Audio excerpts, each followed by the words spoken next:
Welcome, ladies and gentlemen, to the SAC Season 7 Finals. My name is CAJman777, joined on commentary with the lovely Genie7 today, here to bring you, of course, SAC Season 7 Finals. And we have a pretty intense matchup to start here with a SAC veteran, formerly known as Sanctuary. It is Smithereens versus Sweet Tooth, our 8 and 9 seed to start off our day here.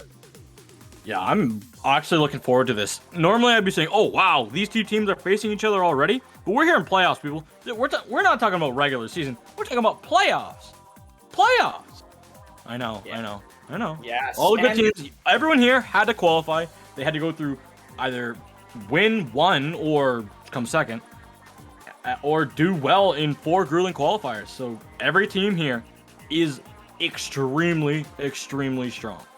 Yeah, and the one difference between this season from SAC that we've done with the previous seasons is that this is a 12-team playoff. Our top 4 seeds of Synergy, Loaded Diaper, In Control, Red Sun, and Frostbite essentially all won a tournament, which all essentially with added performances locked their spot into getting a bye in this first round. So the winner of this first game that we're going to see between Smithereens and Sweet Tooth will be going against the number 1 seed in the next round, Synergy.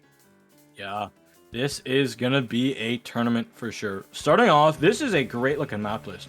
Well balanced all around. Tower Control Inkling is a phenomenal place to start if we are going to be starting on Tower Control.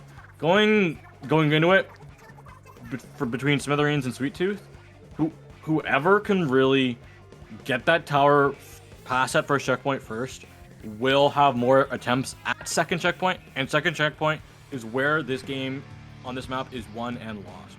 If you can get to that second one, if you can get through it, you're even better off. Absolutely. And bear in mind, this is a double elimination playoff as well as our top 12. So teams in the winner's side are playing best of 5s, and then eventually through winners, finals, and grands, we will be getting the counter pick. But right now, this is a set map list. And Genie, starting off, seeing a couple different comps come out from both sides here. We've got a more shorter range comp on the side of Sweet Tooth with that Octopi and Wiper Deco, and on the side of Sanctuary in the purple, of course, we have that ballpoint tactical combination that we've been seeing quite a lot of recently. Yeah, Sweet Tooth definitely rocking with the comp that they had last tournament, that Brush, Wiper, Nautilus comp. They've got the Splash this time. I know they rotate around sometimes with Zap and around, so not super surprised, even though it's a weird comp out of Sweet Tooth. This was probably what they're going to be riding or dying with throughout the tournament. I would imagine so as well, but unfortunately right now it looks like they're struggling to even defend this first checkpoint, as 3 members of Sanctuary are just kind of surrounding the area. The Wiper Deco's missiles are going to come in, and that will be the Wiper, of course, on the side of Sweet Tooth, going for a flank, manages to find 1 pick there. Maybe we'll get 2 here, and that's a 3-down situation for Sanctuary, but they did get through that first checkpoint, Genie, and as you said, that means Sanctuary will have more attempts at that second checkpoint, which is everything on this map. Yeah, Smithereens, coming out with their comp, they're going to have to play to their advantages and watch out for the Brush. Because if the Brush and the Wiper can start cooking, it's bad. It's a bad day. Smithereens, you got to remember to clean out those beacons, because you will be spotted on the minimap. Inkjet not able to be taken out here by Daybreak. Lots of specials going in. And Sweet Tooth, they're also going to be able to get through this first checkpoint and probably take the lead. Barely taking the lead there, just 1 point, but there are a couple members of Sweet Tooth alive, just 1 member left. Looks like Keto just trying to fight as a jump comes in and unfortunately gets taken out, but Keto does answer back very quickly there, and Sweet Tooth still looking to play a little aggressive here. I'm noticing though that there's 3 people on the flat. They're going to opt to back off here, which honestly is a smart call. Build your specials, go back in with the missiles. I think that's exactly what Sweet Tooth is going to do here, but no one is riding the tower at the moment, Gene, so those missiles kind of felt like a waste. Yeah, they did. Here goes that Zuka. It's trying to come out. What can it find? Not too much. It is Zuka. It is the lottery special, and that's kind of why it's named that. Smart play by Junkie and Kaido. They're going to be going down on this low ground side. They're going to be able to find 2 on that left side of that our screen. They have to watch out for these tri-strikes. And oh my goodness, Sweet Tooth, they're getting pounced on. The fight is turned, and Smithereens able to hold strong. Yeah, that was a very interesting engagement. It looked like initially Sweet Tooth was winning that fight and was going into favor, but Sanctuary just Smithereens just kind of answered back a little bit, and the ballpoint also at the bottom of the screen there also just gets taken out as Smithereens is continuing to push this tower. They are in a 3-down situation though. The last one is solo and he goes down. That's essentially a delayed wipe on the side of Smithereens. Yeah, here we go, Jalen. This is the time where you need to strike on that second checkpoint. How deep can you cut Smithereens if you are Sweet Tooth? You really need to bite into this like it's a candy apple. Yeah, honestly, the Zipcaster play, Genie, absolutely fantastic from Junkie that they were able to get to the second checkpoint. Unfortunately, they're not going to be able to get any more points at the moment as the Tri-Strikes are going to be delaying that as Zacian kind of runs in, absolutely gets demolished by two people on the side of Sweet Tooth there. And I love this aggressive position from the Wiper and the Brush on the side of Sweet Tooth. It's just, they're not letting the back line of Smithereens move up at all, and they're just keeping them in a spot where they have to deal with either the Brush or the Wiper, and that's hard to do. But Azuna with the Inkzuka answers back, and they do get a wipeout, Genie, but not before Sweet Tooth pushes it all the way to halfway down the third checkpoint. That is a mighty fine chomp that they took out of Smithereens, Sweet Tooth did. They really bit down hard, got it down to 15. Not through the third checkpoint, but like halfway through is extremely good. That's a game-winning push, and I feel like Smithereens needs to get through the second checkpoint, and they need a good Zuka play. Getting one spot is massive, but losing two to the same Brush, detrimental. Make that 3. I think we're gonna have Junkie coming in with our fourth, all 4. Oh, come on. Wow, that was absolutely so well played by Sweet Tooth. Junkie getting 2 there on the stack was absolutely massive there, Genie. That Octobrush range really coming into, I should not say as much as the range as its wide range of attack, really came into play there. And obviously, Kizo with the backup there on the Wiper Deco really made it so Smithereens could not push up as the Inkjet, you can see, is now being forced to pop. It goes down to the Nautilus on the side of Sweet Tooth. Yeah, that's going to be difficult here because Smithereens, they're just not able to find any ground, any traction. They have a tactical cooler, but to use that tactical cooler, you kind of need to be all kind of grouped up together and ready to go. There's very little time left, and all Sweet Tooth has to do is get Tri-Strikes onto this tower, plus maybe a Zipcaster, and the game will be over. There's nothing that can stop that combo. Yeah, and unfortunately, the Splash is alive, so those Tri-Strikes are going to be coming out right about now onto the tower. That is 3 Tri-Strikes, but Azuna gets on the tower, unfortunately not going to be able to win that fight on it, and that is game 1, Genie, going to Sweet Tooth. Yeah, beautiful, beautiful job. They were able to get to that second checkpoint with good specials online, keep control of their bats, keep control of the artistry on plat of Smithereens, and push that tower down to the third checkpoint. Pushing it down there, it was just too big, and I felt like Smithereens, it felt like they were looking too far ahead, like, oh my goodness, we have to go so far. Instead of taking it step by step, let's get to that second checkpoint, let's get to that third checkpoint. Their little bit of indecision let Junkie walk in and kind of get 3. Yeah, I think that's a great way to put it, you know, having to realize, oh man, we have to make such a good push. I like what you mentioned there, taking it 1 checkpoint at a time, because that's what you have to do on a map mode combination like Flat Art Academy Tower Control. You do have to take it 1 checkpoint at a time. They really needed to focus all their efforts on, you know, the members of Smithereens kind of focusing their efforts on trying to push toward that second checkpoint. And there was a moment there where it looked like they were set up, but I mean, Junkie just kind of the MVP of this game with that double splat right toward the end of the game there on the 2 on the stack, which really kind of set in stone that Sweet Tooth is here to play, and that very aggressive Brush Wiper comp is doing them quite well so far. Yeah, it is. I'm looking forward to see what they can bring here, like with that comp on Scorch Rainmaker. Scorch Rainmaker, it's a unique Rainmaker map with how large and long it is.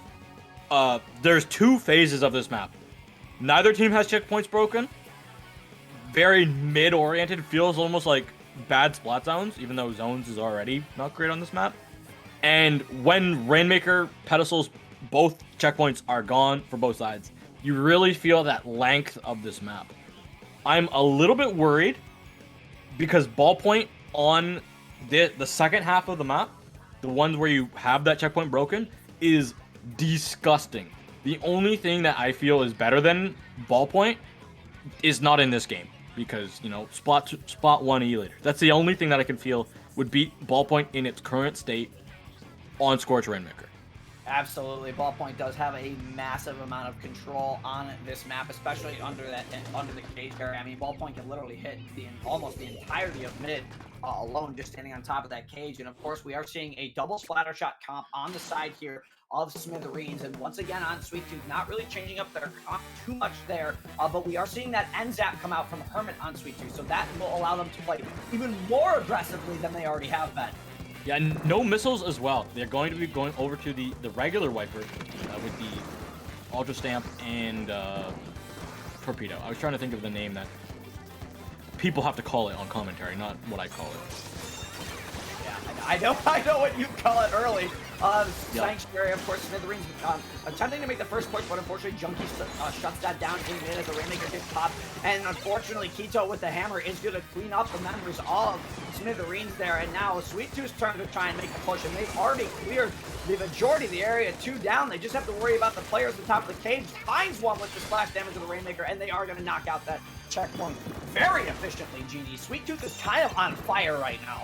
This dangerous game here for Smithereens. They have to stop it. Good. That cooler was up and ready for Sweet Tooth. The members will be able to jump back in here. So this should be a good hold as long as they can keep their members alive. Luckily for Smithereens, Zacian was able to go in and get one. Are they able to find some more? They will find Daybreak on this backside. Have to watch out because they are going to get pinched around and thrown upside down by Kaito on that wiper.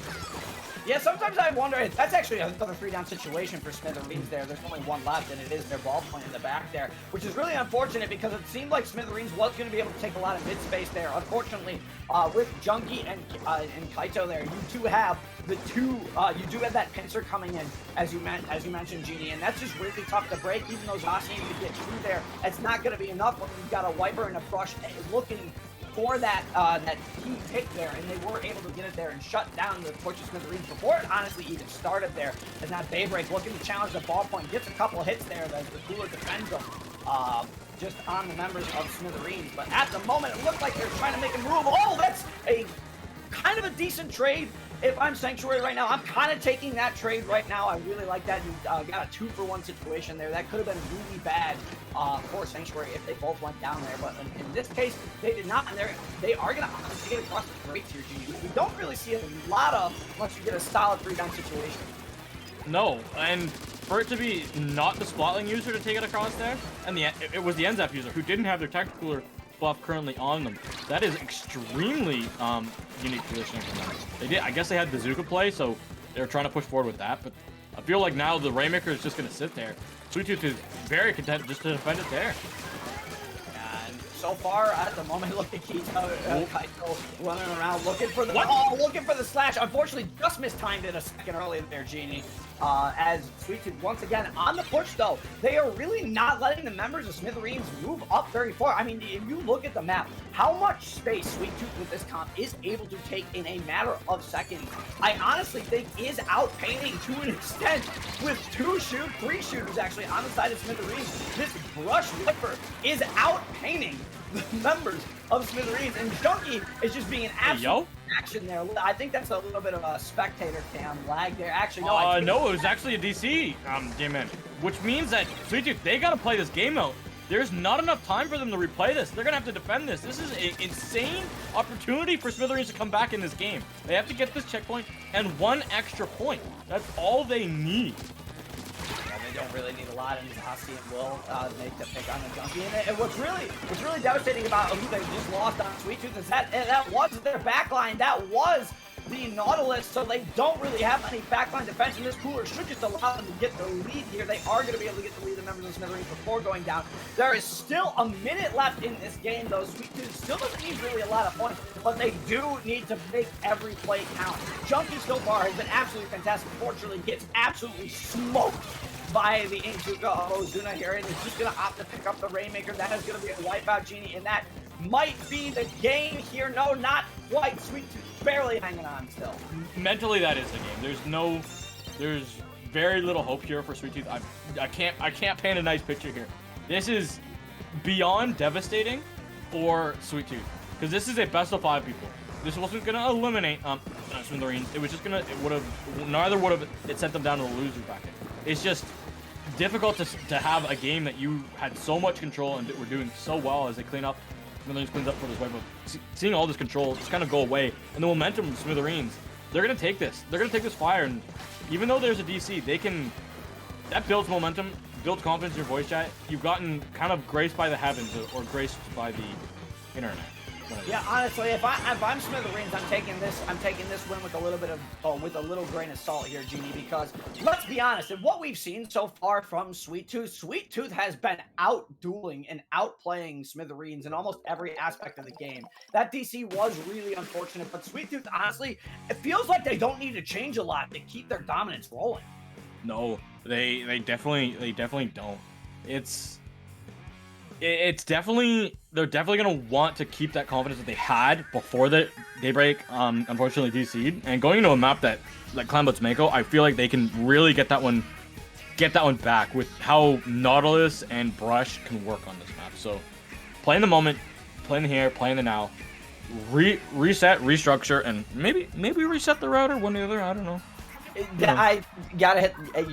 You know what? I'm with you on that one. Sometimes you do just have to hit that router reset button. I think it's quite important, especially when something like that happens. And hey, it's a big shot tournament, man. You want to play as well as you can. You want to make sure your router does not kick out on you. So you know what? Reset the router, probably not a bad idea. Every Sunday, I reset my computer. Every Sunday, I reset my phone. Just make it so it can sleep. I know. Yeah. I know my phone right about now. It's saying, "Bro, help me. You're using me too much." Cause bro, I'm balanced. I got SAC finals today. I watched Pokemon Unite finals, TCG, VGC. Bro, Pokemon Worlds going on. Had to watch some Valorant stuff going on. Bro, there's so many things going on. It's crazy. It's crazy. Great tournaments. A lot of esports gaming this month actually, which is absolutely incredible. And Splatoon, of course, is no exception to that either. As we get into, look at us, we got our finals right now. We do. We got our finals right now too. I told you, man. It's August is a hot month for a lot of tournaments. I think EVO was recently too. Let's not forget about that. Oh no, can't forget about that. Yeah, there was a lot of big tournaments going on recently, and it's nice to see Splatoon kind of get into that mix a little bit here as we wait for our player on Sweet Tooth to get back in. They are ready to go, and here we go back into Flam Blitz Mega Mart. Genie, this is a great map mode combination, honestly. I love it. It's I love playing splash wall weapons on it. Too bad there's the splash wall weapons right now are unique at best. Yeah. Unless your name is 96 or 52, then you're all awesome. Well, yeah, then you're awesome, but that's also very typical. The one thing, though, I think Sweet Tooth is going to have to be aware of here on this map. Let's take a look at the comp of Smithereens here. There is one particular switch I do want to point out, and it is Ozuna switching into that Ryu bow. That is a devastating weapon, especially on this map, Genie. If you let Ozuna get in position, Ozuna will absolutely wreck you on those drops with that bucket, and that is something that Sweet Tooth is going to have to be aware of here as they are going to get the first break, and it looks like Hermit just kind of biding time, getting a couple points, and I really like this play from Hermit to go back behind basket just to get a couple more points. He's getting it down to 68, which is pretty good. It's going to stall the members of Smithereens. Not so much taking space, but it's going to stall them as one of them have to kind of run back and slow down their potential upcoming push here as Tito and Junkie there in the corner managed to get 2-for-1 specialist missiles coming out for the last two. Genie here. And once again, the members of Smithereens being forced to back up early in this game. Yeah, it's just the unrelenting pressure of Sweet Tooth is proving to be so strong. When your ballpoint has to go off the stacks like that because of the bomb pressure, that is very, very devastating. And unfortunately, Ozuna not able to get close enough with that tactical speed, and that's going to allow Sweet Tooth to get this clan into the goal. Again, they are shopping well, and they're finding a sweet style. I'll tell you that right now. Absolutely, and they are doing a fantastic job of keeping their push going as well as Kito jumps in. Hermit wins the trade up top as well. So Kito gonna jump back. I love this play from Kito just to get out of there. Jump to a teammate. Just jump to a teammate, set a beacon if you want to jump back in, and win the 1v1 as a power clam is formed there. Gets two. Right, looking for three here in the corner. I love this. Kito, unbelievable play, shutting down Smithereens so quickly, geez.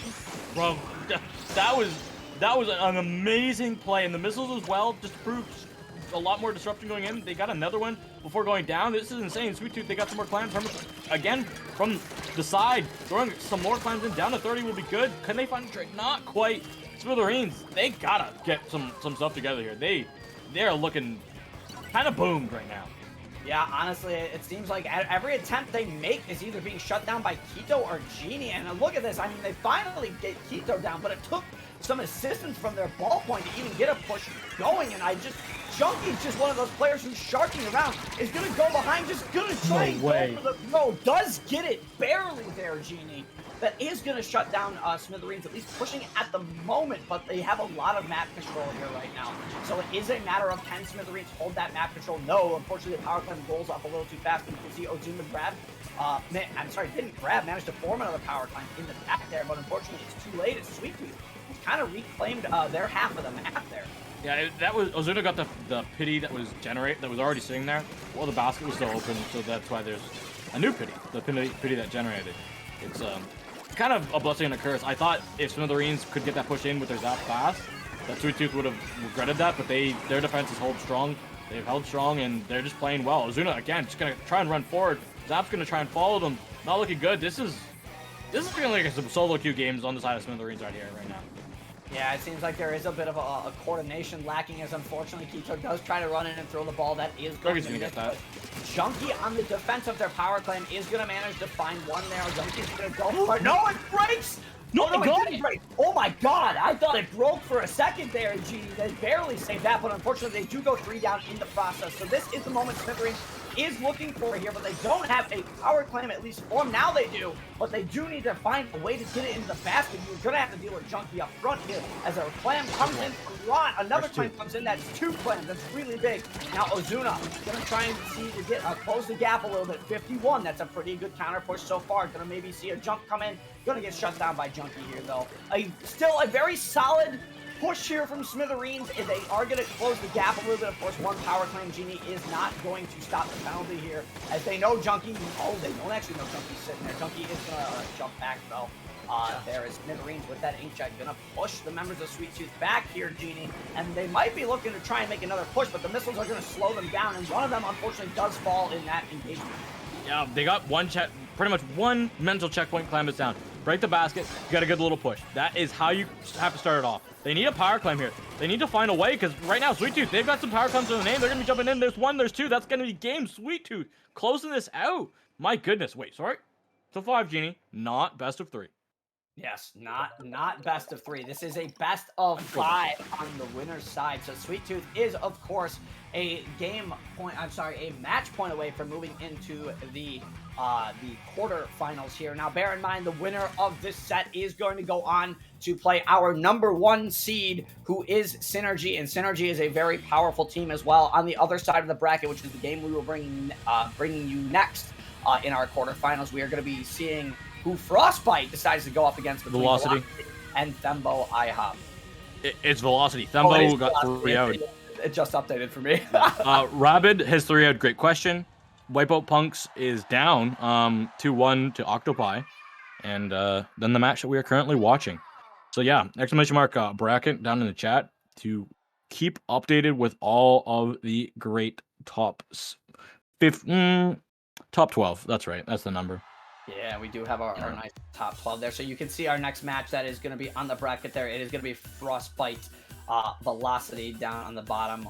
You can see the games that are currently ready to go for that. But of course, we are still here in our first round games here. And this is big for Sweet Tooth. Honestly, if you can knock off an SAC veteran in the form of Smithereens this early, and not have to worry about them for the majority of the tournament, I kind of feel like Sweet Tooth is setting their sights high this tournament. And so far, they have proven, Genie, that they are easily able to do that. They just won the last SOS. Like, Great White SOS winners, which says a lot coming into that. Normally, when we have an SAC season and people are wrapping up, and it's wrapping up, the team that does the best in the previous week's SOS always makes top 3 in playoffs. That's how it's been going for the past 3 or so SAC seasons. That's pretty much been like the line. I find it honestly amazing to see, and it's a trend. If you do well in one tournament, it usually can translate to better performances in future tournaments after that. Yeah, absolutely. But here we go. This is going to be game number 4 here. Bear in mind, again, Sanctuary took the win off a DC, and the ball point is being foregone here for that suction. I almost said suction bomber. I was thinking it's the fire fin. Yeah, It is the triple ink strike on the side of Sanctuary coming out here. The Charger versus not too much of a comp change on the side of Sweet Tooth, switching back to the Tri-Strike Zap over, or Tri-Strike Splash over the Cooler Zap. Yeah, and back onto the missiles for the Wiper. They had it, they did have it only just for the Rainmaker game, so not too surprised there, because we want to get that good space taken away with those missiles. Both teams just fighting tooth and nail. The Zuka's got to go big, and it gets one, it gets two! Massive plays by Ozuna. That's exactly what you need on the side of Smithereens to get your foot on that gas pedal.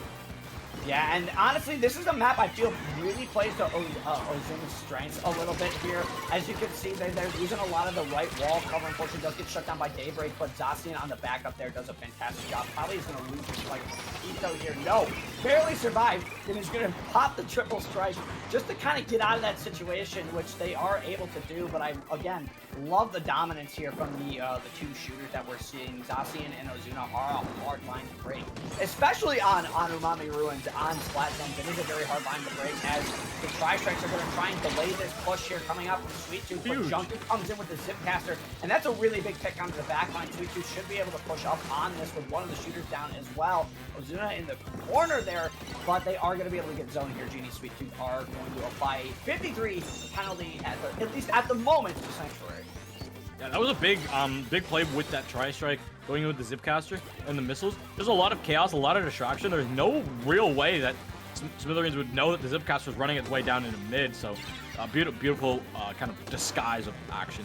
Smithereens, they just kind of turned on Sweet Tooth. I'm not 100% sure what happened. I don't know if bombs went down, but Sweet Tooth kind of evaporated. Yeah, they did go down. They weren't able to hold it for long. It seemed like they were kind of, even with that play, they were kind of struggling to move into the zone as the triple strike came out again with an ink storm. And Junkie, I love when Junkie uses the Zipcaster. That was disgusting. Rot just said no as soon as they saw the Zipcaster coming from Junkie, and Junkie paid for it. But I have to give props to Junkie there, because if you notice when they're popping Zipcaster, they're not just popping Zipcaster on a whim. They are combining their Zipcaster nearly every time with those triple ink strikes. You have to on this map.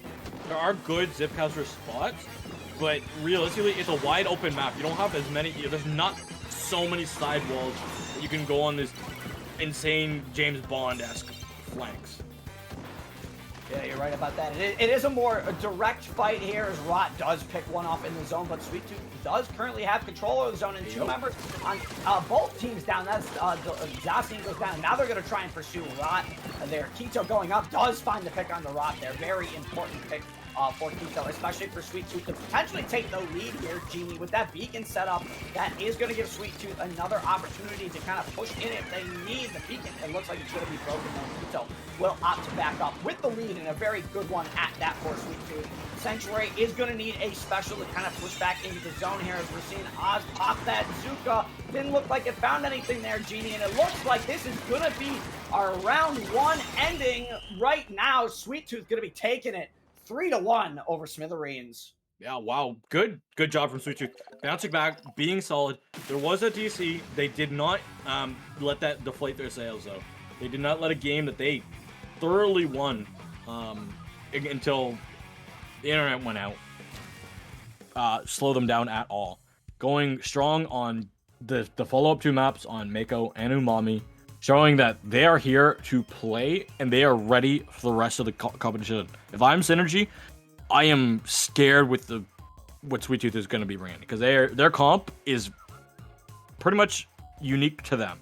Yeah, it's a very, very fast-paced comp, and you will absolutely love to see that. That's what we like to see, that more aggressive playstyle with Splatoon 3. And honestly, that's kind of where Splatoon 3 leads more toward now compared to Splatoon 1 or 2, Genie. It's not about, like, your backline is not necessarily a backline anymore. It's kind of just more of a support, because Splatoon 3 kind of opts for this more aggressive, fast-paced play style that that wasn't really present in the other two games as much as we've seen it in Splatoon 3 so far. Yeah, and with that, we are going to be sending it over to a quick break while we set up our other match. We will be bringing you round 2 action right after this short break. Don't go anywhere.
Welcome back, everybody. That was a quick, nice little short break. We're going to be getting this quarterfinals pretty much immediately underway. Frostbite and Velocity, they're in the room. They're ready to play. And this is going to be a pretty intense matchup, I would say. Velocity took it 3-0 over Thembo IHOP, and of course, Frostbite being our number 3 seed, hasn't actually played a game yet this tournament. So Velocity might have a little bit of an advantage here, Genie. They're a little bit more warmed up than Frostbite at the moment.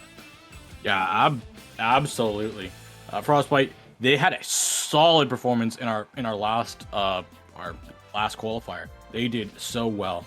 And Velocity, I'll say nice things about them today. What do you mean today? I don't know what's going on. There's like a friendly rivalry. Trash talk Velocity on other days. Well, what happened on Mug of War will stay on Mug of War. Bronze, you're cool. Yeah, Bronze. Me and my boy Bronze, we close. Yeah, no, Bronze is awesome.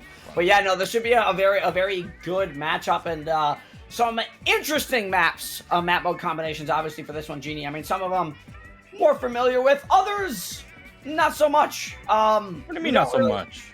Yeah, you know, Bro, Damon, have you played lately, bro? Rainmaker Manta has been in like half the tournament. Museum Clams. Rainmaker Manta I played, but Museum Clams I haven't played as much of recently. Okay, well that's like kind of the community's more favored clams map at the moment. I don't know. I still think Scorch is better, but yeah, I think Scorch is a good clams map. I'm not saying that Museum D'Alfonsino is bad. I still like Museum D'Alfonsino clams, but like Museum Clams kind of. I feel like we kind of played a lot, but it's a good map, so you know what, I understand. As we get right into it here, Genie, what are we looking at between Frostbite and Velocity?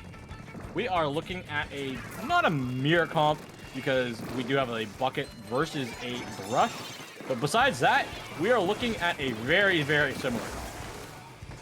Yeah, and it looks like immediately, of course, Frostbite in the pink and Velocity in the blue for this one. It looks like Frostbite already won that early engagement, so they are going to just push up to this checkpoint. You can see Sunzero holding it there. They are going to be able to break through that checkpoint early, but Bron's going to find one with the Inkjet here. This should slow down the members of Frostbite a little bit. Not able to get that last Inkjet shot off, though, as Reborn is kind of going to be forced to jump back here. Velocity resetting the game, but you got to be careful. I don't think they know. They don't know that there's two of them sitting here or there. As Lil kind of reveals himself here against Bronze, does still manage to win the fight and pops the Zuka to find another one, but is not going to be able to find the other two that were on top of the bunker, but they did see one retreat, and they are just going to pick up the Rainmaker to force Velocity to repop it. Honestly, smart play from the members of Frostbite there, Genie. Oh, and that jet shot did not know that this. I don't think they knew that the shot was there. They were able to find a good spot, and here goes Reborn with that zap with the Rainmaker. They're gonna run it forward all the way down to 29. That's good. Gonna be able to find a spot there on Sam. Velocity just down. That kid, that's the last member alive. Sunzero's got this Rainmaker able to be popped. They're gonna be grabbing it. Have to watch out for so many suction bombs with this Velocity. That's gonna be another couple points, but it cost them a lot of lives on the side of Frostbite.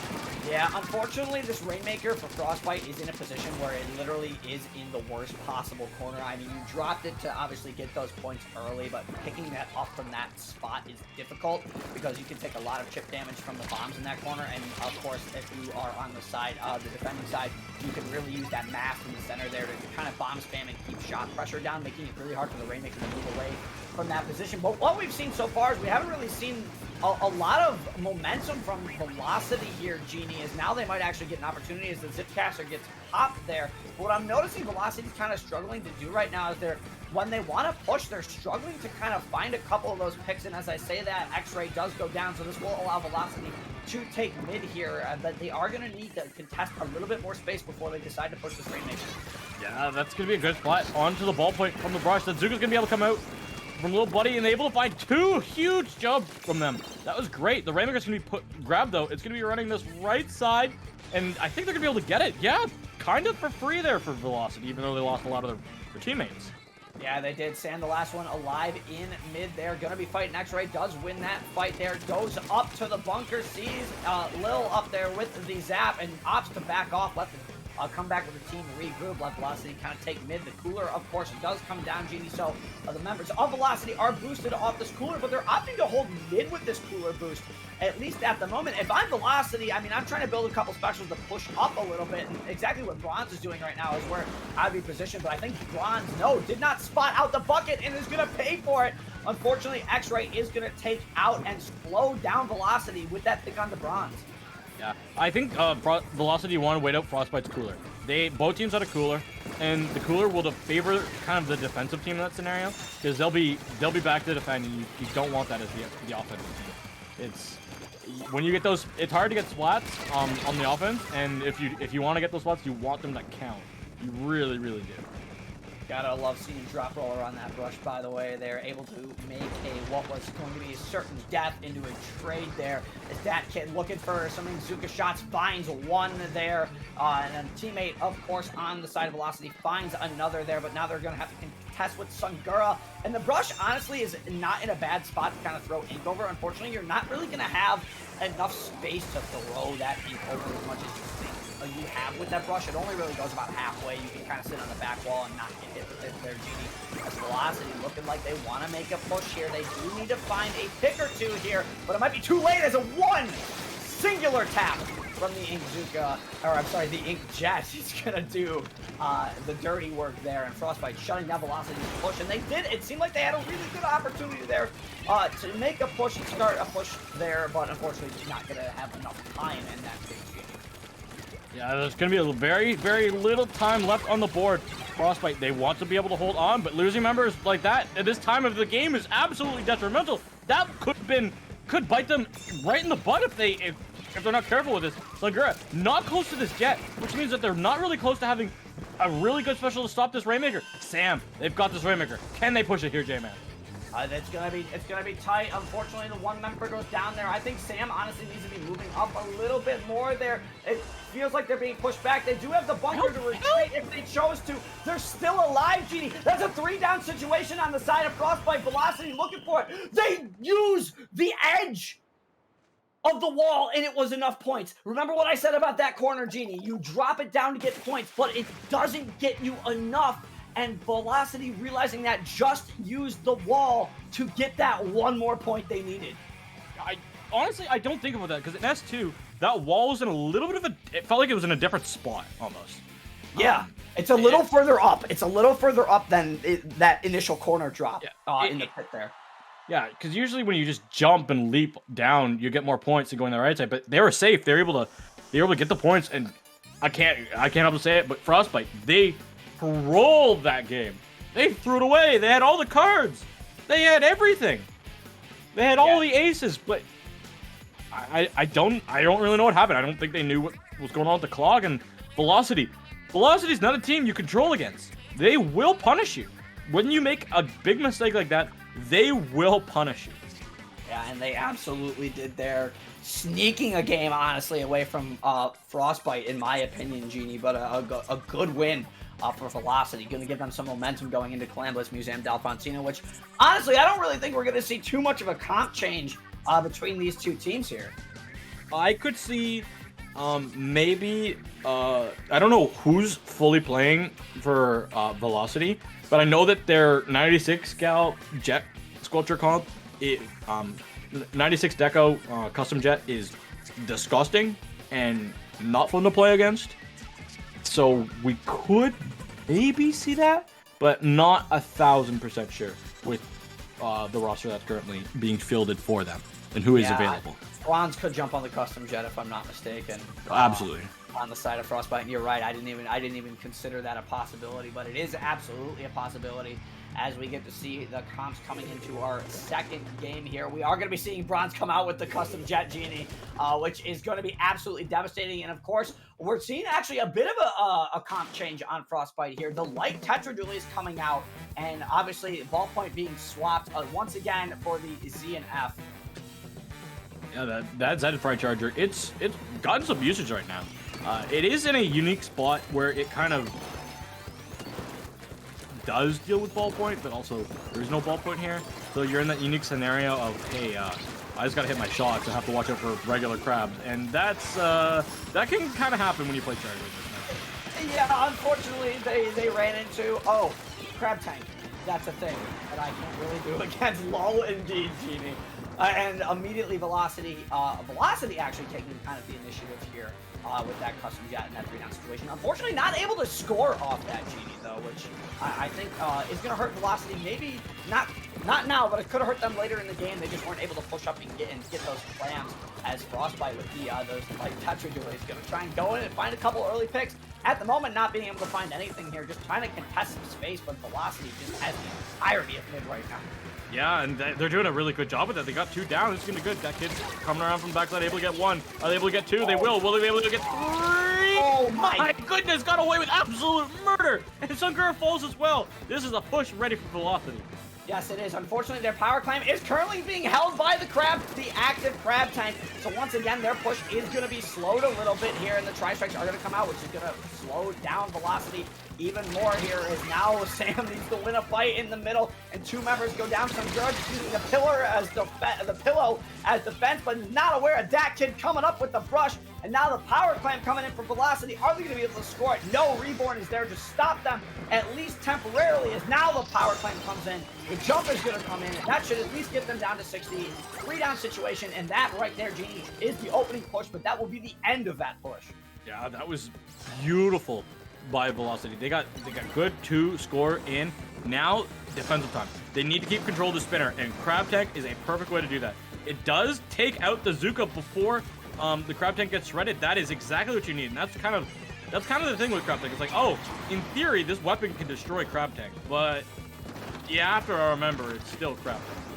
Yeah, it is Crab Tank. Unfortunately, the Ink Zuka there going onto the plat is going to end up taking out the Crab Tank on the side of Velocity here. But the rain is going to prevent Frostbite. Excuse me. Oh my god. The rain is going to prevent Frostbite, at least temporarily, from pushing onto the plat there, GD. Here we go. We're looking for an opportunity for Frostbite to get in. They need to find some good picks before they can really get anything going. They don't have too many specials in the name. They've got some clams. They have the thing that they need. They got a Zuka. They lose that to a trade. They have the Tacticooler, but that doesn't really get you the splats. It more or less gets you to come back faster. And especially with Splat here, with that Zuka ready to go, this will be dangerous. I think that jump's going to be canceled. Oh no, that jump is not going to be canceled. Attack, unfortunately, was so focused on a fight in front that they didn't see Reborn come up, and Reborn actually gets their back line. Yeah, the door is absolutely open here, Genie. Unfortunately, the members of Frostbite need to kind of work quick to do this as the cooler comes out. The Tri-Strikes are going to come out. The ball gets thrown up onto the platform, and you can see that kid finds a pick up top. It might have just been too slow for Frostbite to regroup there, Genie, and they're not going to have enough time. Velocity, yet again, stalls out Frostbite. Yeah, Frostbite, they're just not moving fast enough on climbers. You've got to move faster when you have that opportunity. The door opens and closes just as fast as you can say, oh, the door's open. If you're noticing that the door is sitting wide open, it is closing in your face. Absolutely. That's again, the nature of Clan Blitz, that fast-paced action that we're seeing in Splatoon 3. Clan Blitz is always more faster-paced than the other modes due to that particular thing, Genie, and just with the weapons that we're seeing in the game now is really important. There's a minute left in this game, and there has only been one successful push from either team. And Genie, that score is only down to 60. 2 power clams plus 1, and the game is over.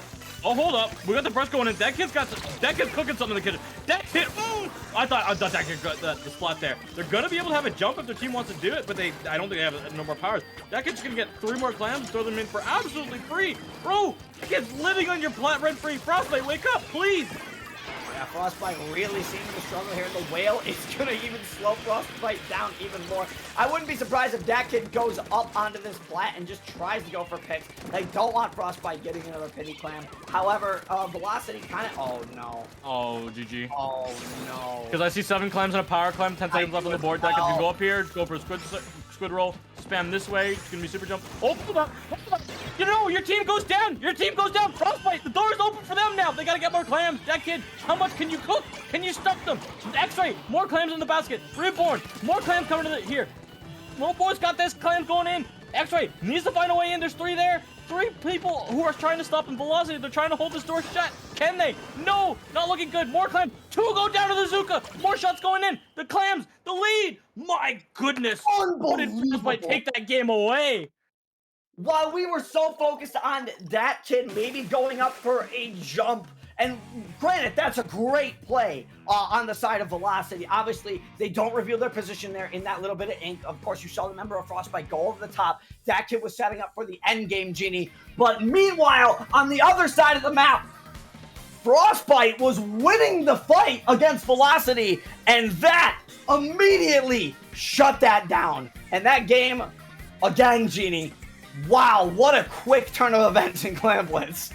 All right. So Frostbite, they held control, they did well, Rainmaker Manta, and then they trolled at the end. Velocity, they did well, they did good, and then I think that was a lot less of a troll than what Frostbite did, but there was a big comeback. Velocity was at that point with Dat Kid sitting there and jumping up onto the plat. Dat Kid was setting up endgame, right? You saw the power climb on the side of Velocity there on the screen there. It was ready. The jump was coming in, but the jump was not able to get there, Genie, because Frostbite pushed onto the plat. So it wasn't necessarily Velocity kind of trolling. It was a very unfortunate turn of events that Frostbite decided to push when they pushed, and they paid for it big time that game. That's 2 back-to-back games, Genie. We have seen the lead swap just like that. That's why SEC Finals is so entertaining. That's why we got to watch as many matches as possible. And we got some spicy surprises for the people after this set that we are going to be watching. So before that, though, we do have Zones and Makomar, a map that any team can really come back on. This map is, if you've played Splatoon 2 or 3, I don't really have to explain to you what happens on Makomar spot zones. It kind of speaks for itself. Yep, it does. We've seen this map mode combination so many times. It's you hold zone, you get zone, take control of stacks, win. I would like to update you if everyone hits ! bracket while we are waiting for our match to be set up here. Synergy got absolutely obliterated in a 3-0 fashion by Sweet Tooth. Oh, that was I think it's been 12 minutes since that set started. For it to be a 3-0 already, that's multiple knockouts. Oh no, and that means Synergy is going to be playing against Thembo, at least on our loser's side there. Damn. And that happens, right? That happens in tournaments where, this is a top 12. Honestly, if you're a lower seeded team, you kind of have a little bit of an advantage, because if you can move on to the next round, you're warmed up. The other team hasn't played a game yet, nor have they played maybe they scrimmed before, but they haven't played against your team, and that gives the other team such a big advantage here, Genie, as we get into Splat Zones Makomar once again between Frostbite and Velocity. Yeah, this is going to be a great showing, and Velocity is actually going to make a lot of swap outs. Bronze hopping out, not very common to see that. Both teams opting for a very short range comp. Nautilus being the longest range weapon. I haven't said that since S2. And Nautilus literally the longest range weapon in the lobby here. But honestly, Frostbite looks to play a little more aggressive with his weapon comp. X-Ray finds one, challenging his grab tank, gonna reach ladder to stay alive. Unfortunately, not gonna live for long, as Velocity will be taking the zone, and they will be taking the early lead here, Genie. But Frostbite is opting for a comp here that is pure aggression. There is no supportive play from this comp on Frostbite, where Velocity kind of played, bringing out that Nautilus, kind of playing a little bit more in that supportive role here. Not necessarily backline, but it's a good weapon that can keep you mobile, and you don't have to set up like most Splatlings normally do. I don't know. Nautilus is its own weapon. It's its own class. It's not a backline. It's not a front line. It's not a mid line for some reason. It's just Nautilus. I guess it can fall under all three categories at the same time. So it's why it's called Nautilus. Yeah, absolutely. And of course, Frostbite is going to be able to retake the lead there. The grab tank is coming in here, just going to be trying to paint the zone and neutralize it, as Velocity is going to be able to do that. They do, unfortunately, have enough paint to penalize the members of Frostbite here. In this case, as two members, once they go down, Reborn kind of struggling to paint the wall there, it looked like for a minute. Spectator cam moment, as the Fizzy Bombs are going to come over, of course, on to that street area of Velocity, slowing down their push a little bit, getting that chip damage before they opt to drop. As the Crab comes down, finds one immediately, finds two, and the zone will swap just like that. Oh, and X-Ray just being punished so beautifully by that Zuka shot attack. That's exactly the iframes when the iframes run away from that reef slider. Perfect time. And a very good play here on the side of Velocity, able to take the zone back. Sungura just kind of forced the pop Crab Tank to keep the members of Velocity back a little bit. Meanwhile, Velocity is just going to opt to back up to keep the zone change here. I really like this patience that Velocity is bringing here against this aggressive comp of Frostbite GD. And right now, it's paying off dividends, but the Zuka is going to come out, it's going to find 1, 2 down on either side, 3 down on either side. It is now a 1v1 Sungura versus Splatak with jumps coming in on the side of Velocity. They need those jumps a little faster, and I think Zuka is going to find nothing there as Frostbite will retake the zone. Yeah, they are going to be able to retake that zone. They have a Crab Tank out, going to try and find one. It might help find Sam, and there's 2 members of Velocity who are stuck out on this right side. So this is going to be a good opportunity for Frostbite to really hold on and kind of almost, if they can do it right and do it well, lock out this game and close it out. Yeah, it seems like Frostbite kind of doing it. They're almost pulling with a sweet tooth thing, right? They have that more aggressive comp style to deal with stuff like Nautilus, and of course, like Tetragulies or Tetragulies in general. Armenis gets 1, finds 2. That's a 3 for extra. Gonna find the 4th, and that I think is gonna be the game right there. Frostbite will be taking this game very dominantly. That was beautiful gameplay there from Frostbite. They showed their dominance. They showed their middle ground, and they proved that they are the better team on this map. They were able to close it out, and they were able to close it out well.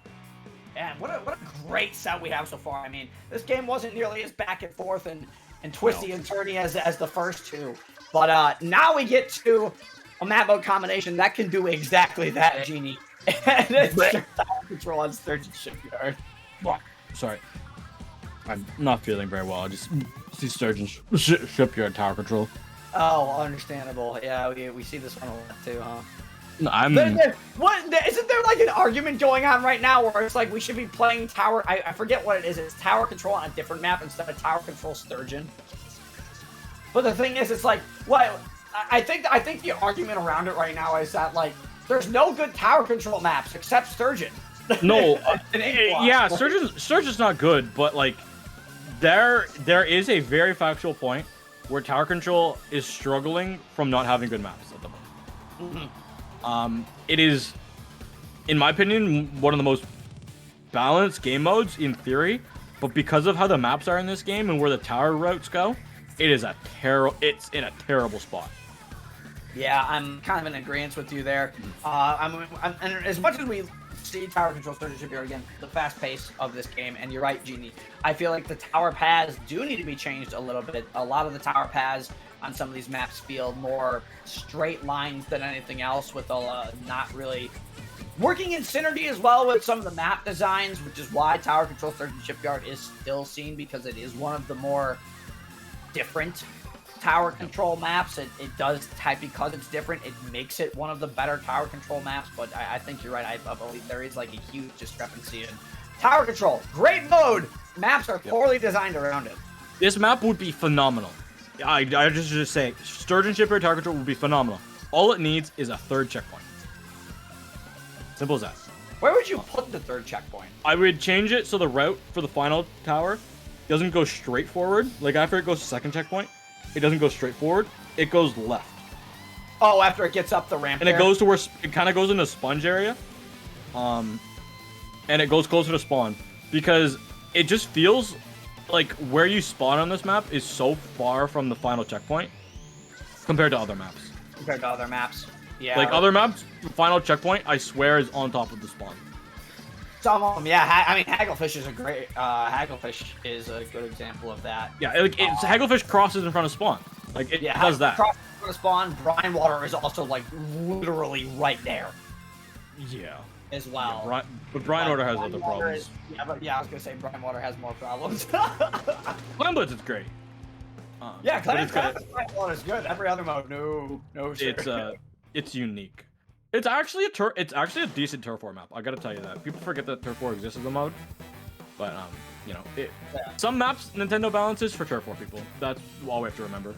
We do have to remember that, although map rework when is the question that I think a lot of competitive players have in the back of their minds, like at all times as we get into game number 4, Genie here. Frostbite Velocity. Once again, that custom jack coming back out on the side of Velocity, actually. Yeah, Bronze is back into the roster. Velocity wanting to go with some of that veteran leadership on the side of Bronze. Unfortunately, are going to be taken out. That kid going for that slosher trade. They're able to get it because their sloshers goes a little bit faster. And they're going to be able to take Little Buddy down in the corner as well. They're going to be able to probably, I think that was 3 they're able to get there. That's great for them. Sungura's just going to be kind of needing to stay alive with X-Ray, but X-Ray kind of watches Sungura go down. His dead kid, the kid is moving. Dead kid is finally goes down. I mean, had a little assist from Abysmal there on the side of Velocity, but man, that kid just was staying alive there, just able to just not let Frostbite come up and push, causing problems, and that's exactly what you needed. This is why Bucket is so good on this map. Honestly, that's why we see a slosher on both sides here. Of course, one is a little bit more range. You're able to curve that one a little bit easier on the, of course, X-Ray there, but at the moment, it's a pretty even game here. In the middle, Genie is X-Ray gonna go into hell there and gonna start throwing some triple strikes into the top of the map. I really like that play from Ray to go down and throw the ink strikes from basically what is a covered position, and you don't really see the marker where the ink strike's gonna land because it's under the ground. Yeah, when Reef comes back, Reef is gonna like be so funny with dry strikes. Oh yeah, I honestly cannot wait to see that as Velocity is going to be able to make that first push up to the checkpoint, Genie, but they're not going to be able to get any more points off of it there. Just going to be able to touch it here before Frostbite kind of comes back and wants another fight in mid here. And the patience from both of these teams here to really take control over mid, really get that 2-down situation before they make a move is big, and I love that jump out there from Ray just to kind of reset positions. Yeah, every checkpoint, when there's only 2, is worth so much more. Normally on maps, first checkpoint, oh, it's okay, we'll let, like, sometimes, like, let's hold second checkpoint strong. We have to give up first checkpoint, though.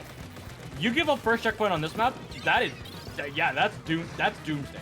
That is devastating, and that's exactly what Velocity doesn't want to do. They want to fight tooth and nail so that they don't give up their first checkpoint either. And it's proven, both teams, they're giving space, but they're not giving this checkpoint. Yeah, they are gonna lose the lead there though temporarily. Of course, 2 members are gonna go down. Abysmal kind of just riding the wall right now. Gonna Squid. Oh, okay. Barely. Yeah, that would have been a big moment if you lose your Octopi rush there, especially so close to having the caster here, as the members of Velocity are now looking to push up here onto that checkpoint. It's a 3v4 situation, not 3v2 situation in favor of Velocity right now, and Velocity will be the team to break that checkpoint. You're right, Genie, that is big. Yeah, good job from Bissell and that kid. Even though they went down in that scenario, allowing them their backline to get that first checkpoint is critical. I talked about it before, how important first checkpoint is on this map. The more checkpoints you have, the better. The more points you have, the more you win. The more times you can attack the second checkpoint, the higher chance you have of winning. That is factually proven. I have statistics. Yeah, and Bronze gonna be playing smart here, backing up, just gonna try and keep some tank control. They did manage to, I think 33 is the second checkpoint start, if I'm not mistaken. So they barely just didn't touch that that second checkpoint there, but it's a pretty sizable, at least, gap for the moment if you are Velocity. Obviously, you do want to go look for more later, really cut it down by breaking that second checkpoint, and that kid trying to do that right now, just not able to find anybody. Really going to come back into mid and regroup with his team. Unfortunately, is going to go down there to Ray, and now Frostbite with a delayed 3-down situation here might be having an opportunity, Genie, to push. They really need to get through this first checkpoint because there's less than a minute left in the game now. Yes, this is going to be close. This is going to be tight. Frostbite, they want to get through this checkpoint, but they're not sitting on it at the moment because they know that Velocity, they have that rain cloud, which will put too much chip damage down with the combination of that brush and the tri-slosher. That kid going big, getting 3, leaving X-Ray. The last one to kind of stay alive for Frostbite. They need to get good jumps in here because they don't have a lot of time to run back from spawn. Oh, they do manage to pick off that kid as well, so that is one of the problems on the side of Velocity going down there. But Frostbite has 8 seconds. They have to stay on the tower here, Genie. They need to take this push all the way. The Crab Tank is going to slow them down. The Toxic Mist is going to slow them down. That's 3 members down, and Velocity will be taking this to Game 5. My goodness, we are going the distance already in winners round 2. We got teams waiting, lots of good action, waiting on this match to end. This is going to be a nutso Game 5. Remember, loser is not out quite yet. Unlike the regular season where it's single elimination bracket phase, we are doubles here in playoffs. Both these teams don't want to use up their only extra life this early on in the tournament. No, you do not, especially with so many teams going at it as well. Also, I want to make an update on the bracket here. Octopi taking out Loaded Diaper 3-1. Rabid beating In Control Red Sun 3-1. So Rabid will be playing the winner of this current match that we are on stream with, Frostbite and Velocity. And at the moment in losers bracket, Red Sun currently up 1-0 on Wipeout, Punks and Synergy up 1-0 on IHOP. Yeah, this is going to be an Undertow Rainmaker match for the SAC history books. It's a map that both teams can prove themselves to be extremely good on. It's, for me, who has the bigger hero play. You need to have that hero moment. If you take it that right side up the uninkable ramp, go that left side uninkable path, go the grading way. Who's gonna have that superstar pop-off moment to get a double, a triple, maybe even a quad, or just a Rainmaker sneak? Absolutely. I mean, it could be it could be a number of things on Rainmaker Undertow, but it is a little harder to sneak the Rainmaker, I feel, on this map more than others. But I also kind of want to point out, even looking back at Bracket Genie, number 1 seed lost, number 4 seed lost, number 2 seed lost. Frostbite is the only one of our top 4 teams right now that hasn't lost their set. All of our top 4 seeds so far have lost to the lower seeded team. For me, that Rabid end control is probably the biggest upset. Yes, that's a huge upset. After what Red Sun has been able to be doing, I'm not fully sure what roster they are going to be rocking with today. But for Rabid, they are a great team, showing off again and popping off again in SAC. This is not the first time, and I don't think it will be the last. No, not at all. I mean, Red Sun is, again, we've seen Red Sun before, so obviously they're going to be fighting their way up into, hopefully, winners again as we get prepared here for a Game 5 between Velocity and Frostbite. I personally would love to see Frostbite take this one and change the fact that all of our current top 4 seeds have lost their games. At least in quarterfinals. Frostbite would be the only top-seeded team at this point in the tournament to beat their lower-seeded opponents. So, honestly, you could think of these as some upsets, but Octopi beating Loaded Diaper is also a pretty crazy upset, too, as we get into Game 5 here, Genie. Yeah, and here we go. Game 5. Don't go anywhere, folks. We have a banger match coming your way. Yep, I'm not going to use that word lightly. We are going into this one. Let's see who the pop goes to. Probably the team with the more suction bombs, and that's exactly where it goes. Frostbite, the early pop. Yeah, but this is just going to be a battle for neutral right now, Genie, as you can see. I mean, both teams bringing out that splatter shot ball point. I got to give points to Frostbite, though. They are going to be bringing out that Cooler, and I think Cooler on Rainmaker has been getting more and more use. It allows you to keep those Rainmaker pushes going. It allows you to play a bit more aggressive. But right now, Velocity is doing everything they can in their power just to keep the members of Frostbite away from that checkpoint pedestal. With trades happening back and forth, Sungura will be managing at least to stop Velocity from at least going any further after getting that checkpoint, but Velocity's already gotten that checkpoint. They don't need to worry about it less than a minute into the game. That kid at least able to get it with that jump. I was thinking, you're not going to stick around after you made some noise. You're for sure going to be caught out here by Frostbite. But Frostbite, they weren't able to find a way to punish that one. The jump is able to go through Sungura.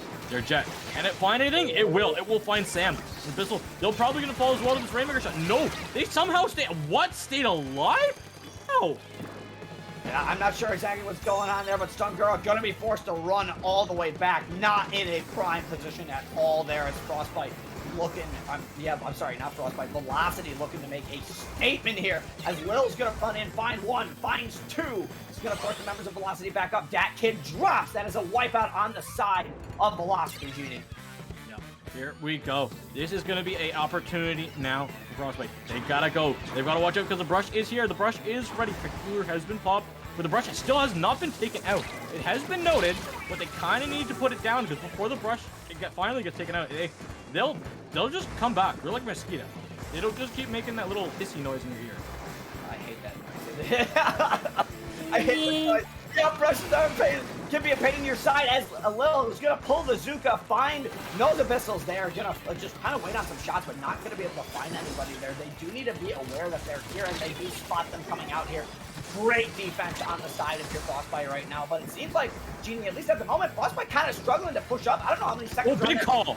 Yeah, very good call. I don't know how many seconds are left on that Rainmaker timer. Unfortunately, Sundara is going to fall to the Ink Zuka there, and this does put at least the members of Frostbite in a decent situation. They're still not able to break the checkpoint, though.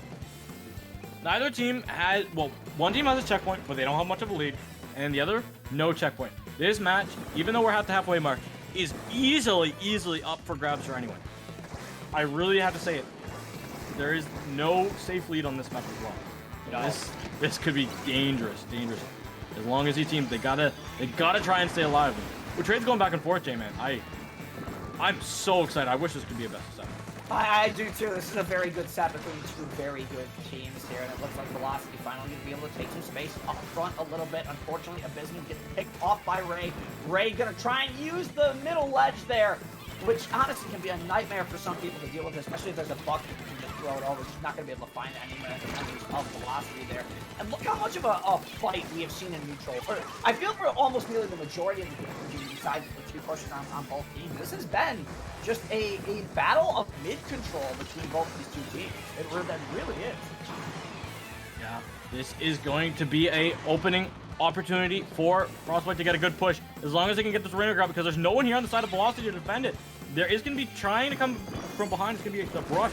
Can they find that spot? The Zuka is going to be out, not able to shut down the Rainer. The Rainer is going to push it all the way down to 35. Good squid rolls, good squid surges, and they got a insane good push on the side of Frostbite. That is something they could probably defend with.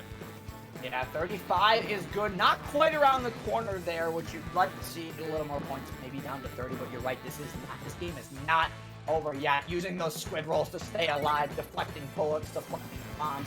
It's one of the coolest features of Splatoon 3, and it's at this level of play, it can be utilized to an extent like that, which is absolutely incredible to watch, and honestly, it's fun to watch, as well as we're in the last 30 seconds of this game, Genie. Game 5 between Velocity and Frostbite.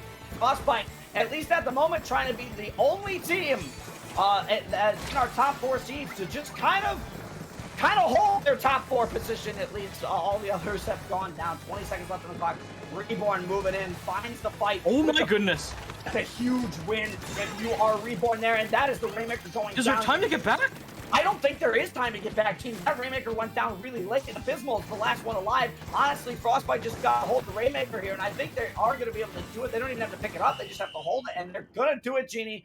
Frostbite, staying alive, are only one of the top 4 seeds to actually not lose to their lower seeded opponent in quarters.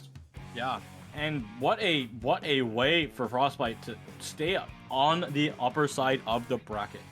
I'd love to stay here on this match here, J-Man, but I know you've got somewhere to be, and I know that our let's tell the people their first semifinal, because we will be streaming both sides of the winner semifinals, so we get more winner side action than we do losers. We gotta move on because that match is coming up right away. But before we do a little bit of a commentator swap, J-Man, where can the lovely people find you? You can find me at pretty much on any social media site, Twitter, YouTube, other funny ones, TikTok, although I don't have a TikTok right now. At CAJman777. This has been a blast. This has been a very great opening to the tournament. Genie, as you said, yes, we are going to be getting into both sides of semifinal matches as well, so that'll be fun for everybody. But we are going to be doing a commentator swap, as Genie said, over, of course, to, I believe, NM and Pat. Yeah, they will be here to break down winners finals and both winners semis for you. I will be back with IMAD later on for loser side and grands. But with that, we will see you on the other side. Enjoy the rest of winners, everybody. Don't go anywhere. Match coming right up.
Hello, everyone, and welcome back to the winter semifinals of the Final Sack tournament for Season 7. Different voice this time. I'm actually NM, coming out of hibernation. I've been doing nothing for the past month, but I'm going to do some commentating since I'm bored. And I'm here with Pat J here as we're going to be watching Sweet Tooth versus Octopi. Looking back at the bracket, Sweet Tooth and Octopi have been doing really well. 3-0ing Synergy getting up to the semifinals is Sweet Tooth, and Octopi free won Loaded Diaper, that's crazy. Yeah, they also free won Wipeout Punks just before that. And like, credit to Sweet Tooth, not only did they 3-0 Synergy, we saw them on stream in round 1, and the one game that they lost in this competition, they had a DC, and they had the lead before they had that DC. So you can tell that Sweet Tooth are on fire, and Octopi has been showing a lot of power today too. So both of these teams are going to be so good. And NM, it's a pleasure to have you back. Yeah, I've been taking a little bit of a comp break. I'm still on it. I'm not like those people that just go off for a week and is like, hey, I'm back. I've been on this since for a good month now. I've still been keeping my eye on the meta, but I just haven't been actively participating. And I'm planning on coming back when the new season comes out. Yeah, you're right. Like, enjoy your summer. Do what you want. Like, enjoy the sun, the beach. I don't know what you did, but like, enjoy your time and come back to comp always. Comp will be there when you come back. There'll always be things to see, things to do. Yeah, but as we were talking about that, we were getting into it. Round 1, Clamblitz, Scorch Gorge. Seeing the comps coming out here, Junkie on their iconic Octobrush, and we see Octopi's comp. You know, they're both pretty standard in the past, but you know, they're pretty unique nowadays. Of course, the Zap is a staple right now. The only real outliers are like both the Octobrush and the Neo Splash to an extent. We've been seeing it a lot in this tournament, but you don't really see the Tri-Strike support coming out in comp nowadays. Yeah, and I just noticed there are only 2 shooters in the lobby right now, and both teams are rocking like each a different class. Like there's so much diversity in both of these teams, and these teams, like, they look very much like. Junkie just took on a 2v1 Yeah. and won it. I mean, nobody really won, but in the end, Junkie won because, you know, only one went down, and they're already getting some points on the board here. But Octopi very easily get a wipeout and make sure to stop this push. Now getting into mid and trying to get that control. Barrier going back up. 3 specials online. We're already seeing the triple ink strike coming in from the Zeko Fin, which is definitely one of the better tri-strike weapons right now. And we're already seeing a clan basket go in. Booyah Bomb coming out, trying to displace the members of Sweet Tooth as the members of Octopi are trying to get in there. Hermit's gonna go down here. Potato, the Chargers in the front line, they get another basket in. And we see Lemon just running for the hills while Gus is just deciding to jump out. A really good push at the start there from Octopi. We'll see if Sweet Tooth can measure that back as they're gonna be pushing back up into mid, and we already seeing Junkie trying to take that top mid spot. Yeah, we saw Sweet Tooth be a bit too much in a hurry in their first push. Like, they had the advantage, they ran in and they just got 20 points. And Octopi, a bit more prudent, like taking a bit more of their time, using a bit more of the specials. And that paid off. Not only did they get the advantage, but they had like some map control, but Sweet Tooth is back at the attack again. And they get that lead, like, and they're still there, like, ready to score some more clams. They have 3 players, like, just there, ready to get that defense, and it looks like it's going to be it. Oh, very nice jump. Oh, we are 23 right now, like, just 1 super clam, and that could be the end of this. If they keep that basket open, that could be a very, very quick KO. Just 3 more clams. And that's it, but it looks like Octopi are on. Oh, wait! So close! Daybreak's still in! They got a run! And that's going to be that push. Octopi has a big push to mount if they want to get back in that game. Oh my, did you see that? Just Sweet Tooth keeping it open, Daybreak getting a double, allowing their members to get in more points, and now they only have 2 remaining, which means Octopi wants to win this first game. They now have the pressure of knocking out. They have to knock out now. And Gus is going to be popping Booyah Bomb, but the triple ink strikes are going to quickly shred him here. As Hermit is already going towards that basket, it's only Lemon left alive on the side of Octopi here, as the members of Sweet Tooth are just trying to get mid, and Keto's already coming in here with a super clam, already getting that basket opening again, allowing Octopi to have to run back and not allowing them to push up more, as Potato is trying to keep their defense while the others are just trying to push up a bit. The basket going back up, and now they have to get back in there, but Junkie is just watching this shot mid, seeing if anybody's going to go in. We're seeing the Tacticooler, which is a staple part of the meta right now, but there's not really any Inkjets on the other side to counteract, but the Tacticooler will still allow them to play at a pretty faster pace and not be as worried about death, because, you know, you're just coming back, but Junkie takes another 2v1, and what is it? Taking out 2 of them, and is just going to be pushing up further. Sweet Tooth are not relenting. Like, any mistake that Octopi does is punished so hard. And Sweet Tooth, they're on the attack again. There's 1 minute left, and Sweet Tooth opens the basket again. And again, they are like just less than 20 points away from victory, and Daybreak is in there, just like living their life. Yeah. Not extending the basket, but just taking out 2 of them, just always being in their backline is going to give them some problems. They still have to knock out. They haven't made any real progress. And 3, 2, 1, it is now last-ditch effort time, which means the pressure is on for the members of Octopi here, because they have to roll over Sweet Tooth right now. Lemon going to go down to Junkie again, as Junkie's backing up a bit, seeing what they can do. They have 6 at the ready, so they're going to be 1 carrying that super clam. Keto's going to go down, but hopefully they got some beacons on the map to see what they can do. Potato going to get knocked out. Junkie's coming from the top, but not being able to get anything down, because Sussy Gutsy is there to get the pick. They're going to go down to Roses back it up. Oh, it is not looking good. Oh.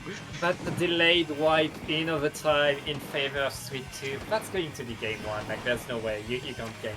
Yeah, they don't have time to score right now.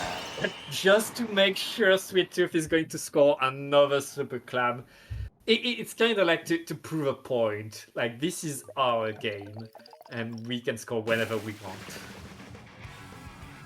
Yeah, that was a really good first game from Sweet Tooth. Junkie always just using that top mid and those greats to give themselves an advantage with their weapon. Like, oh no, not the fist bump. Not the fist bump. But yeah, really great coming up. But next up, we got what I call Splat Zone's Humpback Pump Track before they actually added Splat Zone's Humpback Pump Track into the game. Splat Zone's Taggle Finish. No. I can't let you say that. Sorry, but no. Like, you can't move back on a Hagglefish Market. It's not the same map. And, like, Humpback Maybe Pump not Track... anymore. Like, you gotta admit, during the crab meta, all you saw on that map mode was just crab after crab after crab after crab after crab. Yeah, that aspect is there, but you can still, like, at least move back, find a way to survive that crab, while Humpback is something else that we don't have to talk about because it's not here. Yeah, no, it's not here. We don't have to see it. You know, we can just pretend it does not exist in this game right now. But yeah, it's Taggle. This is still really good though. I still really like Hagglefish Market. Out of all the new maps we got in terms of like original Splatoon 3 maps, this alongside Barnacle and Dime are like the only like good ones. In like all modes, like Scorch Gorge Clan Blitz is still fire. Like on certain modes, like the new maps are still really good, but those two are like universal, in my opinion. Yeah, and it's like credit to having routes, you know, like different things that you can do to get to the objective, whatever the objective is. Like anywhere on the map, you have options, and that's what we love to see because it gives like players the opportunity to re-express themselves. And Octopi, they need to find a way to express themselves because Sweet Tooth has been like shutting down everything they've done so far. Mm-hmm. Like we need Octopi to find their groove. Then, like they can be pretty happy that it's Hagglefish right now because it's the kind of map where every team has a plan, every team knows what to do exactly, has done it so many times. So this is like the kind of map mode that gives you a reset and that Octopi can use to recollect themselves and get back in the game.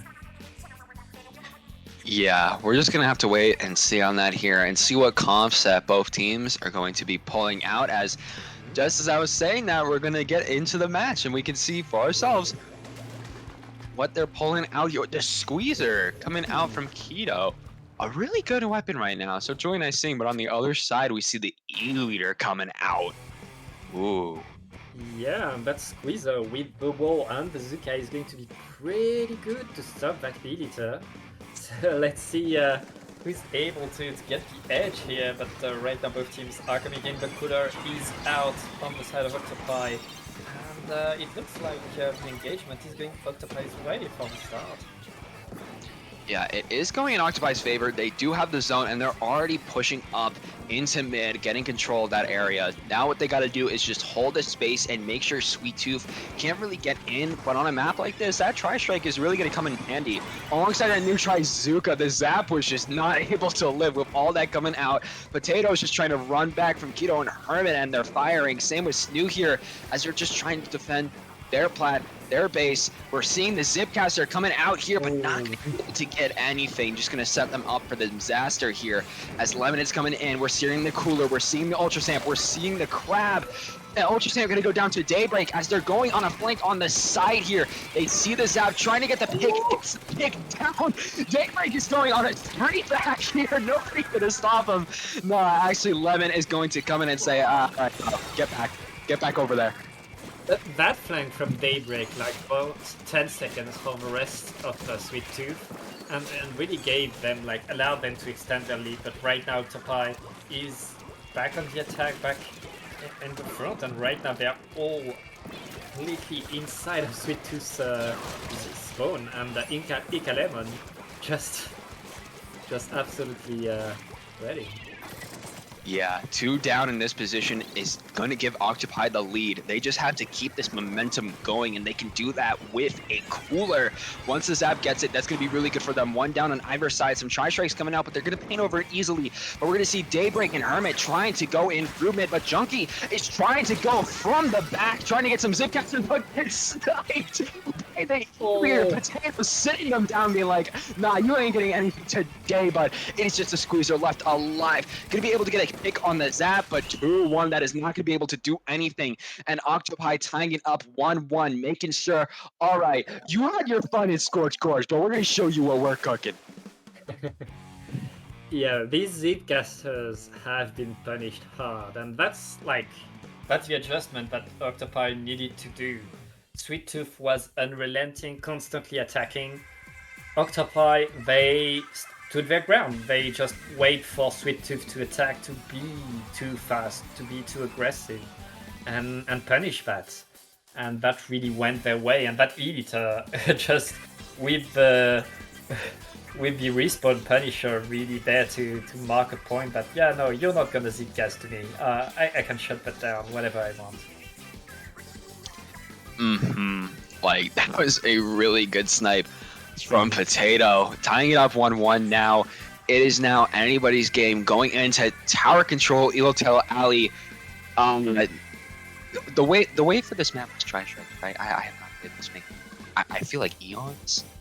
I do not know what the wave is. Like, even before I retired, I barely ever played this thing. Well, not retired, but hiatus, but whatever. What is this thing? It's Illtail, to be honest, like, I'm not sure how you play it, but I wouldn't be surprised to see the Eliter coming back. Because range on there, if you have an Eliter in position on one of the bridges, you're set up. You can do whatever you want then. Like, there is so much oppression, so much pressure that can be put by having range advantage in there. Yeah, range advantage is going to be very good. And Tri-Strikes, I think I remember on this map because of just how much space they can actually control, because of just how tightly knit the map is, to where it can just close off entire areas, but also the obvious answer of it's tower control.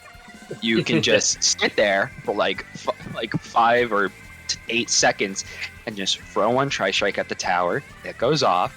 Then you throw another one, and that goes off. Then you throw your third one, and that goes off. And you can just make sure they can't get on the tower for a solid good few seconds. Yeah. Well, let's see. Let's see. Time to see. And is that Tri-Strike splash or Crab splash? Because Crab is bigger too. Oh well. Each team They both want has missiles. their own spam. Their own splash? Yep, all missile. They both have the Splatoon Wiper Deco too, which has easily outtaken Flingza as the supreme missile option. Nobody's running Flingza anymore because you just run Viper or Ballpoint for that backline here. But we're already seeing the Tri-Strikes coming out from Hermit here. Junkie on their bridge, 2 down. The missiles are coming out. Junkie is still pushing up here.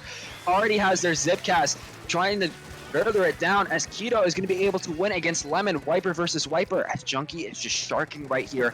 Seeing the members of Octopi and what they're trying to do. Keto's going to go down, but Junkie on defensive, going to be able to get the pick on that splash, as the Zap is chasing him down, going to be able to get that pick. But it's already second checkpoint gone, and it's just the Eliter left alive, as Hermit is just jumping on the tower. That's just taunting at that point.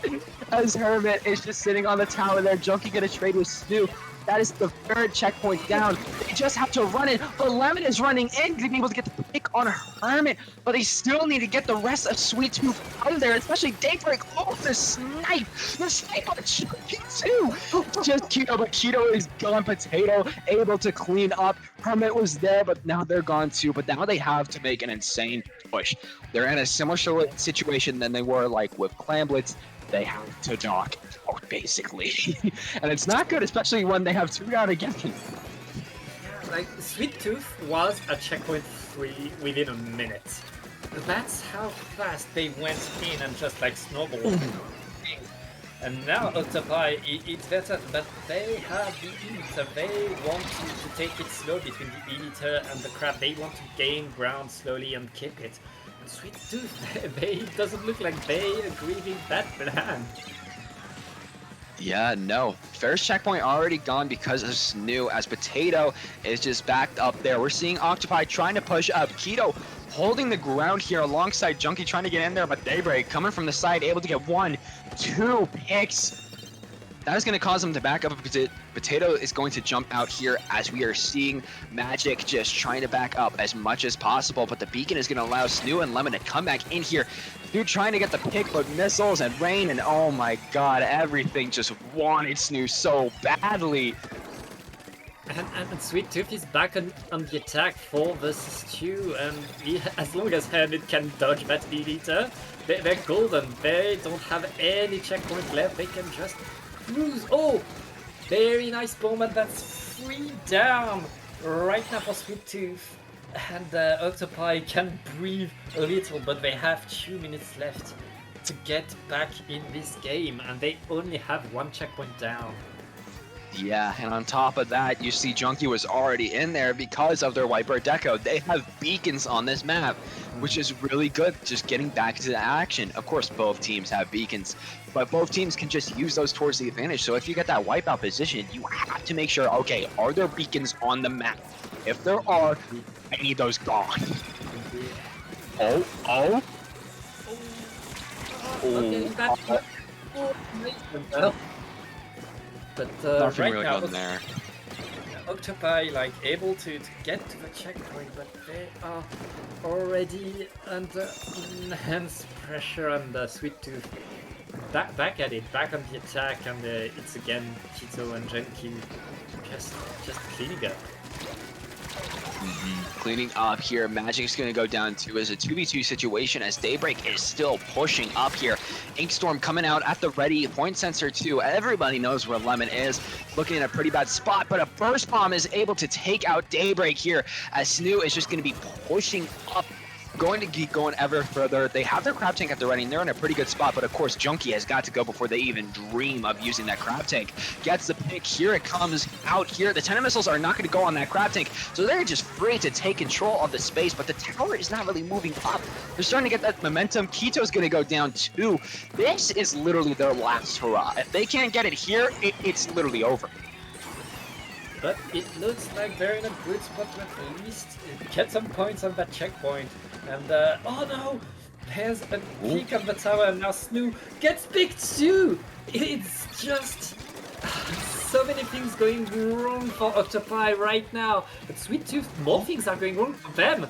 And it looks like Octopi is able to push through that checkpoint through sheer will. And they are finally at the final checkpoint. But right now it's overtime. It's do or die. No. And they have to throw everything they have, but that's not enough. Too little, too late. I saw that Zipcaster at the ready from Junkie, and in my head I'm like, oh no, it is going to go bad. E-leader only on the tower. It was just very easy for Junkie to get up there with the Zipcast, get the pick, and just stay on there, giving Sweet Tooth that second win after such a close game. Moving on now to Rainmaker on Museum d'Alfonsino, which is definitely going to be fun, but oh, that was so tragic. Yeah, and on Rainmaker, like right now, Octopi, they need more speed. You can't go to Rainmaker with an E-liter, can you? Like, Sweet Tooth, they love to move forward and snowball one. That's the strat that, to me, works the best for Rainmaker. So Octopi, they need to adapt and adapt very, very fast because Sweet Tooth is 1 game away from winners finals. They're 1 game away. Like, Octopi has to come back here. If they want to get that winner's final spot easily, they have to get the win. They have to get both wins on Rainmaker Museum and on Clan Manta. And in order to do that, they got to get something going here. And something to note, especially with the meta we're in right now, is both specials that are very popular, both Cooler and Inkjet. Even even before any of these were meta, back when they were both like bottom 5 specials, like during the crab meta, they still were used at least a little bit on Rainmaker. They were both really good on Rainmaker, but now they're ruling the meta. So Rainmaker is literally just the best mode for them. It's still the best mode for them because that's where both of them excel the strongest, but they still excel everywhere else now. So it's definitely important for them to be on Rainmaker. Yeah, though I expect the Octobrush to come back because zip casting to that spinner, like anything that can get you onto the enemy platform without having to go through the choke point is so important. So both like Inkjet and Zipcaster can do so much for your team. No Inkjet on the side of Sweet 2 though, and In no fact, Inkjet at all. Nah, but we're In seeing fact- the V Charger. That is interesting. I've heard some people picking Inkvac for Rainmaker, at least to like slow down Rainmaker or allow the Rainmaker to go in. It seems to be the best, not the best special, but like the best mode for Shed Special, kind of like what Cooler had before. Like there are some specials right now where they excel on a certain mode, like Reef Slider or Super Chomps on Splat Zones, or Kraken Royale on Clams, or both of them getting picked off by the crab. And Lemon's Lemon's just coming out of nowhere and just gonna run it all the way down to 60. That was at least a good way to buy themselves some time here. Yeah. As 3 down on Octopi, not looking good right now. They're going to be able to set it up very easily, but not before both of them are going to be knocked out. They still got the checkpoint, but Potato is wrapping things up nicely and going to allow their team to get some control back. As Junkie is in that corner, the Torpedo going to take them down here. They need mid now. Yeah, a checkpoint or a wipeout, like that's always a choice you want to think about, but Sweet Tooth happy to take that checkpoint right now. Octopi looking to get there, and that's the problem with Vacuum. If you're not just right behind your teammates, you're not protecting them. Like, you have to be right behind them. You can. Oh my god! That is insane! One snipe out there! Oh my! Potato's king! Potato's the king! I literally just got a quad. Bro tap shot it, then zap! Bro tap shot it, then zap! Potato doing so much this game and being clearly the MVP of this game for. And Sweet Tooth right now, like they had to concede the checkpoint. They still have the lead, but such a swim lead. That, well, never mind. It's no longer the lead, and Octopi again on the attack. And here the Inkvac behind the Rainmaker is going to allow so much, plus a big explosion. Octopi in such a good position to right now to score so many points. 18 is so good on this map. Yeah, and because they have Cooler, they can just run down that Rainmaker without fear of losing anything. It's like, I run it down, I have the extra speed, I have QR, like, who gonna stop me? And Potato Charger just coming in clutch again, getting a double. Oh my god, with their Inkvac 2, Potato is just running, and Lemon's in spawn with an Ultra Stamp, allowing all the members of Sweet Tooth to get distracted by them as I hear the Tactic Cooler coming out, and they're just trying to run it down here. Potato still has that top, gonna be going down here. They have the Inkvac at the ready, and they're putting it here, making sure Junkie just can't get anything as the other members are trying to run out, but they got the Inkvac, gonna be getting the shot out. Hermit's gonna go down, 2 left alive. Keto trying to give some back shots, but can't seem to get it in with the Trizuka. Oh my, Octopi just has so much control. And they're not stopping, like right now Octopi are full attack mode, and Sweet Tooth, it's like they don't know what to do against Potato and against all that Octopi is throwing at them right now. Hermit getting a double, getting a triple. It's just Potato keeping mid. Sweet Tooth, they get some breathing room. And again, they got rid of a checkpoint at the start of the game, and they can be pretty happy that they did right now, because they have a big lead to get back at it. Yeah, seeing Junkie trying to come up here, trying to get some members off their back. We're seeing the ink back on the right side, but Junkie is trying to escape that with the zip, trying to see if they can get behind them here. We see him on the back line, but not really doing much other than just trying to distract the members of Octopi, but actually getting a kill on Magic.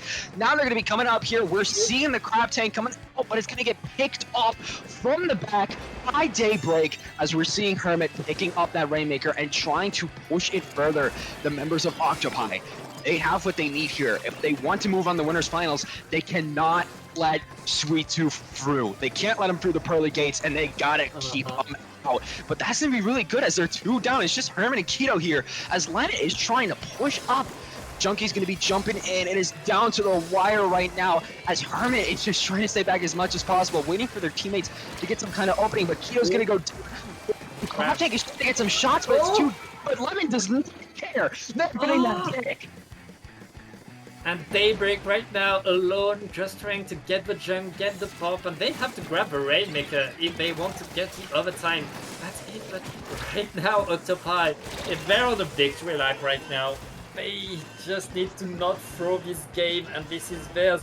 Sweet Tooth is moving backwards right now. They are just so much on the back foot. And it's going to be the vacuum! Not even with the blast, but just with the shot. Bro's even sniping with the Potatoes sealing the deal, and what a game, what a comeback. Octopi showing, yeah, we are going to game 5. We want a rematch of Clan Blitz and show you what we're made of. Whew. Oh my. That was insane, especially from Potato. Literally just soloing them at some points, getting triples with Charger, just using that ink back to push them back even further, even getting picks with the ink back. I'm just getting word from chat. Potato almost dropped a 20 bomb. Oh my! Only getting 4 deaths and getting 19 picks. Oh my! Could we call that a game of hot potato? Potato was definitely in heat there with that V charger, showing that they can cook with that weapon. Like, all right, I respect it. Yeah, that was impressive. And let's see on Manta Maria, what if Potato comes back, with the charger, or like, I mean, it has to be a charger. But yeah, like, is it still a flat charger, or is it going to be the E-liter? We'll see which charger they pick because it's not going to be Rainmaker anymore. We could see if they want to continue with the V charger. Just going to be a matter of time. I don't know if anybody plays like 96 or heavy on either team, but if they do, now is the time to bust it out. Like, Kraken cooks on this map mode. It does. Not only because it's Clan Blitz, you know, Kraken's mode, but also because of just how Manta Maria is. It's just really easy for the Kraken to just take advantage, especially the 96. Though the heavy, in my opinion, heavy is the best Kraken weapon right now. Probably the best, but don't bring a heavy against Potato. I don't think that's a good idea. True. They definitely want that 96. They definitely want 96 if they're picking one. But we're going to see what weapons are being busted out here. Of course, the Octobrush here. Standard comp coming out from Sweet Tooth. And on the side of Octopi, we're seeing the Tri-Nouveau coming out. Oh, the ballpoint! Ballpoint is coming from Potato. Meanwhile, Keto bringing back the Deco Wiper and some missiles. But there are no longer... I mean, there's no longer a charger on the other side, but at least like this match is so long that having like missiles and beacons is so good for your team. It is very good, but particularly shots in the back by Junkie here, coming out of nowhere, already in their street, has 6 clams, and it's just getting so much distraction. Keto gonna go down, but they have Zipcaster just trying to jump out. Okay, wait. Somebody get me the notes. How much QSJ is Junkie running? That was quick. Or maybe it was a beacon with so much sub power up. I don't know, but that was quick. That was very quick. Right now, both teams are just looking to establish control of mid. Both teams with like enough clans to get things going their way, and it looks like Octopi is throwing every special they have just to get to the basket, and it's it's not paying off yet. Okay, that's going to be an opening. That has to be. But there's not many members to capitalize that right now. It's only really Snoog trying to get up in there, but they're trying to take on a 1v4, at least taking out the other Neo Splash, going an eye for an eye or tri-strike for a tri-strike. As Potato is just trying to hold back, trying to take space. As Lemon is just going in there, but it's just going to be shot by every single side, especially by Daybreak here, as they're going to be pushing up. Magic is trying to hold it down, but it's going to get shot too, but not before Keto is going to go down too, as they're just trying to push up. Clams are coming in there. We're seeing an Inkstorm coming out. Lemon is going to take a 3v1 and not get anything from that, as there is going to be another opening. But all the members of Sweet Tooth are live up here. Scratch that. Commentators Dirt on Hermit is already gone. Yeah, but that's two super clams for Sweet Tooth, and that's going to be a decent lead. We are like 2 minutes into the game, and like they can be pretty happy with that. Octopi already back on the attack, Lemon with the Wiper, and Magic on the bunker with the cooler already deployed. Octopi looking to already attack. They have their over 3 specials at the ready and coming. Yeah, we're seeing the Inkjet coming out here from Potato, trying to push back Hermit as much as possible.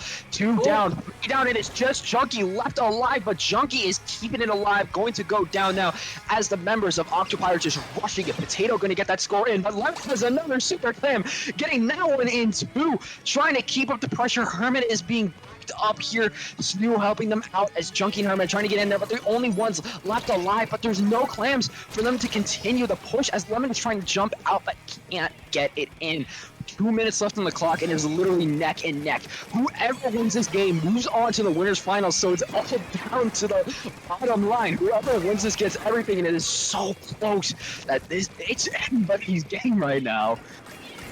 These 2 games are so close. Like, one super clam and pretty much nothing, and Sweet Tooth is back into the lead. Both of these teams are pretty much at the same point right now, but there's a super jump right there, and that's going to be another opening for Octopi. Very short-lived, though. That's not going to be any extra points. And right now it's on Sweet Tooth to take control of mid, maybe. Oh no, Octopi stays in control, so they didn't lose pretty much anything from getting that super jump in. Oh, Junkie getting picked off by a physic bomb there, coming out from either Magic or Potato. Getting that score in, getting that penalty down from 20 to 10 was still really good, as it allowed them time. They can't really push up if they're busy trying to make sure that nobody's scoring on them. But now they're scoring another one. They're getting it from 50 to 40, continuing the pressure here. But because of that, Sweet Tooth already has 2 penalty clams going on 3 now. They have 3 at their disposal, so if they can get a really good push, they can easily solo this. But 2, 3 down, it is just Daybreak left alive. They are running for the hills, but no, they're going to go down. Octopi just has so much pressure, and they're trying to get another super clan. Here it comes, getting it down to 30. Just 2 clams! Just 2 clams, they gotta get just 2 clams, and they win, and they go to winners finals. Just one. Snoo got a clutch on it. They wiped.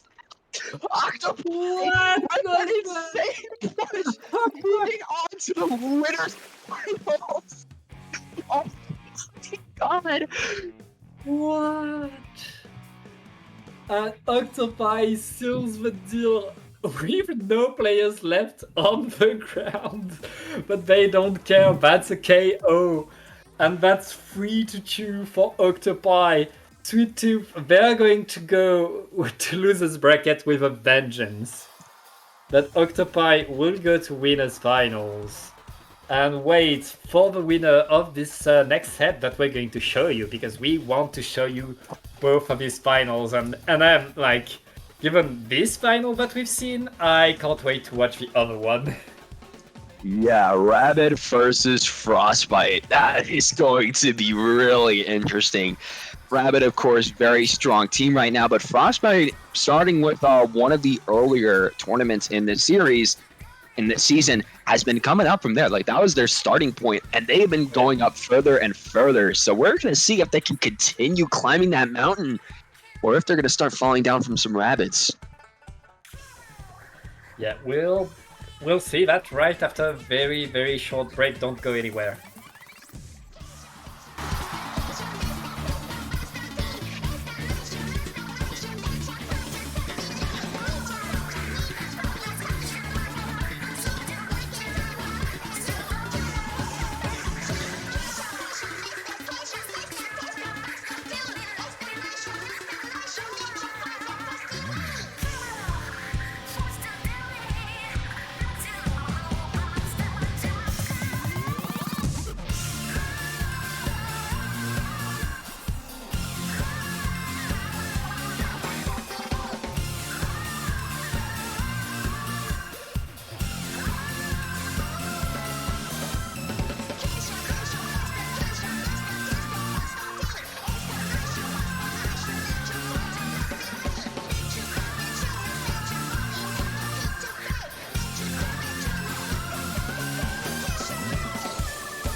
And welcome back. Who is going to meet Octopi in winners finals? It could be Frostbite, it could be Rabid, and we will know in 3 to 5 games. I am Pat here back with NM and ready to watch some more incredible SAC action. How are you doing, NM?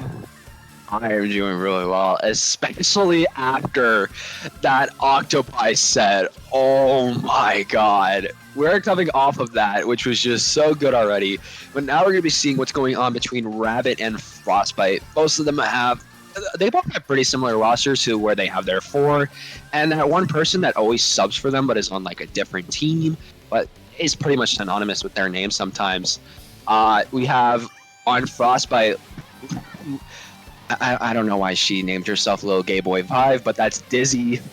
Why she named herself Little Gay Boy 5, I could not tell you. I will respect that Dizzy. name. Yeah, that's Dizzy from like 1-2 and Ouroboros, my former teammate. Yeah, that's her. And Candy coming from Make-A-Wish on the side of Rabid. Yeah, and some news from losers bracket.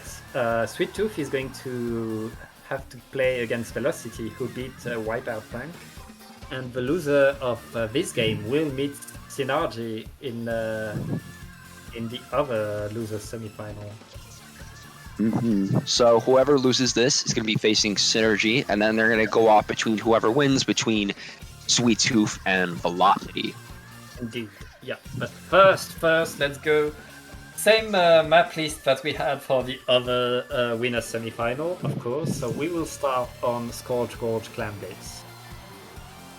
And we didn't see that much of Clan Blitz in the first semi-final. It went so fast because Sweet Tooth was just blitzing it. So let's see a bit more of it with Rabid and Frostbite. We're going to be seeing what's going on both sides here. In terms of weapons that are synonymous with like players, we all know that Sungura.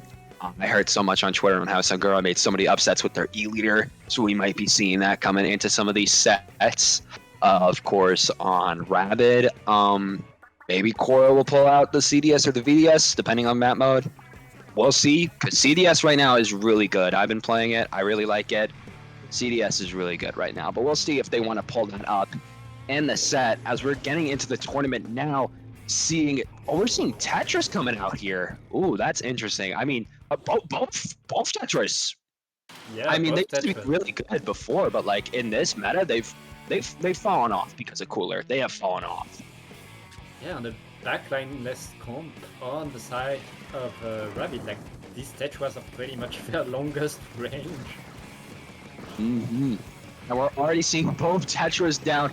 We're seeing Dizzy just trying to back up, but they're going to get picked off too here as Reborn and Sungura are trying to push up here as Adapt is just keeping them back. But we're seeing the Inkjet coming out. You see so many members. Adapt in the corner, but is going to be able to live for another day as Squeak is just trying to stay alive here too. Sungura not going to be able to get those picks as the members of Frostbite are already pushing and trying to get that control. Candy going to get the pick on X-Ray, but Candy is going to go down too. Because Dixie, it gets through in one Suga shot. And right now, Frostbite has the advantage. They have the super clam. It's all about being able to get in and get that clam into the basket. They do it, but the crab tank is deployed on the side of Rabid is going to allow them to get control of their basket very, very fast. So that's going to be like just that for Frostbite, but they kept themselves alive. They didn't concede any ground while taking a bit of points. So that's pretty good for them still. Not much happening. Both teams pretty much back to the drawing board. 20 points isn't so much. We're going to see more before the end of that game. We're already seeing Adapt going down. X-Ray gonna go down too here. The crab is done from Koro as they are trying to push up. We are seeing Candy going to go down here. Dizzy getting another pick on Adapt. Squeak trying to run away, but can't run for long.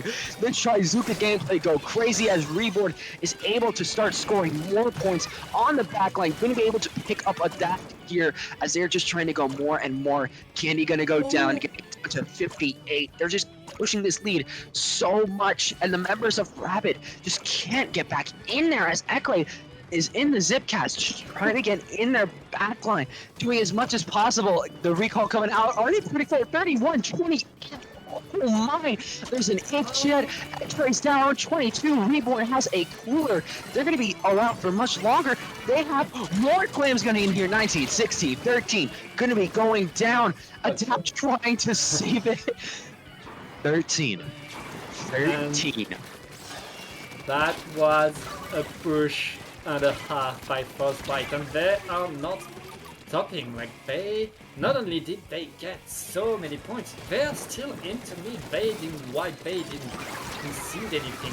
It's just really like the clear Tetra Jewel is getting so much chaos going on into Rabid spawn that Frostbite could do just whatever they wanted by the basket, and they keep going at it. They want to extend that lead. 13 is not enough for them. They want a KO.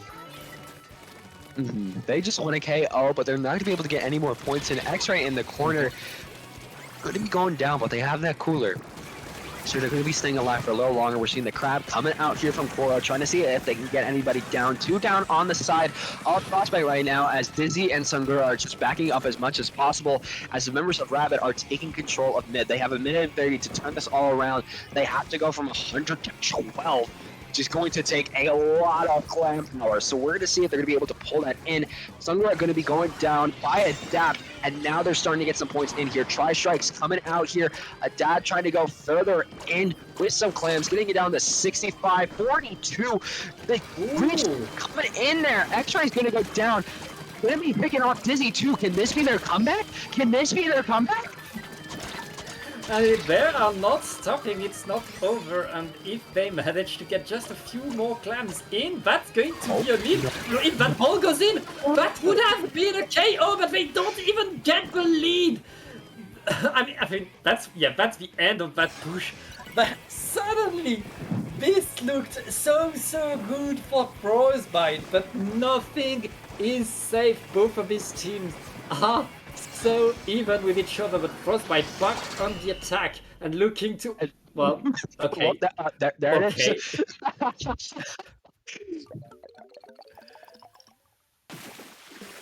And won. Yeah, and Rabid was so close to getting that KO, like just one better jump with the Pity Clam, and that was it. But like small things, and Frostbite gets that one. They were just able to keep up that pressure so much, especially with like those Zuka shots coming out from Dizzy that, oh my god, they were able to take that first game. Now moving on to Zones Haggle once again. Of course, there's going to be flying crowds, so both Tetras are going to be having a good time just trying to get in on the back and from the front. There's going to be some nice stuff going for them there. So, you know, it's going to be looking better. Yeah, and both of these teams have shown us such a back and forth. So I can't wait to watch that, like on a what we might call a more even maps mode, like something with a bit more like pacing that is known by everybody, and not constantly having to look over your back for a flank and a sneaky ball. And I really wonder if Rabid is going to like keep going with the no backline. Like I don't know that team so well because I'm European and like I don't think I've seen them much. But I haven't seen much like backlist comps, especially because of how dominant ballpoint is. It's like, why would you want to go backlist when you have a ballpoint? Like, because of ballpoint and how powerful it is. But yeah, there have been a few, but it's not been enough to the point where it's like backlist is something that's run like a lot. Like ballpoint is still ruling over.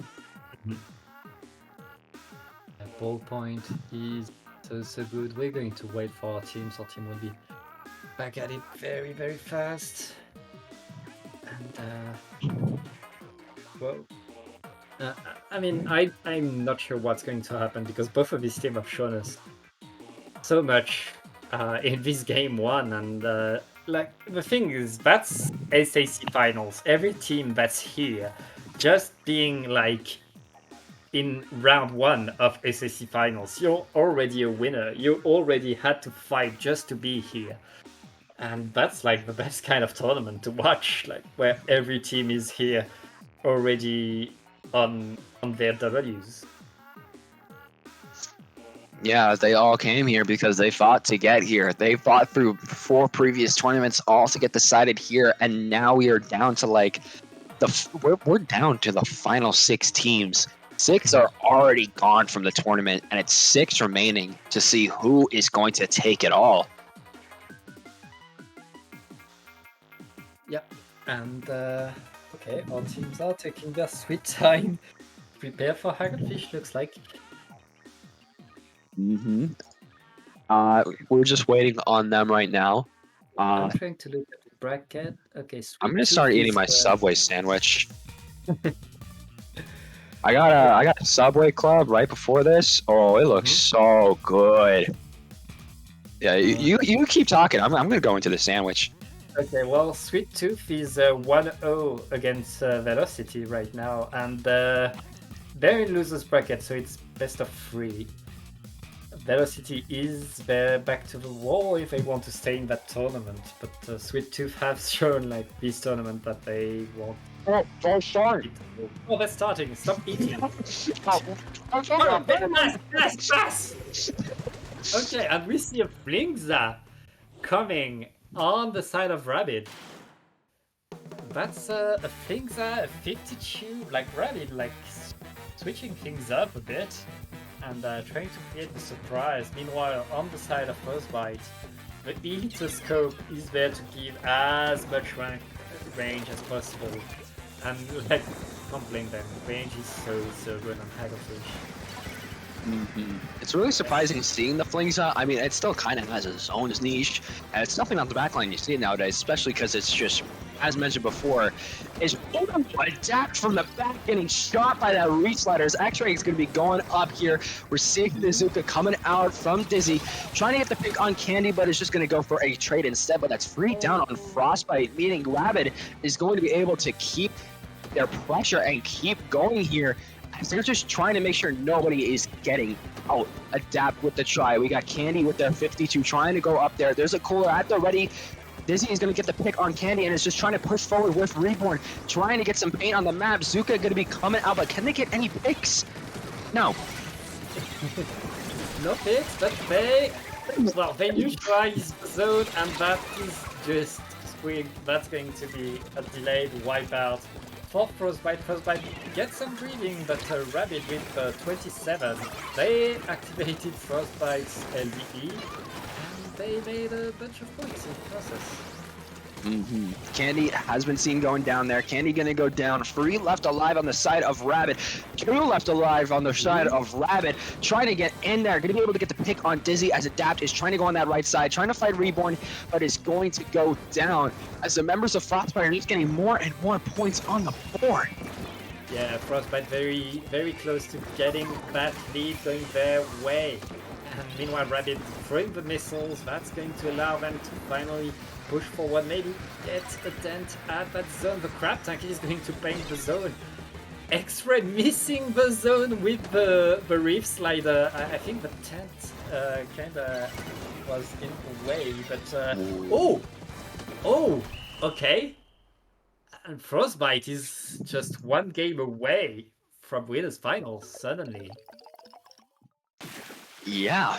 Frostbite might just 3-0 Rabid here. They just keep the pressure up, able to always get in their space and make sure they just can't get out.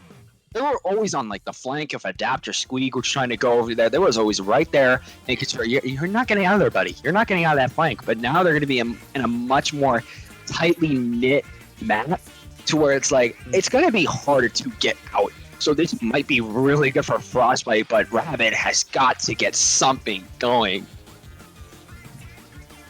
Yeah, and as you said, like the difficulty of not having the backline is really like showing on Hagglefish, even with the missiles. If the Eliter's in position, as long as the Eliter's in position, you have a problem, and the missiles can stop that for just a few seconds, but the rest of the time, there's an Eliter there, and you have to deal with it. And like I feel like Rabid, they have to find more and more ways to counter that range advantage that Frostbite is playing off, and they need to find ways to get in. That's what they're lacking right now. And if they want to win on tower control, they need to be able to push forward. Yeah, they need to make sure that they're able to push forward and actively take that space so that they're able to just keep up the victory. I was eating my sandwich, sorry. Yeah, we can tell. We can tell. It's a really good sandwich. It better be. We have a job to do at him. I'm sorry.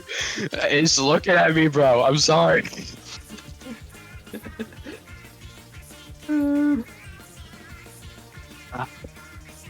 Yeah, we'll see if Rabid is able to keep up with Frostbite, and in order to be able to just keep going, because Frostbite just has the lead so much that it's just hard for Rabid to get back in there, but Rabid has got to get something going. Also, I got a Subway Club, Gus, if you were wondering. I know I see you in chat. Yeah, it's a number 11. It's got roast beef, it's got ham, it's got turkey, it's got mayo, it's got lettuce, and a vanilla blaster. Okay, let's get back to the game now. And forget your sandwich, please. I will. I love to see a blaster. That's like both a bubble and a blaster are the kind of adaptation that you want to see. But Candy already picked up by Sungura with the Zekofim charger. I mean, we said before how much Tri-Strike is really good on this map mode, but coupling that with a backline, that is just going to be a recipe for them to win this. The Zekofin is really good here, but we're already seeing Adapt. Getting the pick on Sungura here. They are not taking no for an answer, but they're stuck down there, but they're keeping that bottom spot, but opting to jump back into mid really quickly here, trying to make sure Reborn can't get the pick on them as they have their bubble at the ready. Bubble is not a special that's used a lot, only really with Vanilla Blaster and a sprinkle of Roller with one specific team, because Bubble right now just gets shredded by like absolutely anything. It's like, it's the worst special right now. Yeah, and you can see that Adapt waited for the end of the Tri-Strike to throw the bubble, but unfortunately Frostbite is running 2 Tri-Strikes, so the bubble had to go because of a second Tri-Strike. But Rabid, they managed to get to 30. They're already at the final checkpoint, and it doesn't look like they want to go anywhere but forward. that's what they wanted to do all set long, and finally they able to impose their pace and do what they want to do. But even with that and a delayed wipeout, they were not able to get rid of that third check. It is still there, and now Frostbite is going to be pushing up and trying to take that space. Hopefully, Rabid here can hold it down and make sure Frostbite cannot turn it around, because if they lose this, they are not going to winners finals. They have to fight Synergy and be in a little bit of trouble, because losers finals, like, getting into the losers bracket and double elim is still kind of safe, but at the same time, you don't really want to go down there. Like, you don't really want that being scared of being out. Like, you want to be safe. They are not thinking about losers bracket right now. They are just thinking about winning this game, and they are doing a great job at it. They are not stopping. Rabid is still there. Okay, Frostbite finally managing to get that defense going, get back into mid and get maybe something going. If a little gay boy is able to use Bazooka to their advantage, finally Frostbite could get something going their way. And it looks like already on the second check here. We're seeing the Zuka coming out, Tri-Strike coming out too. What I didn't notice is actually they have doubles Tri-Strike on their team with the V-Slosher from X-Ray to boot. Which is really good, but that's 2 down on the side of Frostbite. They got that second check removed, but didn't able to push up from that. Squeak and Dizzy are going to go down to each other here, as Candy is just trying to push up, going to be able to get the pick on the Zeko Fin, trying to stay alive here as Reborn is going to be getting shot by that blaster. yeah, it looks like, I mean, that's what Frostbite wanted, at least like get the checkpoint. Ooh. In position to get there, but adapt right now. Once that bubble is deployed, unless you have the strikes at the ready, Adapt can do so much and can be such a huge threat. But right now, Frostbite are back in control and back, like they have a minute to have they need a very big push in that last minute. And Sangura being in position with that wall on top of the bridge is a very good way to start that. Yeah, the only real way that Rabid can really displace them is either with their Crab or with their Killer Whale. They don't have any other tools for displacement. Already getting to that third checkpoint. They now need to start it, but a double is going to be coming out.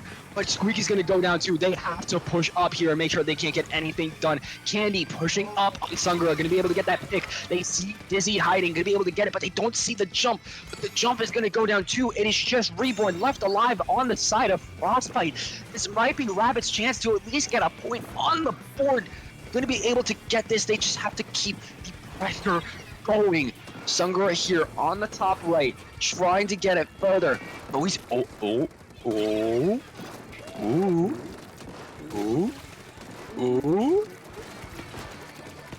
There we go. Not getting anything. That up so much. Oh, but they just have 1 second to get on the tower. They get on it. This is their last push to get on. Squeak is just right there and going to be able to get on it. This is really good for Rabid as they get that first point on the board, and now they have a way to turn it around. Yeah, having that first point on the board is so important for Rabid. Well, first of all, because otherwise they'd be losers, but also you need that momentum. You need to reset things, to think, okay, we can beat these guys. We can counter what they do. We can stop what they do. And like, I rest my case. The blaster was the right choice on the side of Rabid to really like pose so much problems for the backline and make sure that Rabid is always in a good position to attack. Yeah, that blaster was really good there, especially because blasters are just, they're really good on TC. The main blasters you see nowadays are like, range and rapid deco. You do see V-Blaster here and there. I'm telling you, if they give, in the Drizzle season, they give it a good kit, V-Blaster is about to go way up. Because that main weapon is crazy, but it just has the most useless kit right now. With Auto Bomb and Big Bubbler. It just does not have a kit. I don't agree. This kit is good. Like, individually, every part of it is kind of weak. I mean, the Auto Bomb and the Bubbler I'm not the best, but they work well together, and like they do the job. And I think like if we see a Big Bubbler buff and Big Bubbler getting like good in the meta some way, this kit would be like so fire, and you'd have to run one because like the three things work well together. You got me there. Like, if Bubbler starts to become good, yeah, I can see this thing ruling, because right now this is easily the best Bubbler weapon. Oh yeah. Like, easily. Oh yeah. Like in a Bubbler meta, that thing can go crazy, but I would love a different kit, like maybe a combination of the S2 kits, like Toxic Mist Jet, or Fizzy Bomb Jet, or like Fizzy Chomp, or whatever. I want a really good kit, but getting into the comps here, they still think V-Blaster is the wave, because they still have it here. The comp's going basically unchanged on the side of Rabid, but on Frostbite, they're going back to their Tetras. They got their Zap and their BP. BP is back, no more Tri-Strike. Yeah, Ballpoint is back, and it looks like Rabid is getting the initiative and already bringing the Rainmaker to the podium. That's such an early checkpoint. Not wasting any time. We're not even 30 seconds into the game, and the checkpoint is broken for Rabid. Frostbite, they're going to have to revert the momentum that Rabid is building, because right now Rabid is running. But now Frostbite is running in there too, but Adapt is going to be able to get the pick on both of them there with that crazy AoE as Squeak is trying to get in on that Rainmaker. X-Ray going to be jumping back out to mid to get a better position for their Reef Slider. Going to be going in here on the right. They see Squeak. Can they get the pick on Squeak? They can with that combination. You see that combo a lot on like S-Blast. It's very easy to get like a jump shot off after you use that Reef Slider in order to get the 70-30 combination, but you know, you can still use it on Tetris too, like as you saw X-Ray doing right there, able to do a little bit of a Reef Slider combo. Yeah, and right now Rabid looking to just defend, keep the Rainmaker there. Frostbite, they didn't get the pop, I mean they got the pop, but the Rainmaker was just reset right away, and Rabid getting that pop, getting that cooler. They're in a position to attack again, even though they are not in position to attack anymore. Yeah, no, they are not in position for that, but either way, we're going to be seeing it coming out here. We're seeing the Crab trying to go in, trying to take some space. Really good coming out here, but Sangra is backed up a bit, but they're going to be staying alive. But Squeak just running in there. They got way more than I imagined. Just running in, making a bunch of points for Frostbite, and for Rabid. Frostbite are back on the attack now. Cooler is deployed. They are finally able to get the checkpoint. And with that pick on Candy, they should be able to at least regroup and contest that top. Yeah, they're now going to be regrouping, trying to contest it, but both teams, here comes the Zuka coming out from Dizzy here, getting the pick onto Kuro as they might be pushing people. That's 2 down. Adapt coming in, but they're going to go down. It's just Sangra, but they're in Inkjet. They can't push anything right now. They're all just going to surround the Inkjet here. Candy actually going to be going down to the Inkjet, but they're both going to go down there. That almost got set up to be really good. The jumps to the Inkjet were a tiny bit hasty, but just a split second earlier. And that could have been such a big push by Frostbite. They're already back there, and with a cooler again, they're already on the attack again. Oh, but Adapt. That was really good for him. Just stalling for time, just even picking it up and dying. Bro's got the QR, so Bro does not care. He's fine with just picking it up, dying, and just coming back, but just giving that time for Frostbite to be able to not do anything here. As Adapt is trying to go for that Inkjet, not going to be able to get it. As 2 down on the side of Rabid, this might be Frostbite's chance to push it up. Candy going to be going down. They have the farm line, they have the Trizuka, the Reef Slider. Reborn is trying to get in there, but the Crab sees him. But it's only it's just so free for them. They might not get out here. They're trying to go for it, but Adapt is saying none of be able to get the pick just like that. And it looks like Frostbite just set an option on Winners Finals Rabid. With 1 minute left, they pretty much need a KO to stay into the into this set. And Frostbite, they just need to defend right now. Yeah, they have a minute left to just defend in order for them to get this, but Rabid is in a pretty tricky spot. They have to get it all the way down to 3. They have to basically knock out. But with the comp that Frostbite has, that is going to be really tricky because they have the ways of keeping that space and just making sure they can't get in there, but the Tetris are going to go down. Adapt trying to get the pick onto the ball point. Not going to be able to get it, though. Down to the last 30 seconds here. Squeak is backed up. But Core was down. They have 2 special act already here. One gonna go. This Inkjet is looking for Squeak, but so is the Zap. Candy is down right now. Squeak is still backed up. They have 30 seconds left on the clock. They really cannot die, or it is so over. Reborn is pushing. No, he's helping them. They have to pick Reborn off. Okay, they get the. But the Trizuka's coming out here. So's a reset. Squeak is pulling back up. This is not good.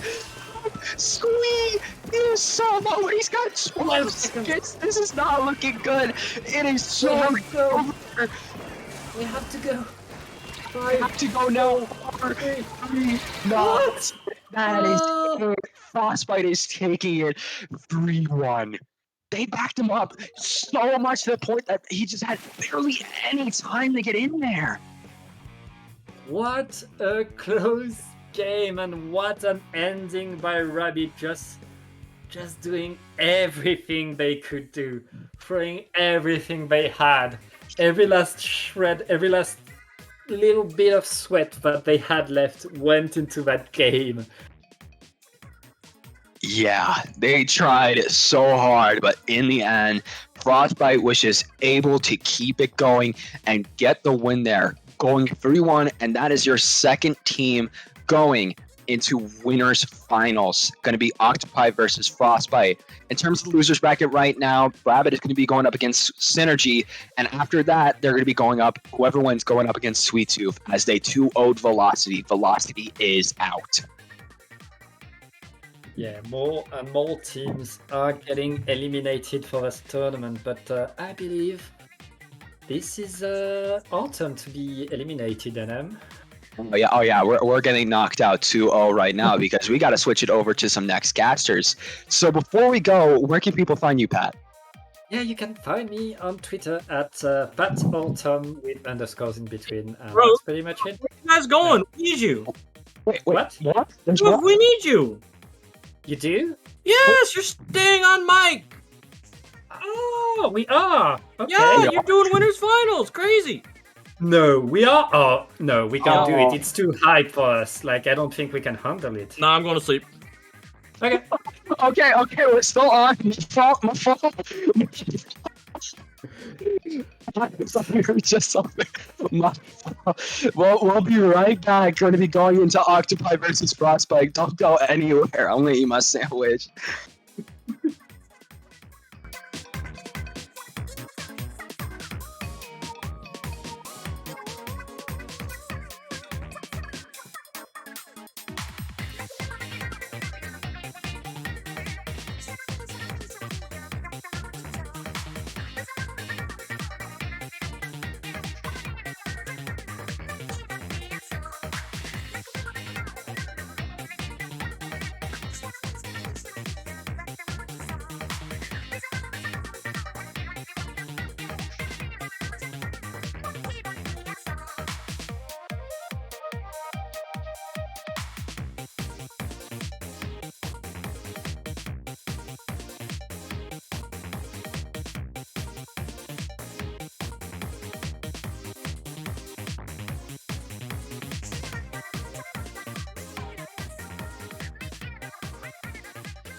All right, here we are at the winners finals for the grand finals for season 7 of the Splatoon Advanced Circuit.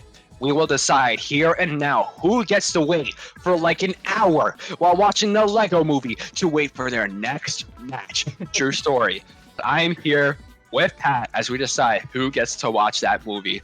Like that was during a Squid Junction with my team back when I was on 1-2. It wasn't winners finals. We got like knocked out, but we were like really late in the losers bracket, so we like started watching the Lego movie while we waited. We almost finished the movie by the time our set came around. Like we were waiting, bro. It's that's how double elimination works, and that's also why we showed you both semifinals. And we didn't know how right we were to show you both of these semifinals because both of these were fire. And now with Octopi versus Frostbite, this is our two best teams of the tournament so far, here to duke it out and know who is going to go into grand finals the big way.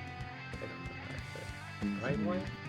Both teams are actually pulling out the E-Leader and the NZAP here. Both of them opting for it, but there's a difference between the Wiper and Splash and the shot Tetra. But already Frostbite going 2 down. Octopi taking control of the zone here as Frostbite has now got to find a way to get back in. Songray gonna go down, but Lemon's gonna go down too. Potato keeping the ground, getting Reborn gone. That's just 2 left alive, but X-Ray is trying to go hit it from the side, but they're not gonna be able to get in there all the way. But we're seeing the Trizuka come out, gonna be able to get the pick on Potato, but not before Potato is able to put their wave breaker in a really good wave breaker spot. Gonna be able to take that control still.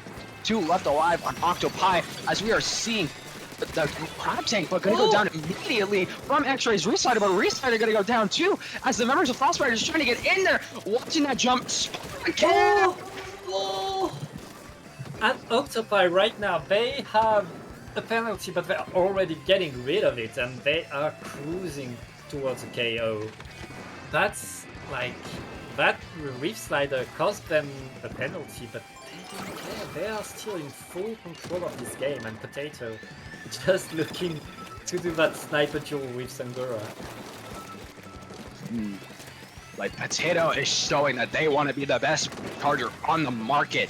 But we're going to be seeing in this set who it is, but Potato is holding it down. The Clap Tank coming out, holding it down too. Trizuka trying to get in there, but they're going to get literally shot in the back by 2 coming up here as Potato is still in that zone, but the Reach Slider capping it solo, giving them a 62 penalty.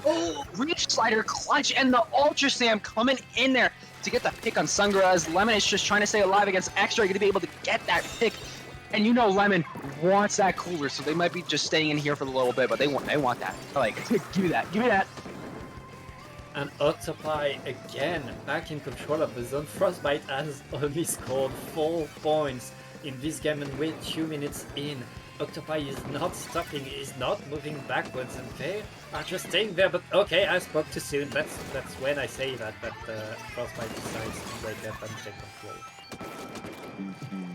Frostbite has now got control here, putting the Ink Mines in the zone from the E-Leader as they're just trying to watch the members of Octopi and make sure they cannot get in. Ends up going to go down. Potato is on that tent, but they gotta live here. Wavebreaker coming out from Potato, trying to get some control, but Lemon's gonna go down. Reborn is just going to try to shred that Wavebreaker.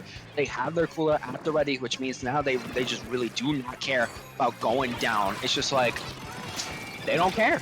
But Snoop trying to come with the crab, it's just going to be shredded. It is not looking good for Octopi right now. They have to find a way in order to get in. But Frostbite has 2 specials online. They're getting really close to the lead. Octopi only has 1, but Potato going to go down to that Zuka. 2 down. It is not looking good. They have made the comeback, and Frostbite is going to take the first game. Frostbite like completely behind, completely like defending the whole game, trying just to keep themselves alive by reef sliding into the zone. And then they take it and they just win. Okay, like that was crazy defense and crazy control that Frostbite, and that's the power of the patience that Frostbite have. Like very, very good control that they showed here. But we are now in winners finals, and that means we are going to counterpick. Now there's a counter pick here, so we will see what Octopi is truly thinking on what they want to go for. They have, the options of whatever is in the map pool, so whatever they feel like there is from there, they can pick those options. They will probably want to go for something that definitely favors E-Leader and Chargers, or they want to go back to Rainmaker Museum from that high gameplay that we saw before on that map mode from them. Like, that was really good. They might want to go for that. Yeah, I mean, both of these teams, like, where... Oh, Final Destination. Okay. We're going to Tower Control and Inkblood. And with both teams having, like, a cracked backliner, a cracked E-Leader. I don't think... Wait, did Squid Tooth have one? Have backline? Have a good backline? I have no memory. They ran I know Daybreak plays backline here and there, but they were playing Nautilus, so they had like a backline less comp. Also, mods, push Ultra Eat Skull. No mincemeat clams. I don't want to see that. I don't want to see that. That could happen.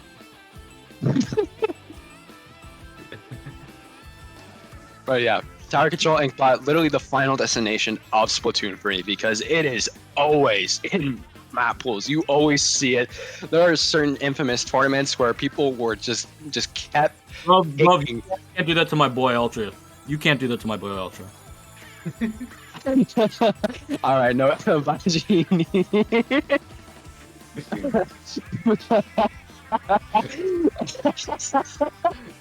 They're never inviting me back, bro. Yeah. I think we're in trouble, but hey, they're about to play, and we're not off the mic here yet, so let's make the best out of it and watch this. Seeing the comps coming out here, Octopi going for that Tri Nouveau instead of the Zap here. A lot of Zap players right now, me included, they play Tri Nouveau on certain maps where the main weapon of Tri-Slosher is just better. Inkblood is not really one you see being one of those options in terms of maps. You usually see like Mako Martyr, especially Flounder or Manta being those options. Not only Inkblood a whole lot, but we are seeing that coming out here, but we're also seeing the Seco fan coming out from Potato too. But as we're saying that, Frostbite is taking early advantage of mid here as they're just pushing back Octopi 2 down on each. Actually, no, it's going for a turnaround. It's just Reborn left alive.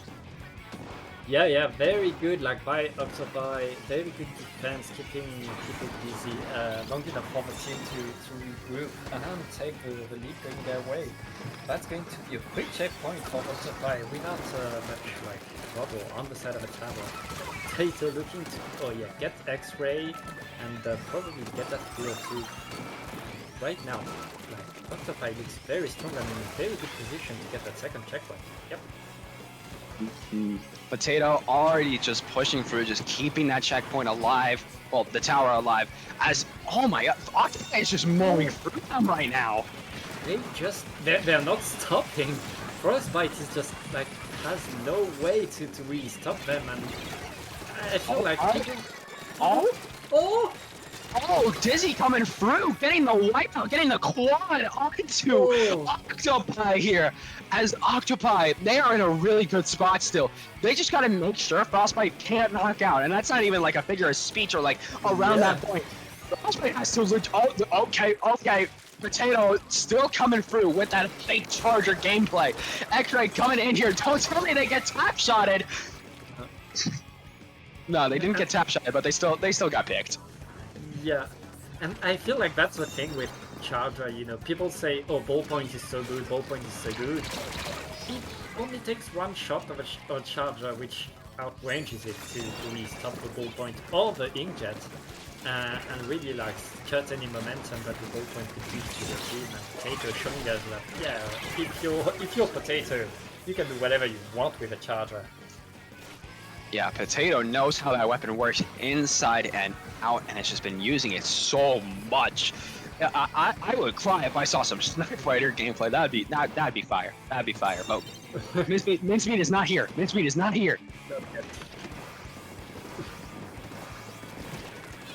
And here we go, Frostbite still looking to attack. At least they got rid of that first checkpoint, but they have to use everything they have just to get to the second checkpoint, which, like, that looked so good to apply, and now that Frostbite is doing it, that looks like such a struggle just for every point, and Octopi not giving any ground. They don't want to let any ground up right now, but Frostbite has to get some way in there. But with just under 2 minutes left, they have got to find something. Oh, I'm so sorry, but no. That Cooler just got immediately shredded by the tower. Even if Cooler is really good right now, I say this from almost a year of Cooler experience. I've been with this special Brew of Brew.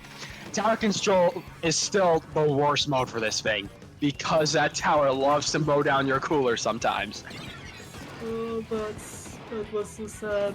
But it looks like Rebel and the Frostbite, they're not out of here yet. They're still, like, they're not stopping. They're keeping the action on the platform, into Octopi's side, but they are not able to get past that second checkpoint. Octopi right now are back on the attack. Oh, wait!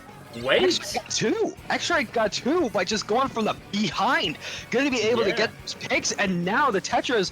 X-Ray is just living right now. Sangra has got the Inkjet going up straight into their bats. They're all in bats right now, just sitting ducks. Potato gonna get sniped by this Inkjet here. Breeze Fighter trying to get some picks, but is gonna get picked off themselves. The Ultra Stamp coming in from Lemon, trying to see if they can find anything. Almost down to the last 30 seconds. Frostbite has got to find something here. Lemon gonna go down. Reborn still alive. 2 down on the side of Octopi. It is just a try, and the Zeko Fin left alive. Let's see what happens. Awesome and bars. Frostbite not out of it, but they need a crazy comeback. It's going to be in the overtime if they want to stay in their. Octopi ready to defend. They are surrounding the tower. We can see, like, the Viper is behind you, so you have to take care of that. They are at that last checkpoint. They are here. Oh!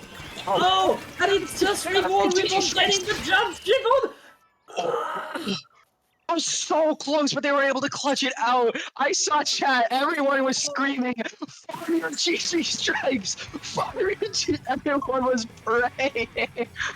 Oh, but in the end, Octopi still able to clutch it out, going 1-1 right now. Just showing that, it is like, counter picks are supposed to play towards your advantage. And Frostbite, like, almost getting the comeback of a century. They can be pretty happy about that loss, honestly. Like, you don't like losing, but better lose like that than anything else, because that was almost such a good comeback. They had what it takes, and it's just like one mistake that cost them at the start of the game. And now they can come back and choose the map mode and hope to get 2-1 in this winners final. Yeah, Rainmaker Scorch. We already have it before I can even put my opinions on what they would want to go for. We got Rainmaker Scorch coming out here. A very stally map. Definitely one of Scorch's better modes. Well, we'll see what they go for here. I can see some comps changing. We'll see if the Zeko Fin stays out, because, they might go for a leader or something else. Oh, wait, Rainmaker. Oh, you don't think? You think it's coming back out? Maybe the vanilla charger could come out. Honestly. Yeah, that's what I'm thinking. Like, that's definitely really good on Rainmaker, and it's Rainmaker now on Scorch even. I want to see it. I want to see it. Dude, I want to see that V-Charger cook again. That was so good last set. I was like... Please, give it to us, Potato. You know you want to. Bro, literally made me believe in that weapon even more. Just by that set alone. I want to see that come back. I want to see them whip that out again. I want to see that V-Charger.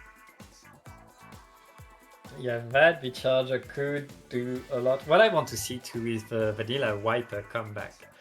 Because on this map, honestly, something like a hammer can just completely wipe the other team. And Wiper is so good for Rainmaker, it pops it pretty much instantly. Like, if you have a Wiper on your team, you have a pop for your team.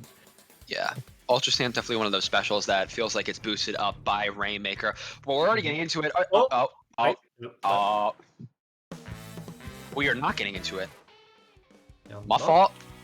Yeah, but at least we could see that the Charger was a Zekofin. Okay. Oh. Okay, I got you. Okay, they're just putting in a sub, everybody. It's not the end of the world. Yeah, there was small roster issue. There will be one teammate subbing in, and we'll be right back in that game in an instant. Yeah, like they'll be right back in. This just gives a little bit more time for us to talk, and with one last bite.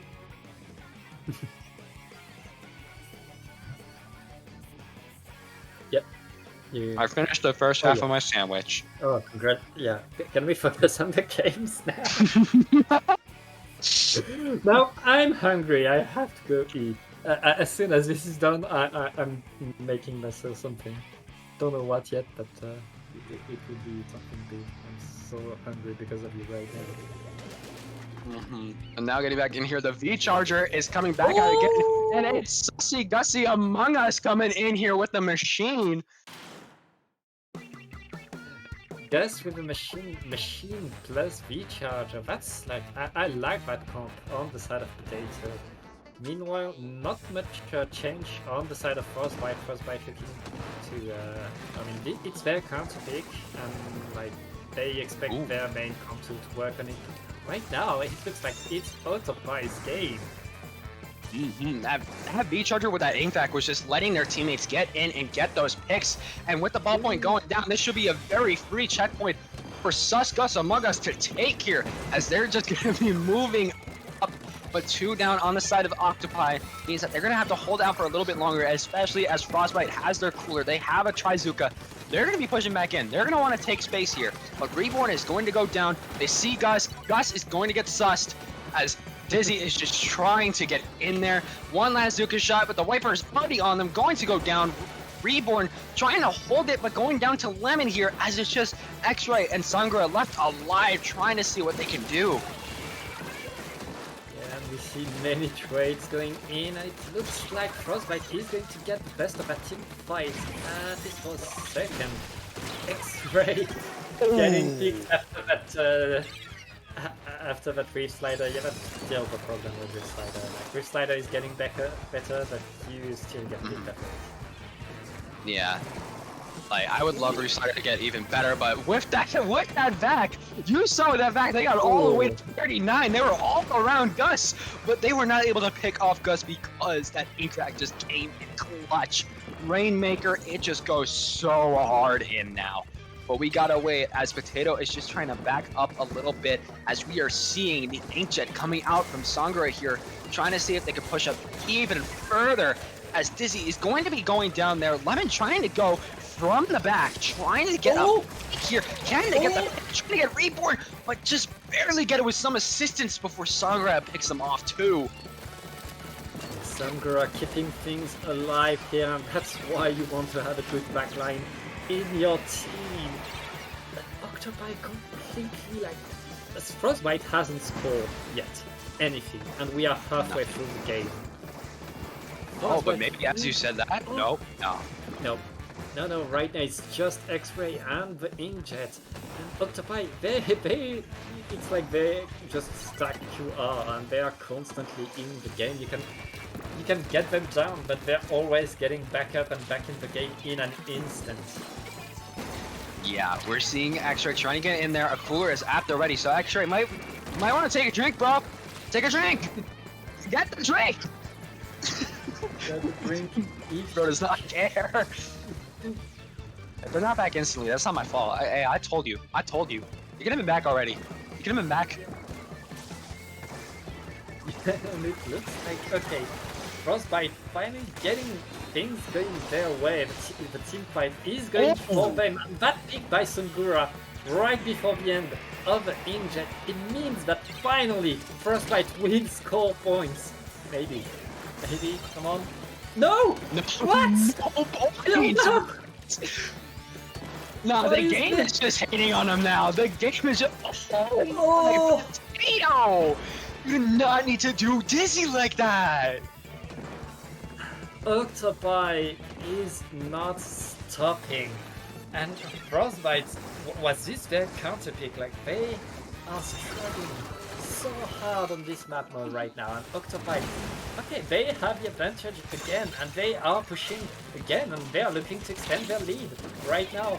But just like keeping Reborn at bay, and that's it, like Potato is in there with the Rainmaker. Not extending the lead, but keeping the Rainmaker deep into Frostbite's territory. Yeah, but they're taking it even further, going from 39 to 30 here. It is just Potato left alive on the side of Octopi as they're just trying to back up and stay alive. And Octopi right now, 30 seconds away from a match point, and Frostbite completely struggling still, getting picked left and right, and it's like Octopi is constantly moving, constantly coordinated, and Frostbite is just struggling to fight anything against that very great like action that Octopi is doing. Yeah, already seeing Potato going to go down here. One down on both sides, but it's just 2 seconds left alive, and nope. Frostbite couldn't even get points on the board. Octopi just had such an iron grip on that game from the ink facts with pushing up and keeping space. It was just so oppressive to the point where it was just over from there. And now Octopi is one game away from going to grand finals. 70-0. Like, that's worse than a KO, to be honest. Like, Oh wait, they went 17-0? yeah, 70-0. Oh, They yeah. scored 70 points and Frostbite scored none. That's like, I'd rather get KO'd than get that, because like for 5 minutes not scoring a single point, that has to hurt. And right And now on your Frostbite, own counter pick. yeah, on that counter pick, like Frostbite, they need to get like that moment where the coach gets the team and says, okay, we might be down, but we're not out of it yet. And this is the moment where Frostbite has to pull everything they have to get back in the game. Because Octopi, like, they are about to get to grand finals. Yeah, they have to pull it out here, and Frostbite is once again in charge of what map mode they go to. So they gotta make sure they pick a good one, especially since the previous one didn't really work out for them. Just pivoting off a little bit, if you want an update on the losers bracket, we have our top four because Rabid 2-1 synergy. So it's literally just the top four you saw in like the winners semifinals and winners finals, same teams. And now Sweet Tooth and Rabid are battling it out to see who gets to go to losers finals. And we will see that very Clams soon. Museum. But first, Clams Museum, Alfonsino. I mean, now that Octopi has a machine, I suspect that the Sassy Gus will stay there. Gus has been was just laying down work and was on complete fire, like the rest of Octopi. And a machine on there can do so much damage because of the ledges. Like they can do so much here. We'll see if, like I said before, but I'm not sure anybody really wants to go for it. I feel like the comps are just really set in stone at this point, especially because it's winter finals. Like nobody's switching. Maybe Potato, because I feel like their V Charger is a very Rainmaker focused pick. They're only whipping it out in Rainmaker. Yeah, But I mean, we might see both E-leaders on this map.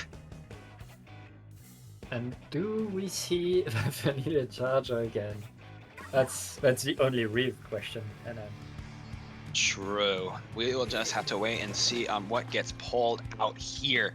We are seeing some weapons coming out on both sides. We're seeing the light Tetras. Okay, okay. That's very interesting, especially because, you know, Tetris have fallen off, but also Zipcaster has fallen off hard, especially against cooler comps, which, as you see, Octopi is actually running right now. So we will see if light Tetras was truly the play, but also E-leaders on both sides. We'll see if the scope or the non-scoped was the better play, because What? it just gets lit up Potato right has there. an idea on which is better, I think. Yes. But I think that's what the duel that we had on game 1 between the two editors. That was already unscope versus scope. So it's 1-0 for Sungura on that front at least. But right now, Octopi and Frostbite both looking to take control of mid, and it looks like Sun. We're already seeing Lemon trying to get in here on right. Oh, the Zuka shot though! Clobbers them up. It is not looking good as Frostbite is already going to get the first push. This Flash is behind them, but not behind them enough to get some shots onto them. Lemon has dropped. Potato is trying to go up there. Who is scoring all these clams? Reborn. I think Reborn just jumped out, but Reborn was just on the platform with the zap and with a lot of clams. Just scoring while everybody was busy doing something else and not fighting them. Frostbite has got to go, like, they got to turn their dial up to 11. They're already starting to, but yeah, this is their now or never. They're going to be a now or never state for the next 2 games if they can get this one down. So they got to make sure Octopi does not get any space. No clams, no nothing. As we're already seeing Dizzy on the right with the shot, trying to go up there. X-Ray with the Zepcaster. Here they go immediately on it.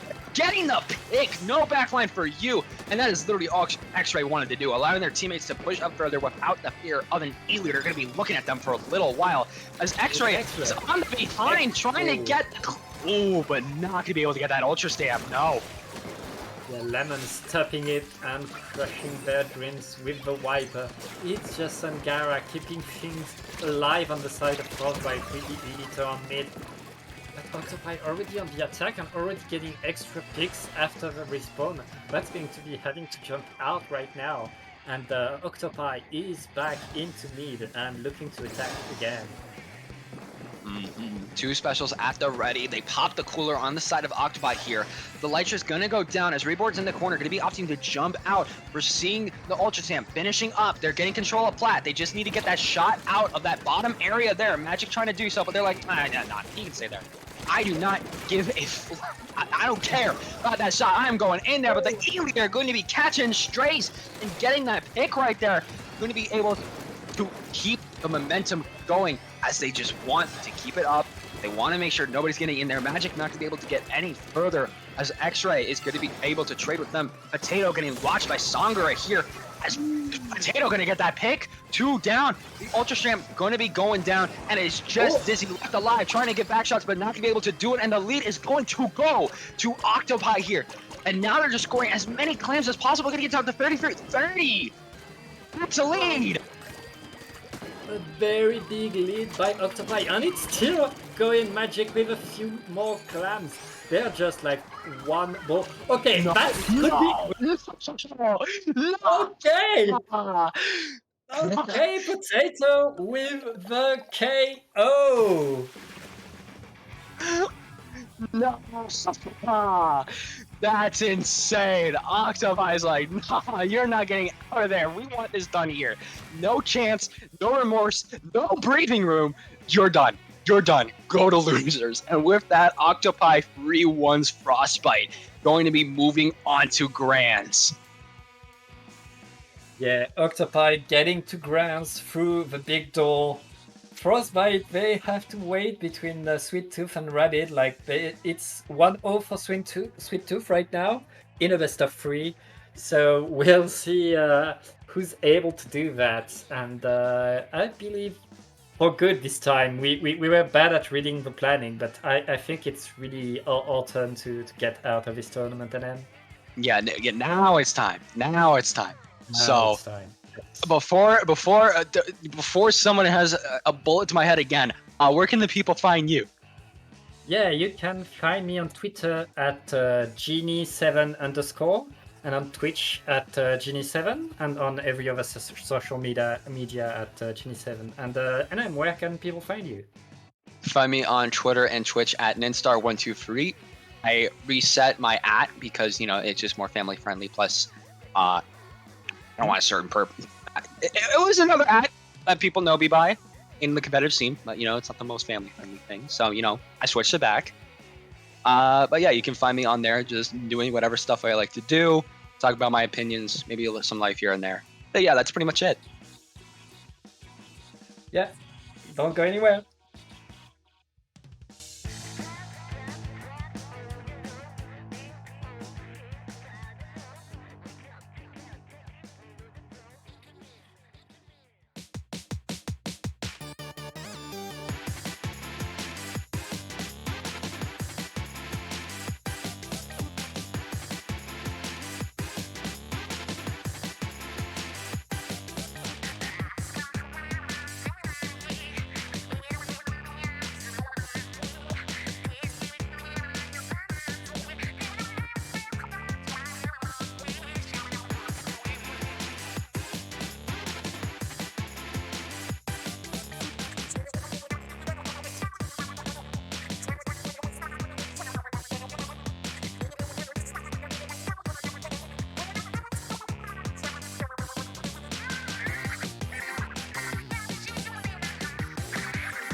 Well, hello everyone. We are back.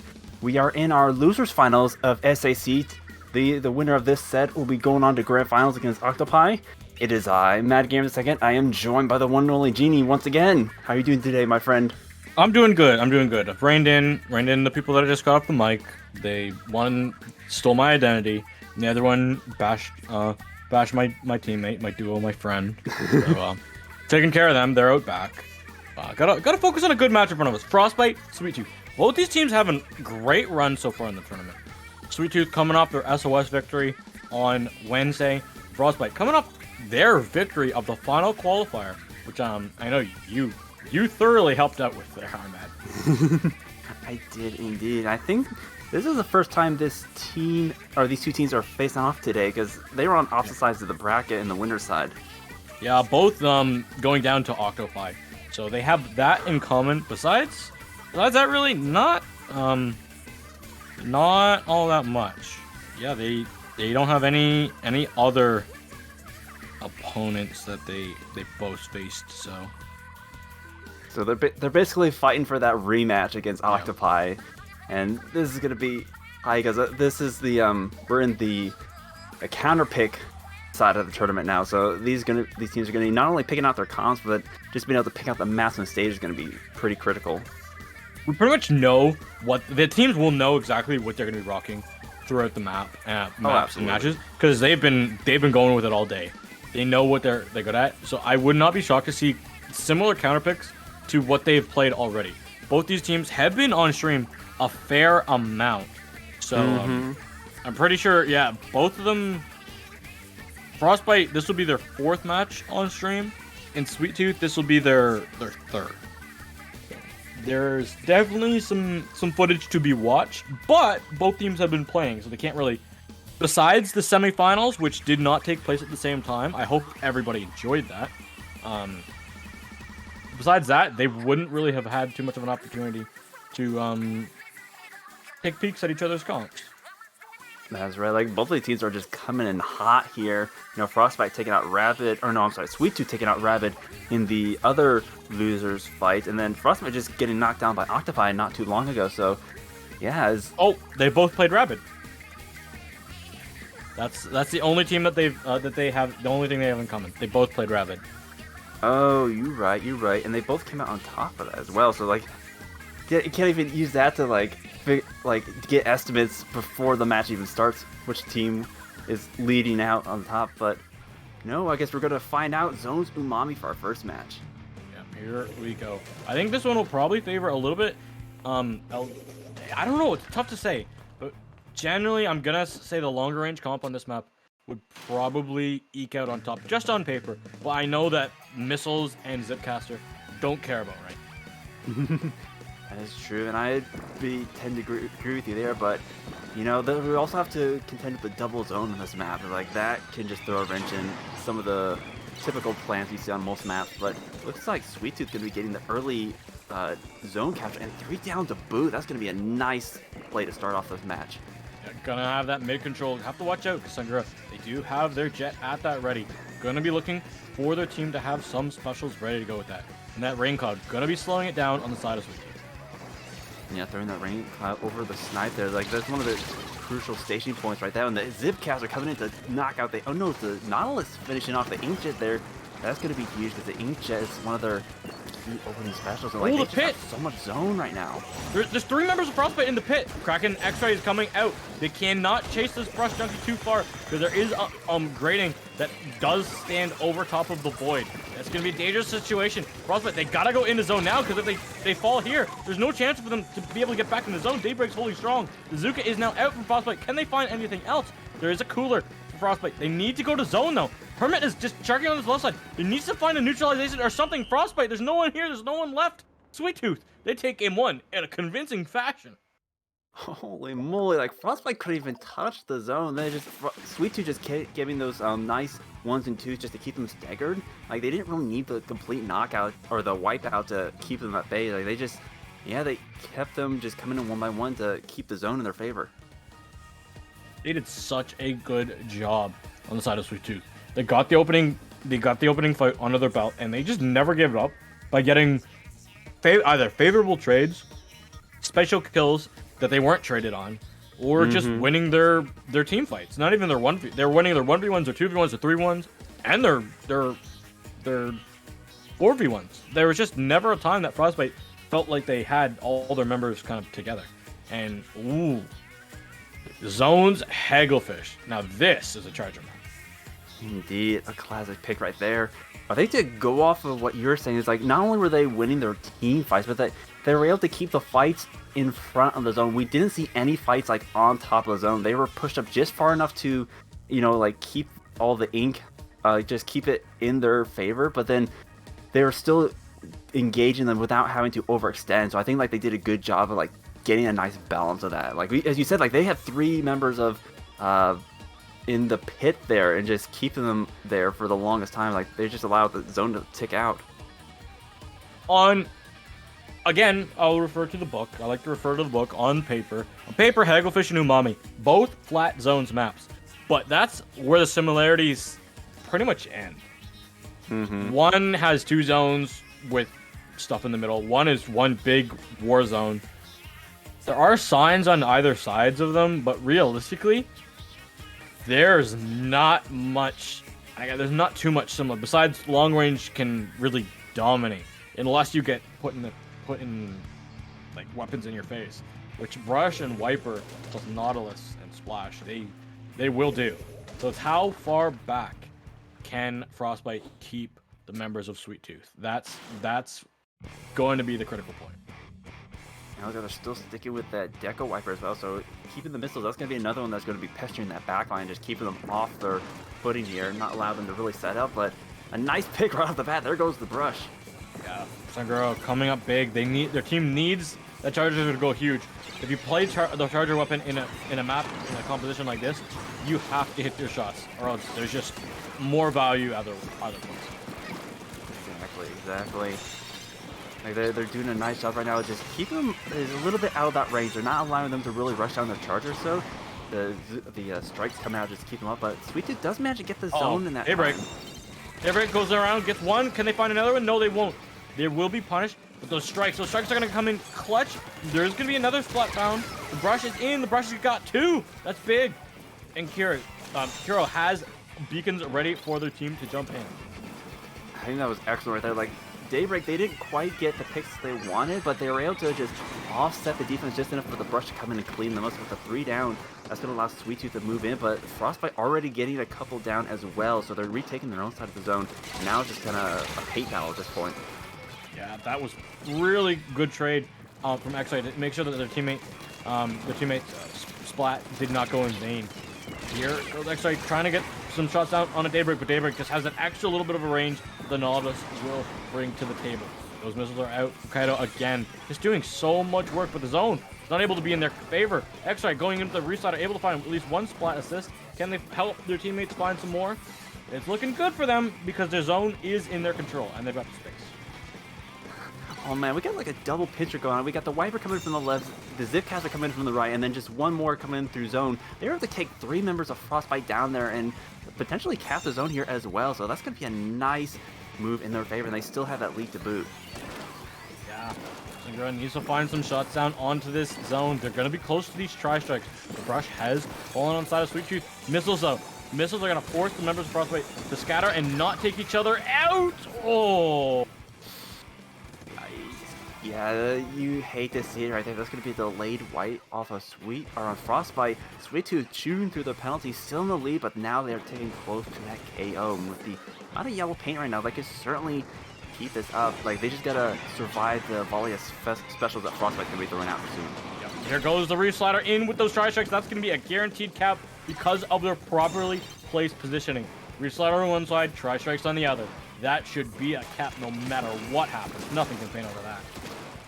There's going to be by Frostbite a little bit of time, adding some penalties to Sweet Tooth, but they still weren't able to hold on to it to get any more points in their own favor, so they might be able to change that now, but with the Brush, they're just sharking outside. Like, they're going to need these tri-strikes just to cap it again. Yeah, tri-strikes are out. There is going to be a little bit of shark here from Junkie. How many can they get? They need to get multiple. They got 1. Can they get 2? No, they won't. Tri-strikes, though. Tri-strikes and missiles. This is going to be dangerous. Sweet Tooth, they have to be able to get the zone here, and they will. They'll kind of take it, even though there's 4 members of Frostbite who were defending that zone.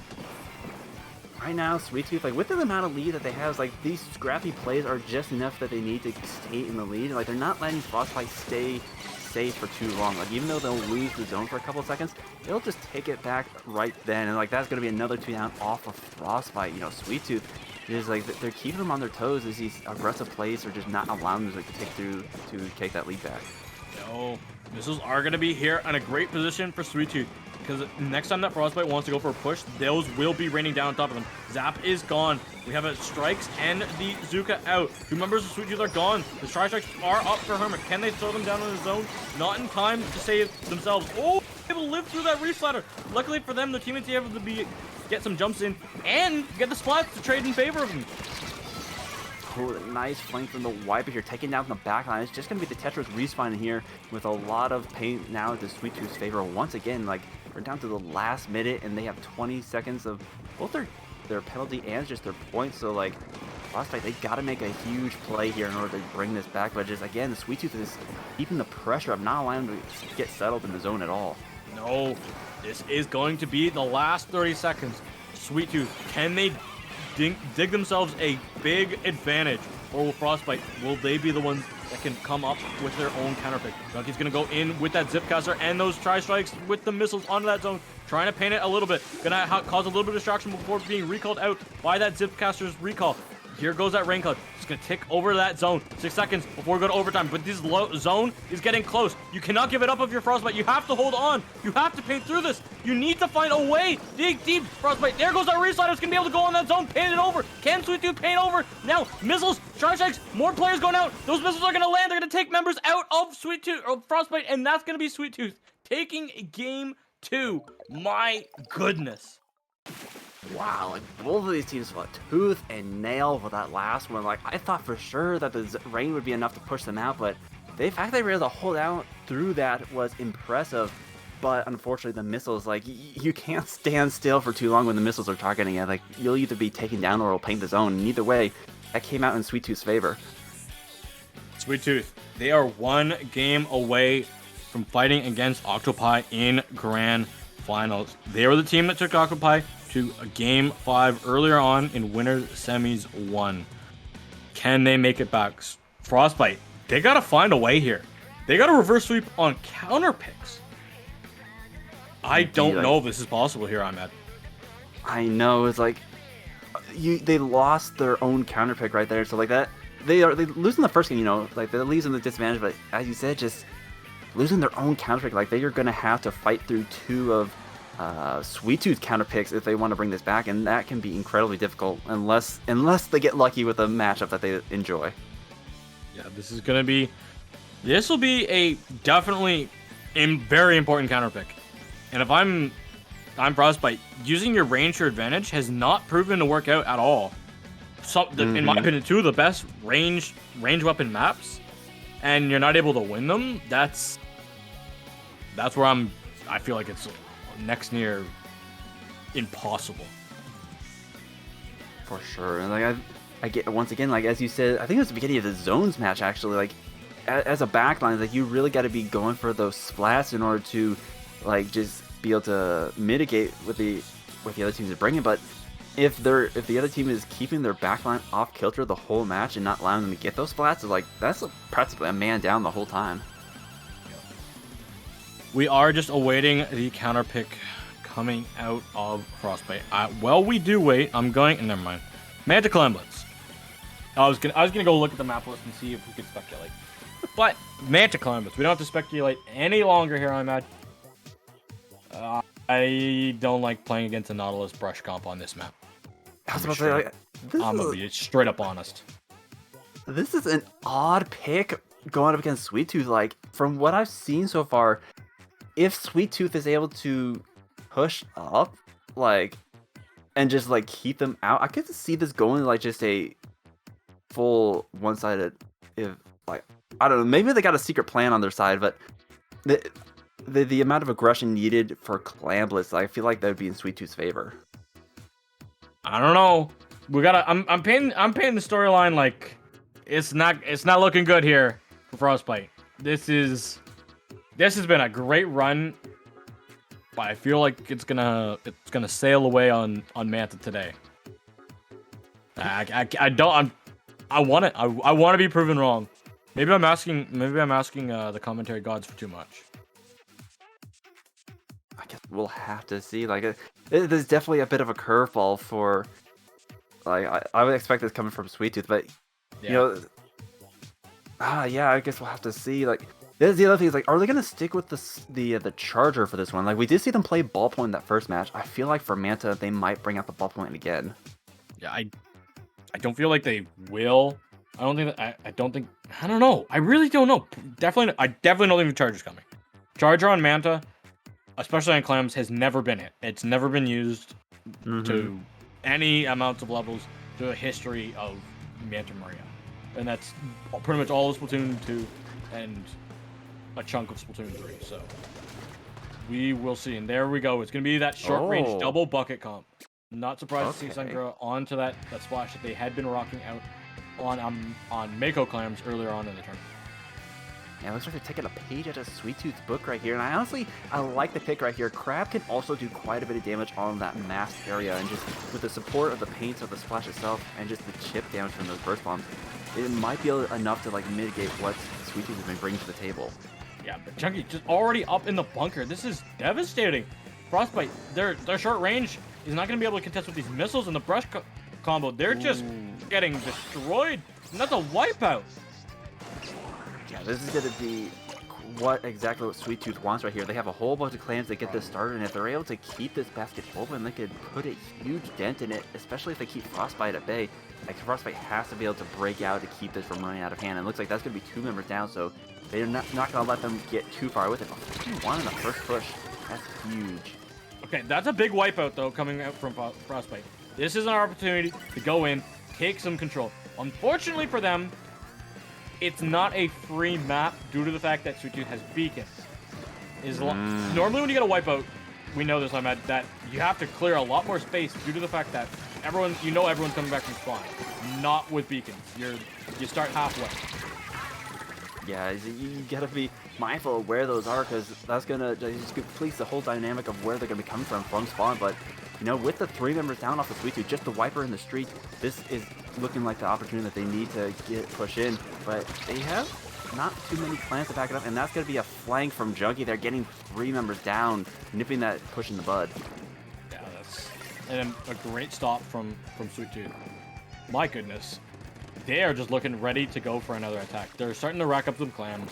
You gotta watch out for this T-Tech. Sorry, the V-Shot. They are just chilling up here on this top map. Probably gonna pop that Zuka and find at least one. Can they find a second? They will. Can they find a third? They'll help out on it. We'll count that as an assist in my heart. Oh, absolutely. Like, we've seen some incredible plays from that V-Shot today, and they are not disappointing here. That's going to be a bit of a delayed wipe with the brush finally going down, but already that we see that wiper in their street ready to defend. Like, and once again, the beacons, they speed up the process so quickly. Yeah. Wiper, this wiper deco has been a weapon that I've always believed could have a spot in a tournament. And I'm finally this is like the first time I'm seeing it used to great value. It's just people have to remember how to use missiles again, because they've never liked using them. Absolutely. So we see here Frostbite, they got a lot of paint in mid and 2 power clams on top of it. Like, they could definitely make a huge dent in this if they could get this push going, but once again, just the defense of Sweet Tooth is being a bit of a nuisance for them. Like, they have to be able to get the picks that they need to push in, and this might be it here, but the Zipcaster says otherwise. Yeah, Zipcaster plus a Nautilus on a high ground ledge. There's nothing you can do with a short-range comp like that. You're going to need, in my opinion, like Zuka to go massive or just some good bomb plays. It's not looking good. Frostbite, they're going to need a miracle at this point. Now, unfortunately, you can't really just brute force your way through. Like, you have to be able to take down somebody in order to push in. Like, just trying to run for it with all of them looking at you is not going to end well. We see here they're getting the jumps in order to survive the strikes, and they are, but that's going to leave them with 2 members down and possibly a pit clam for Frostbite. Yeah, this is going to be an opportunity again, but we have to talk about those beacons. Talked about them once, but now Hermit's here. They have to find, on the side of Frostbite, they have to find where Hermit is, and I think they see the air swimming away, so you can clear this map a little bit easier. It's it's not the fact that Frostbite's struggling to get native. It's them struggling to get bunker control and street control, because you have Junkie's Press just doing that all day. Mm-hmm. You know, like once they gave up that backline, the Nautilus became the longest range weapon in this match right here. So unless you dislodge them early, like they have the advantage on the defense because of that bunker, and the brush as well, like just a height advantage. You can't just go straight at them. You really gotta outsmart them if you want to take them down. And Junkie is not one to be outsmarted, it seems like. No, this is exactly what the problem is. Junkie just chills up here, and what are you gonna do? What are you gonna do? You're going to have to deal with this power claim jump in, or just probably even just a flank. They know exactly where you are with these power claims on your back, as well as missiles coming out. There is gonna try to be a push. This is not looking it, but I guess this is good for Sweet Tooth because they've been so dominant so far. Uh-oh, that's an opportunity. Oh my, 10 seconds left. We got a DC, but they have a huge lead to make up for it though. Like they have 3 power clams, but will it be? Well, actually, no, that will be enough because they have 41 points, so they can definitely get this lead if they get all of them in. But they are losing a man down, so it's now even 3 members of Frostbite down. Last one is stuck in a crab. Like there's no way they're gonna be able to push this before overtime ends. Nope, and there's no way you can get to this leap in time, especially because game ends. Wow. Sweet Tooth. The only thing that seems to be able to stop them, other than Octopi, is DCs, and this time they overcame that hurdle. They take out Frostbite in a clean 3-0. Our first 3-0 of the stream. Well, and that's also going to leave them with an undefeated record in this losers bracket. Like they went 2-0 against Velocity and Rabid in the past 2 games. Yeah, this is time. Sweet Tooth, they want some revenge, but before we can get that revenge, before they can get that revenge, we will have to go to a break so we can set up the lobby. You good with that, Imad? Oh, I am down for that. I can't wait for this grand finals match. Octopi versus Sweet Tooth. Stay tuned. We'll be right back.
Hello, everybody. We've come a long way. Many seasons. This is season 7. We have had 7 other grand finals before it. We are here for the 8th installment of SAC Grand Finals. Yes, I count season 0.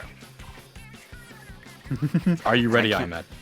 Oh, I am absolutely ready. I can't think of a more hyped match than this one right here. We have the rematch match of Octopi versus Sweet Tooth, and Sweet Tooth on a dominant performance from the loser bracket, going undefeated so far. And they're looking to get some revenge because they went 2-3 against Octopi in the winners bracket. Bro, everybody's putting their prediction points in. Holy moly. Holding no punches. Let's set the stage here first, Ahmed. I want to focus on Octopi. Octopi. Last night got a call from head TO Smash saying, "Hello, Octopi. We have had a bunch of drops, and in our top 12 team playoffs, as the 15th team, would you like to play?"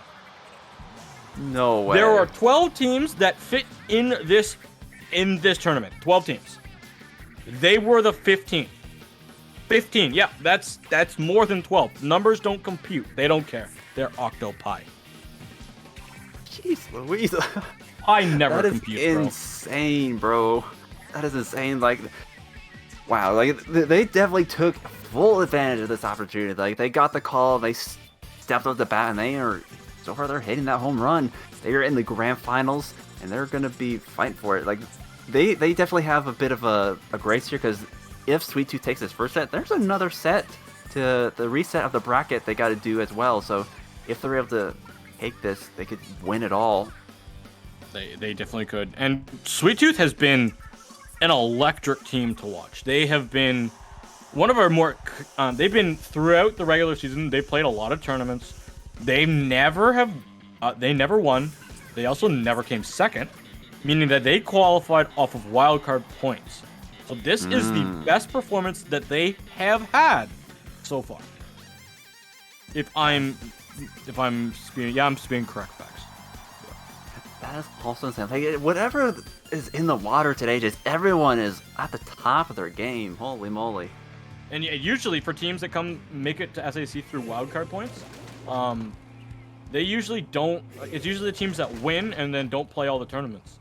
Those are the ones that usually have the deepest runs in finals. So a team that wasn't supposed to be playing at all in this tournament because they didn't qualify, versus a team that came here without having a finals appearance. This is a match of 2 Cinderella runs. It is, yeah, it's absolute fight for the finish here, but here we are on Inkblot zones, and pretty much no changes from what we've seen so far today. You know, we see Sweet Tooth with the no backline and just going full gas pedal, and then Octopi with the absolute god of a charger that we've seen the plays coming out here, but right now, Octopi's got a little bit of a lead, but Sweet Tooth coming back with a vengeance. Yeah, this is going to be a good push up for Sweet Tooth. They're going to have that Zipcaster ready, and we know on that top right wall, that we can kind of see on our screen, is an insane spot for Zipcasters to really just kind of sit up there and pretend that they're Spider-Man. And who doesn't want to be Spider-Man right now? And Junkie just going in, like, they just took that lead, and they are still pushing them up. Like, if they're able to take control of Plat, that's going to be a huge loss for Octopi, but right now they're holding on. They're not allowing them to really overextend, and so they potentially could take this back in the next couple of seconds. Oh, and here goes those Ink Strikes. Octopi, they want to get in, but both slashers go down. Junkie's able to take out a third. Who's gone as well. That's just going to be the lead Potato, who's on the side, just trying to find some shots, but they're just too far away. They don't have that range that they do with an E-Liter. Final opportunity here for Octopi in this game 1. Sweet Tooth, can they hold on? Sweet Tooth, once again, still hot from their run and losing bracket, but Octopi, they're having to warm up here. They are so close to losing this first match in a knockout, but they're going to be contesting that zone. They're going to be taking it. This match going, but 2 members down. Sweet Tooth taking the KO. Dang. That is game 1 going over to Sweet Tooth. Remember, Sweet Tooth is on the loser's side, so they have to win this best of 5 to reset it, so we are on even terms due to the fact that they had been beaten previously in winners semis number 1 to Octopi. Last time, though, they went to game 5. I would not be shocked if it went the distance again. Oh, absolutely. I'm looking at their past victory, like, I can't remember if I think they won the first match last time as well, and then Octopi was able to bring it back in the first and last 2 matches. So, again, this is the same rundown, so Octopi is not out of the running just yet, but once again, Sweet Tooth, they got a lot of momentum going to this. Yeah, I'm gonna look. I can't. I don't know which buttons I can hit without changing the whole bracket. Because it's like, do I hit look at score? Because I've got staff powers, but I know that the maps that we had were Clamblitz Scorch, Splatoon Tigerfish, Tower Control Eeltail, Rainmaker Museum, and Clams Manta. Meaning that Clams Manta went in the favor of Octopi, and that's the only one that I can fully guarantee off the top of my head.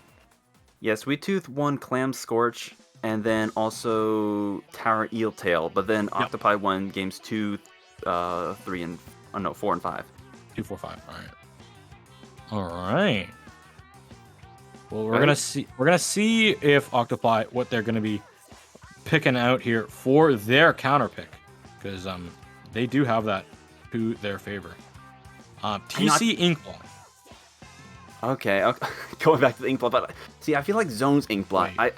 I could definitely see that going in Sweet Tooth's favor, like just the snowball effect of that. If they're able to gain control of the plat like they did, it's harder to break out with that backline. But for Tower Control could be a different story.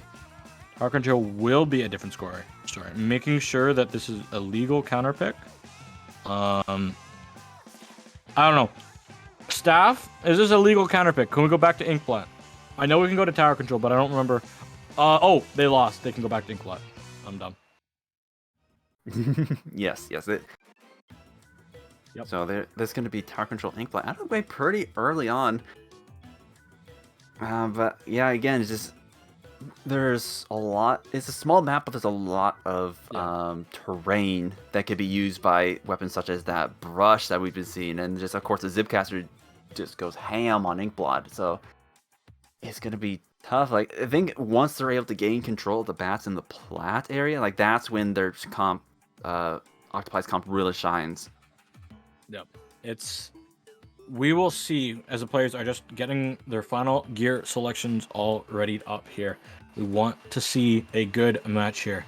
Octopi, this is their pick, but we will see if going back to the same map that they just played on a different mode can change up the storyline just a little bit.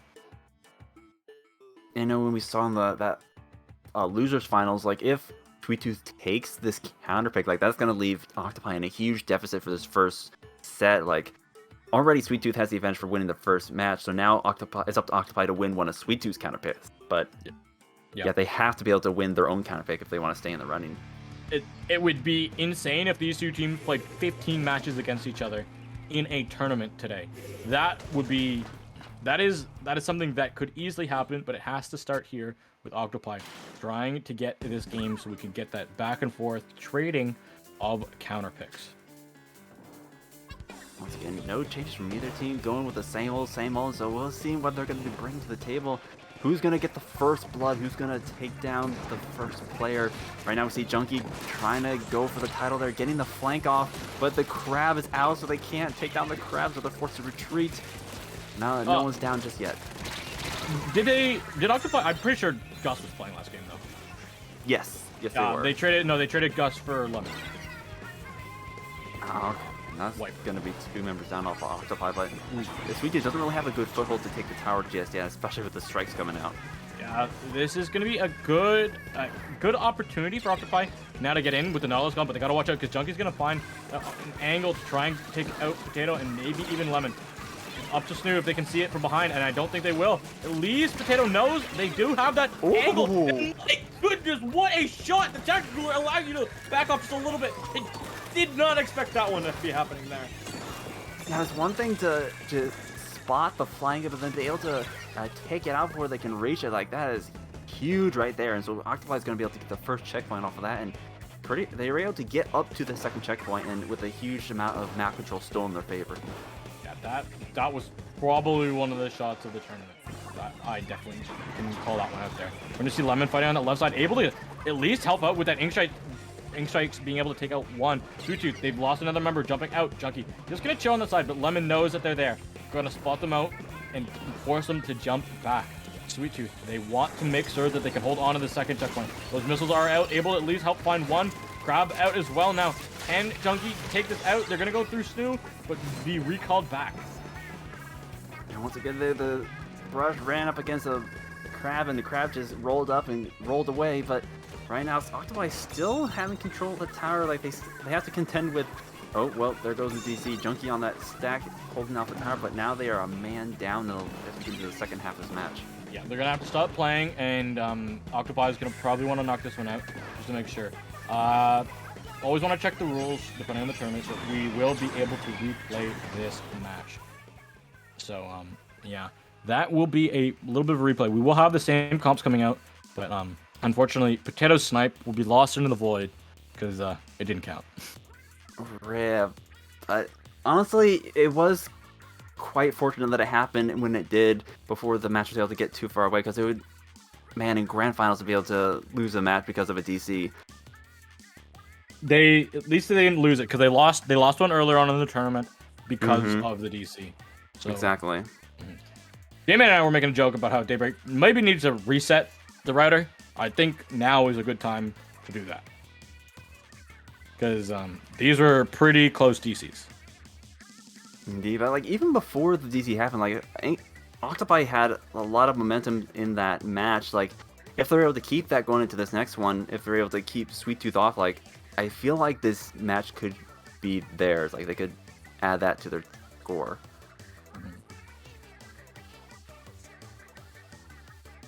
Oh, well, we do have confirmation from Boeing that they are going to be taking a second to reset that router. So, while we wait for that and our great two teams to go through, I'd like to shout out all the teams that have played in this SAC Season 7. Thank you to for all the teams throughout the 4 qualifiers and this final, what is this called? The finals. Just the finals. Playoffs. That's what I call it. Aren't I mad? Exactly. Yeah, thanks to all the teams that have played in it, making it a great season as always, and more events definitely coming up in the future. Yeah, definitely for any of the players that have played in it, we definitely enjoy community feedback because there's a nice helpful tab in the server in IPL servers for feedback instead of us finding it on Twitter. And then us going to sleep, waking up in the morning, and then there was like a Twitter explosion or an X explosion. So, just let us know. We always are here willing to learn and improve. As players, as TOs, as commentators, and as people. Absolutely. I agree. We need just more Genie commentary in general. Well, you know what? I'll wait for it.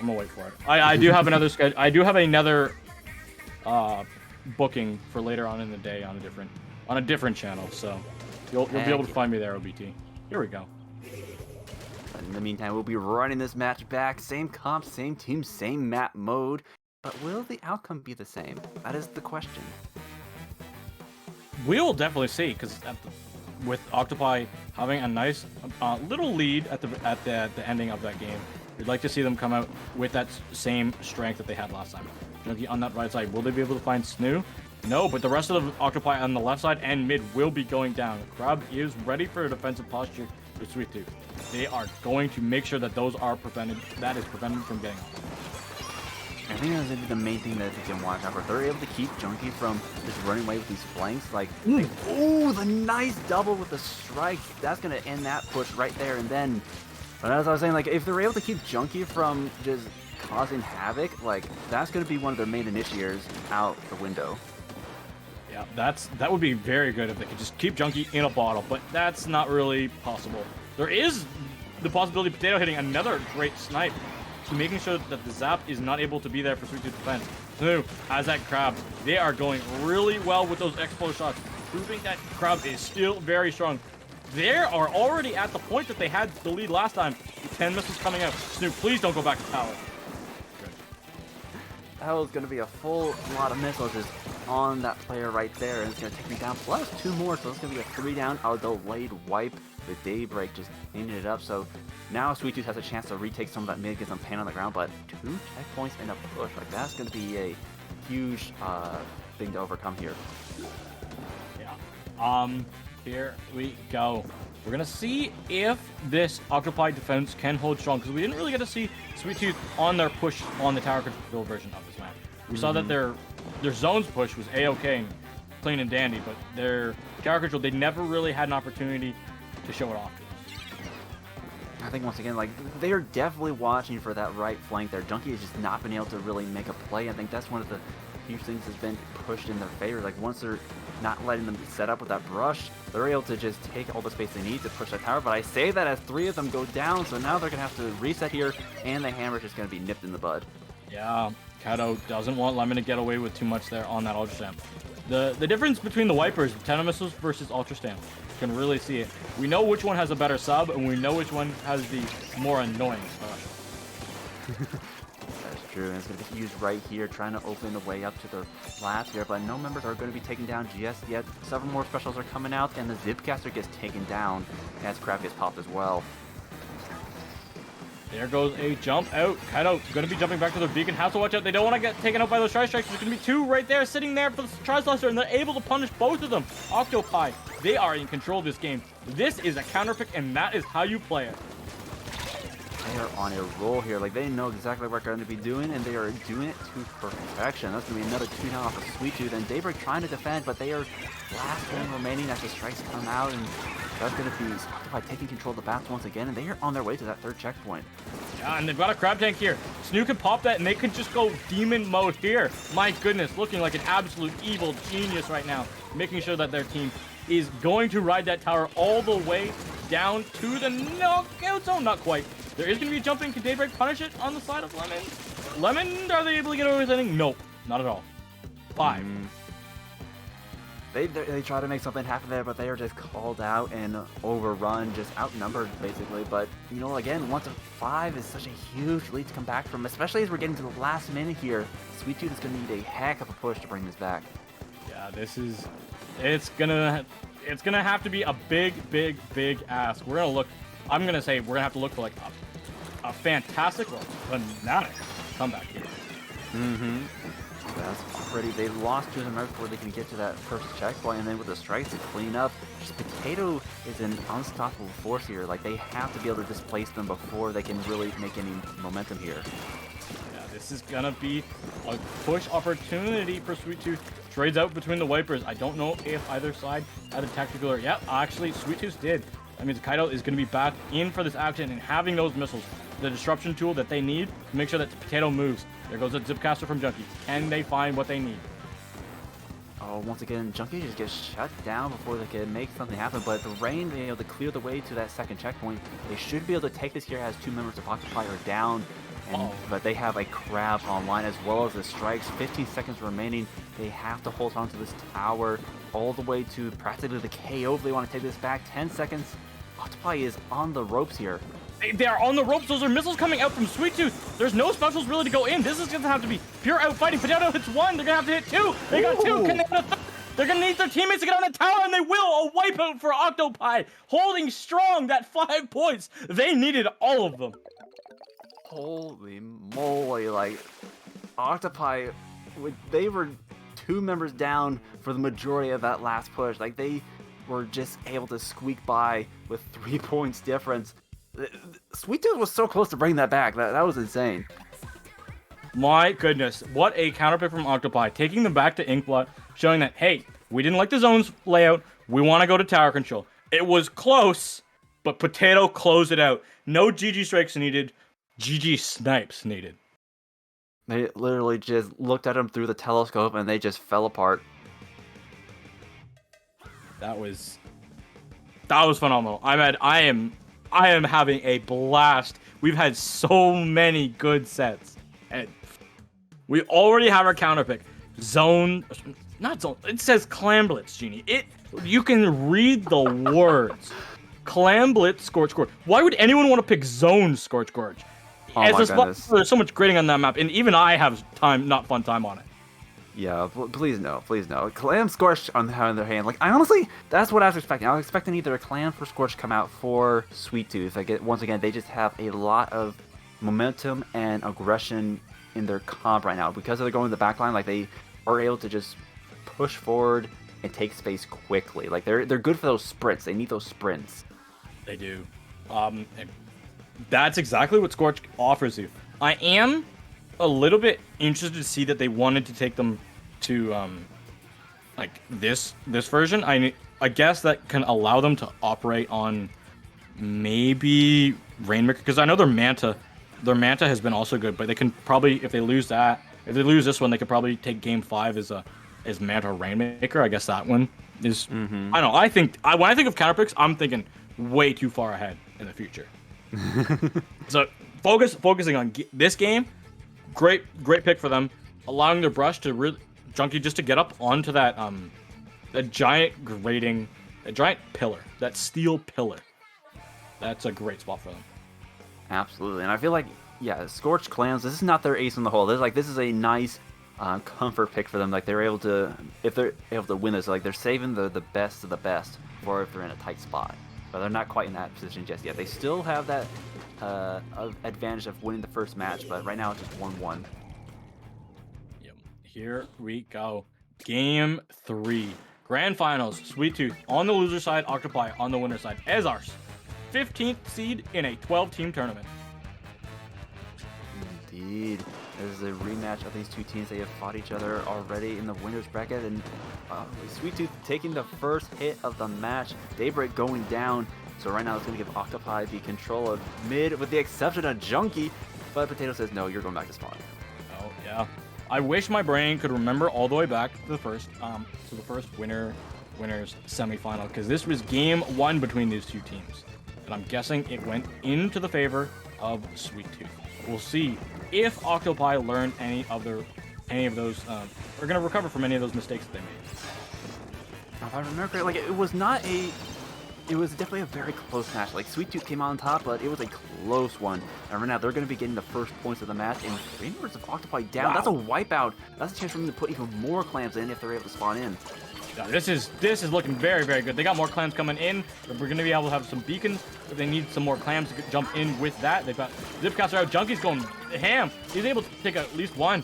Kaido, this low ground, this just below the basket, so good for the wiper. You can hit so much and get so much damage done. Down at 26 is a great opening push, but it's all the way down at 20. Not done yet. Daybreak is here. Daybreak, what can you have? You have anything else up your sleeve? Not quite. Can their teammates follow up? No. Junkie's going to jump back. There is going to be Kaido jumping in, but that's okay, as they just kind of take it out in a slow fashion.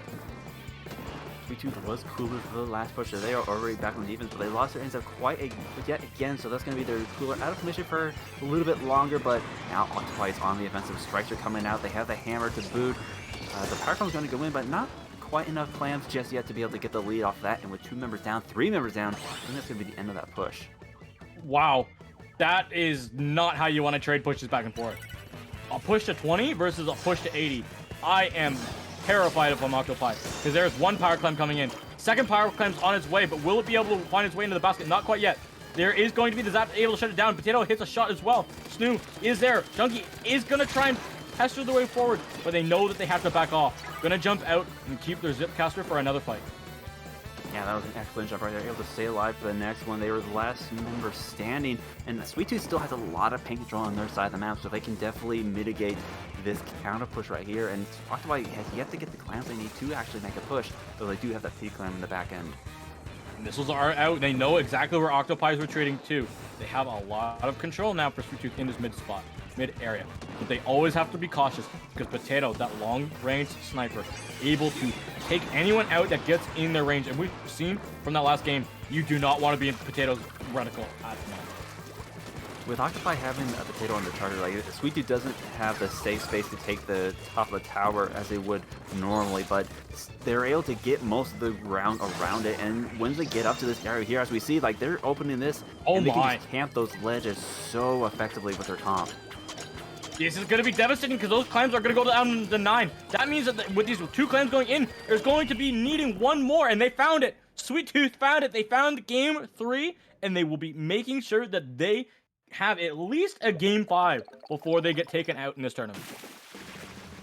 Absolutely. That's going to bring it. Sweet Tooth 2-1. Octopi's counter pick. And again, it's like, I kind of expected that for the clams to go in Sweet Tooth's favor. Just, honestly, like, Scorched, was unexpected, actually, because they play that so effectively. There was only one power climb that Octopi was able to get through, even with the amount of like range they had on this map. Yeah, I'm a little bit nervous for Octopi now, because you can't go back to tower control. And do you want to take them to clams? And do you want to take them to Rainmaker? It's looking like we're going to zones. I feel like that's kind of Octopi's pretty much the only thing they're going to do. Oh, they're going to go to Rainmaker Museum. Let me eat my words real quick.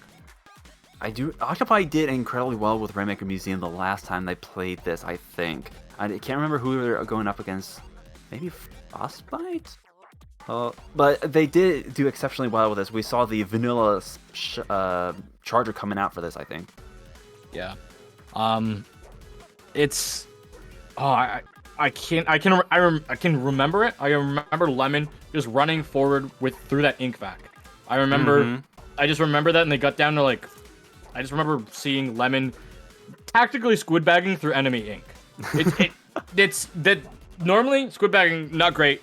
Like if everyone's dead in Wipeout and you're just mashing that swim button, not all that nice. But if you're that Rainmaker and there's no ink below you, that's your best way of movement. That is your friend right there. Just going up and down, up and down, up and down. You know what's funny? The last time they played this was against Sweet Tooth in their winners bracket. So this was their game 4 match in their previous one as well. We're seeing a repeat once again. All right.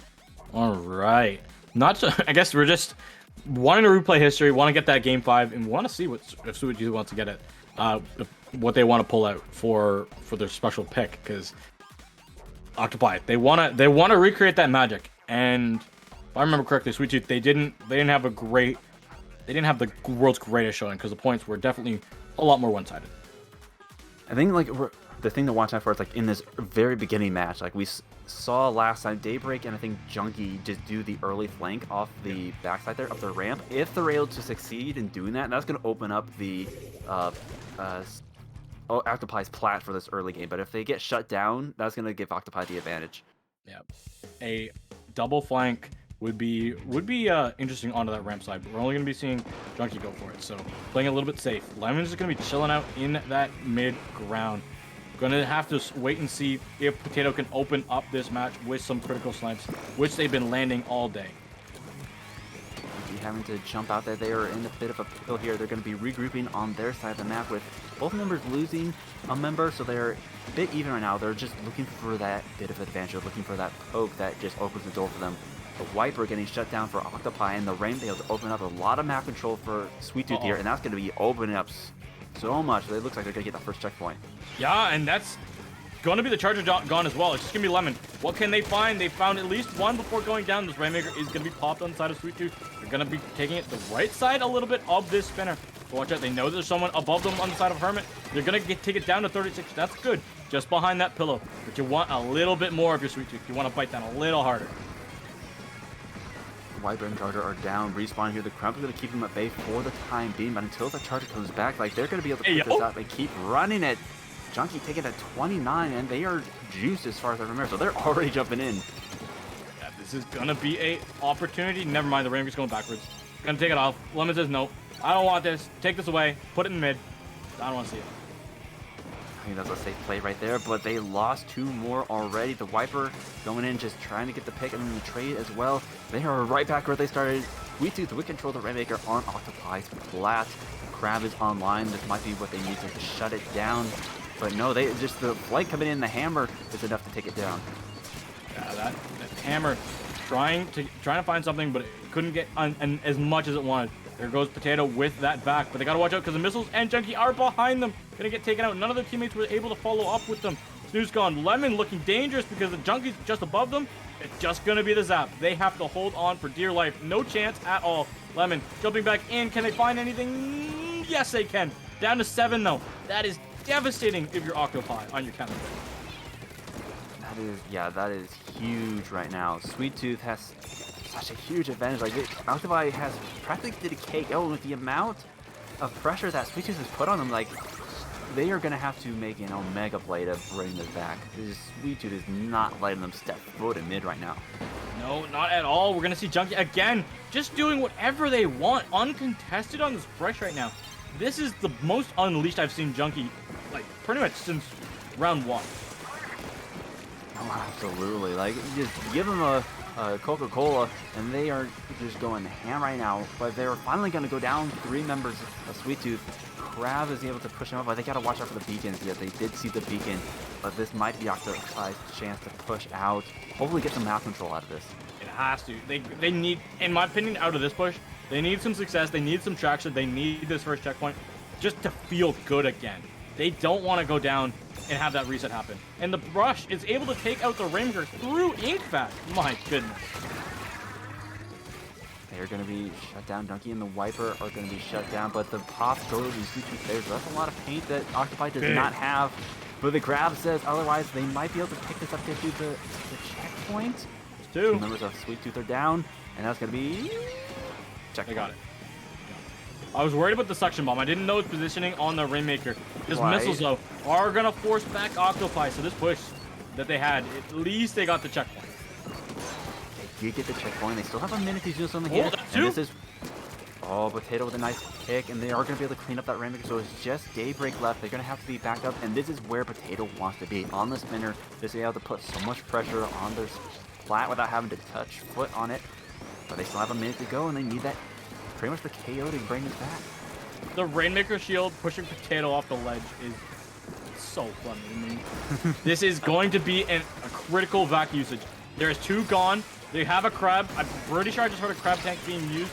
There's going to be a vac. It has to stay alive. Potato, you got to stay alive. You got to go forward. They're going to get sliced out. They're going to get sliced. They're going to get diced. It's just going to be the Daybreak. Can they find anything? No, they get shut down. Hermit is running forward. They get shut down as well. More missiles are going to be out for Sweet Tooth. Gonna have to stay alive if you're Octopi. 27 seconds left on the clock. More shots need to be found. Here goes Daybreak from that top left. Who can come in from the side of Sweet Tooth? Who can stop this Rainmaker? And there's no chance of another vac coming up because they're just not close enough to it. You have to go in, Lemon. Are you gonna go in? Are you gonna go out? Are you gonna let your team repop you? And you gotta get repop now. They have to get this pop, but it's already yellow. 2 members of Sweet Down, they have to get this pop because they picked it up. It's not gonna go into overtime if they don't take this. No. Nope, we are going to have a reset. Wow, these 2 teams are fighting it out. 2 heavyweights. 2 unexpected heavyweights. When the main card was announced and the 2 starfighters said, I can't show up, I got disqualified, out of my weight class, the 2 call-up fighters are proving their worth and going to have a epic final showdown in one last best of 5.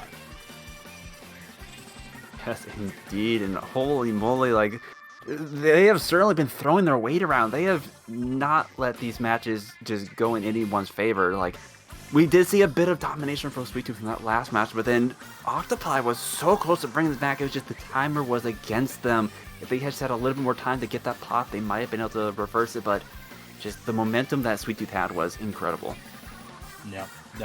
So for anyone that isn't fully aware of what is happening and never seen a double elimination tournament, in a double elimination tournament, you have to be eliminated twice. That's why it's double elimination. But in doing so, being on the winner side of the tournament, Octopi, not losing a set yet, they have to lose in grand finals to be knocked into the loser side where Sweet Tooth is. So no team in this tournament currently has a perfect record. Every team has at least lost once. The only 2 teams have lost once, Octopi and Sweet Tooth. Everyone else has lost twice. That's why they're no longer here. So here we are. That's right. We're basically fighting for that second loss here. Like, this is the last set. There's no more resets. There's no more nets to catch it. Like, you got to put it all in here. Yep. Bro, I want to refill my water. I'm running. I'd take it. All right, I got you. Zone's Mako for this first one. Now, we haven't seen Mako in these, I guess, on stream with these 2 teams yet, but I want to say this is going to favor Sweet Tooth just a bit. Like, just the narrowness of this map. And once again, it's zones. If Sweet Tooth is able to camp these ledges like they did on Inkblot, like, that could just go huge for them. Octopi has to be able to nip that in the bud, be able to just keep them off kilter. It is about the momentum here. Like, you wouldn't expect zones to be momentum-based, but just one failed push can really offset the balance here. And Junkie just going in, 3 members down, just the E-leader left. They're forced to back up, so now Sweet Tooth is in exactly the position they want to be in. We already see the Wiper going for that flag, trying to clean it up, but Potato says, nope, this is not your space. This is not your zone. No, I'm back. Find one more. Welcome back. Yeah, I had to come back. Couldn't miss a game. My goodness, we're halfway done it. I know, like Junkie just came in, just clean house on Octopi, but Octopi, they're bringing it back here. The Crab able to just push a little bit of space here, but they're not quite able to cap the zone here. The range is keeping them out. This is really, really, really good for Sweet Tooth. They're taking this advantage in this match, and Octopi, they just can't find any footing here. I was just saying, like, this is pretty much a repeat of Inklot zones. Like, once again, once Sweet Tooth has that advantage, they're able to just camp these ledges to keep Octopi from getting a solid push in and just keep them from being able to cap the zone at all. Yeah. Here we go. Final little bit of the clock. Can Sweet Tooth close this game out here? And now they will. Game 1. My goodness, that was fast. That's going to be Sweet Tooth's 3rd consecutive Game 1 victory against Octopi. And last time we see Octopi take the second match, but it is going to be on their counter pick. We'll see if Sweet Tooth is able to break that trend here. We hopefully we'll see Octopi coming out with unique counter picks and not just the maps that they've won in previously. It's good to take them to maps that you've won previously, but eventually your opponent is going to learn. They're going to play smarter. And like if you take a team to a 3rd match, I guarantee it, they're not going to want to. Like, a team that is equal skill level to you and taking games off you, you cannot beat them on the same map 3 times. You are not equal skill level if you beat them 3 times in a row. Yeah, we saw that on Rainmaker Museum. Like, the first time, Octopi just had a huge showing out, but then Sweet Tooth came back the second time around, just absolutely clean house with them. So as you said, like, they can't pull the same tricks again. They can't fool Sweet Tooth a 3rd time. Yeah. Once you see the Magician's tricks, it's kind of over. For that. We're going to be going to Museum. It's going to be Clan Blitz this time. We've seen this song and dance from Octopi before on Rainmaker. We've also seen them play it on Clan Blitz.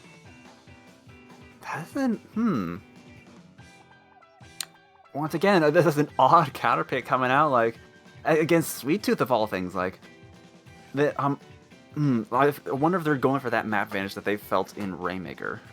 Yeah. I don't know. I feel like they can pull this one off. I do.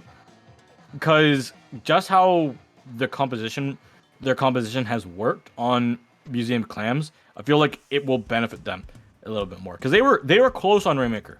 I know 7 to 34 or whatever it was. Doesn't that's like 20 points or so, or 30 points almost. On Rainmaker, it's just like that final stretch. On Clan Blitz, you can make it to that basket already.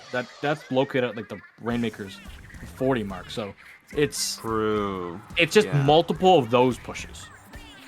Right, and we even see like in the Rainmaker match that Octopi was able to get it up to that point pretty easily in that last push there. But the clan mechanic, though, like Octopi did a huge showing out on Manta clans, but then got shut down pretty hard on Scorch. So it is up in the air which team will come out on top. I think this could be pretty back and forth, but we'll have to wait and see. Yeah, it's gonna be close. That's gonna be a close battle. I know it will be at the end. We're gonna have to have Octopi dig deep though, because if Sweet Tooth gets this snowball rolling from the previous games and they keep it rolling, this could be a good night story for Octopi. You see Potato swapping to the Elu here instead of either the Vanilla or the ZNF. So they're going for that little bit extra range on a Wave Breaker. And once again, just a bit of a poking in the early match. Like, neither team really has the advantage until someone goes down. And when the objective is the clans, you got to get into the end base to make points. And once again, you just got to find that opening once the special stuff rolling out. Yeah, we're gonna see Potato back on that E-leader again. Definitely a comfort pick of theirs, being, in my opinion, one of the best. Like, definitely one of the best in the business to keep rocking with and sticking by its side. But it is a slow weapon. When you have those missiles coming down on you, when you have that zip caster coming on you, and you don't hit that first shot, it can be a punishing weapon. Right now, Octopi again keeping control of that ramp right there. Like, that's huge because like with their comp of the running a backline comp, like they got to take back the map in stages. Like is one step after the other. They can't really just blitz it like Sweet Tooth can right here. So being able to keep control of the plat right now is going to be working in favor. And being able to get 2 down off of Sweet Tooth, like if they're able to get the map control back, that is going to be return 3 down off the Octopi. Yeah, Potato able to get 1 shot down, but they're going to need to find some more so then their team can stay in this match. It's no leads at the moment, but you want to hold that defensive posture. Because the moment that Sweet Tooth gets those specials online, when they get that Zipcaster with the cooler, like everything online, the ball will roll. Here just Sharkin trying to find something, but not quite able to. This will be able to distract the crab for the time being, but they are going to be called out and taken down. That's something. That's the power climb at the ready. There is going to be the Tri-Slasher going down. That's 2 gone again. More space. All the members of Sweet Tooth are underneath the basket. Lemon's going in. They've got that Ultra Champ. They're going to yeet it forward, but they didn't find anything. Now they're just passing the climb back and forth, and nobody's putting it in. Finally, a lead is a lead, no matter how small. Will I have to come back to that point later? We will not know. That's right. Just getting that 1 power climb in is going to offset the scale stress because neither team has been able to really run away with this match just of yet. Like every time Sweet Tooth has been in trying to take space off of Octopi has been able to get 2 members off and just delay that push. Yeah. This is going to be Sweet Tooth's opportunity to go in on this right side. Gonna have to be patient though, because Snooze Crab Tank does not want a push to happen now. Lemon on the upper right side of our screen as well. Pushing members back of Sweet Tooth. Zipcaster out from Junkie. Will they find anything? Yes, they will. In a trading scenario, those clams will rain from the sky. You know, we've been talking about Junkie being an absolute menace for them. Oh, I say that as they wipe out Octopi. This is going to be huge for Sweet Tooth. Like, they got the power climb, and they have several to follow up with. They're going to be able to take this lead easily. Yeah, tons of clams, all the way down to 47. My goodness, they punishing. And that's a jump with the power climb as well. This has to go in. Daybreak, can you hit it? They will. 27. That's a devastating blow for Octopi. Oh my goodness, like Sweet Tooth took that advantage and they ran away with it. We got a minute and a half left, and Octopi has to be able to beat that in order to get this lead back. Because this is once again, this is their counter pick. Like they can't lose out right here. Yeah, this is gonna be good though. Lemon's got a power climb, able to go in that basket. That's something. That's a start. That is a push to go. Snoo, Crab Tank out. They have more jumps coming in on the Potato, but Potato's gonna watch out for right. Oh, my goodness, Potato! Just the lazy turn to take down that flank. Like they were expecting that and then some, but unfortunately the basket is going to close. Do they have the space to keep this push going? They have the 2 power climbs in their possession. They just got to find the push and the specials to keep it going, but unfortunately 2 members of their team go down. Like that is going to put a huge dampener on that push. Yeah, you need those powers. Octopi, I guess they don't need all of them, but they've got at least one. Lemon's close to that basket. Will they be looking for a jump spot? Hermit. Will they know that Lemon's down there in that corner? Will Octopi know that Junkie's up here on the high ground? They're going to be going in with that Zipcaster. Going to get sniped out by Potato. Potato realized exactly where they were. This Elier has that extra range, and it's forcing Sweet Tooth to stay so much further back. Oh, that's a power climb into the basket. Will there be more? I don't know. There is that pity. That pity has to stay alive now, though, if you are Octopi and want to stay alive in this match. Oh, the basket going to close, and we're down to 10 seconds. Like, they have to reopen this, I think. But they have the power climb, but they have to be able to reopen this basket and keep the overtime going. Yeah, Lemon does have 5, and they have an Ultra Stamp. Potato's got that power climb in mid. Overtime starts to tick. What more specials will be coming online? There goes Lemon. Has an Ultra Champ. Gonna play passive. Gonna be patient. Needs to go in with the team. Potato's gonna try and launch that thing in there in the basket. They will be able to. Down to 50, and that's gonna be a wipeout. Sweet Tooth. Hold on. The defense of Octopi. And Octopi, this hole is grand. That is absolutely huge for Sweet Tooth. Like, we saw the wiper. They threw the Ultra Champ rather than running because they knew there was someone sharking on the other side of that pill, and they needed to take them down if they wanted to get to the basket, but they were not able to do so. So once they pushed in, they just lost half their team right there and then. But then the wipeout just clinched the victory for Sweet Tooth. Octopi, they have to find an extra gear. They have to find something more. 15th seed in a 12-team tournament. They have had an amazing run, but they do not want to go down like this. Zone's Mako was an unfortunate start for them, just for the map favoring so heavily in a Sweet Tooth. Their counter pick not going their way. A reverse sweep with counter picks? This would be the biggest upset reverse sweep I've ever seen, in my opinion. Like, you couldn't ask for more of a team than a reverse sweep on a counter pick. Like, it is an uphill battle on a sheer face cliff, pretty much. Yeah. Like, I've seen reverse sweeps in Ludi, and those are best of 9s. Those are cool and all, but best of 5 counter pick is harder to reverse sweep than a best of 9 set play. Like, they'll have a bit of a grace with this next one because it is going to be their counter pick, but if they win this next one, they got 2 more on Sweet Tooth's turf that they got to go through. Yeah. Luckily, though, it's... if there is a saving grace, Sweet Tooth can't play Clamblets and they can't play Splat Zones. Mm-hmm. So it's gonna be Rainmaker and Tower Control until realistically the end. Indeed, and we're going to be going to Rainmaker Undertow for this first one. This is going to be Octopi's potentially last counter pick. Like, yeah. So far, no. Sweet Tooth did beat Octopi in the last Rainmaker match on Museum, so.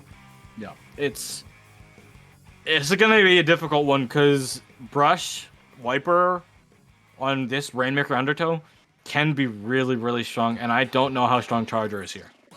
I'm gonna be straight up honest with you. Will we see some substitutions? Because I know Octopi's roster is deep. I feel like Charger can do well on this map on any other mode but Rainmaker. The fact that Rainmaker, you gotta push so far in, like you lose a lot of those setup points for that Charger. And I am not a Charger player though, so I could be completely mistaken here, but just from what I've seen in this map, it doesn't really play well to a Charger strength. No, I completely agree. I played Charger quite a lot as a backliner, and it's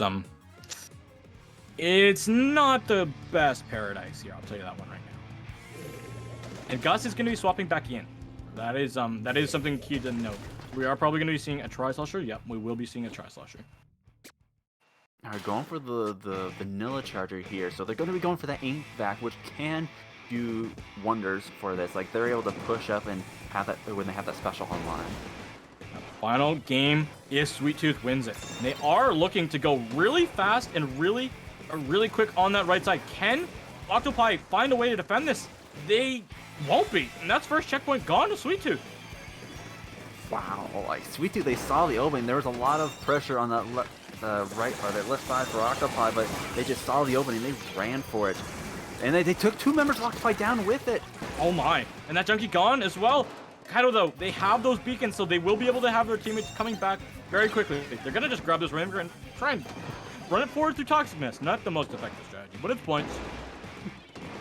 You know, they were trying to stall out, potentially get the rest of their team back, but just they were shut down too quickly. So now Octopi has the control of the Rainmaker, but still quite a bit of map control for Sweet Tooth right now. So they have their work cut out for them here.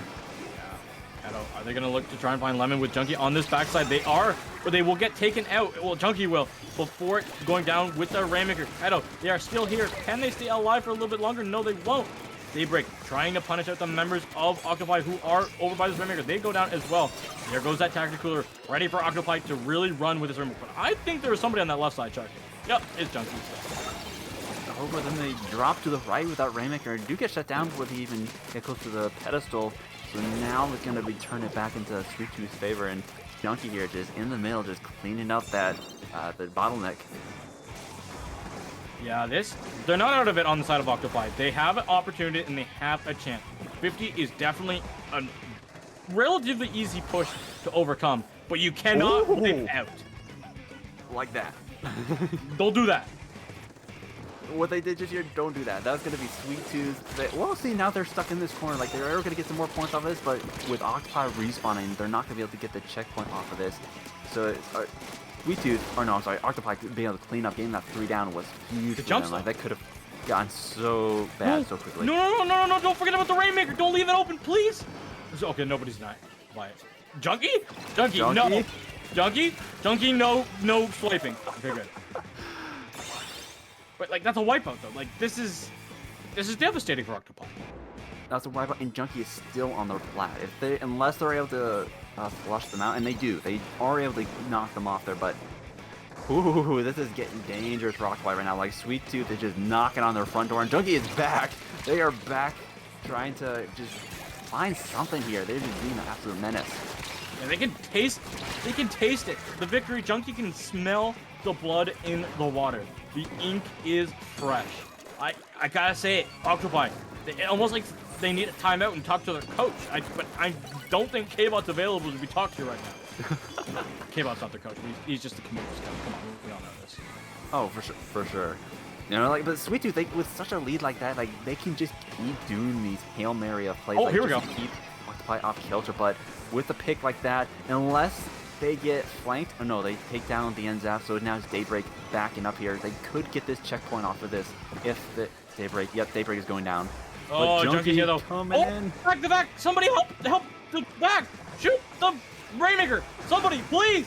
Somebody, please! Okay, good. Woo! I don't know what I was watching there, but Octopi getting the checkpoint here.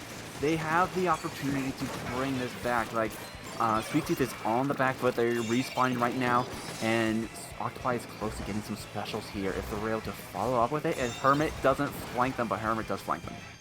The jumps are in. Lemon has to stay alive. They need their teammates here. There are the jumps. Please don't pop that Rainmaker and let your teammates die to a suction bomb. Okay, good. They are back. How close are we to that ink back? 33%. Make it just about 40.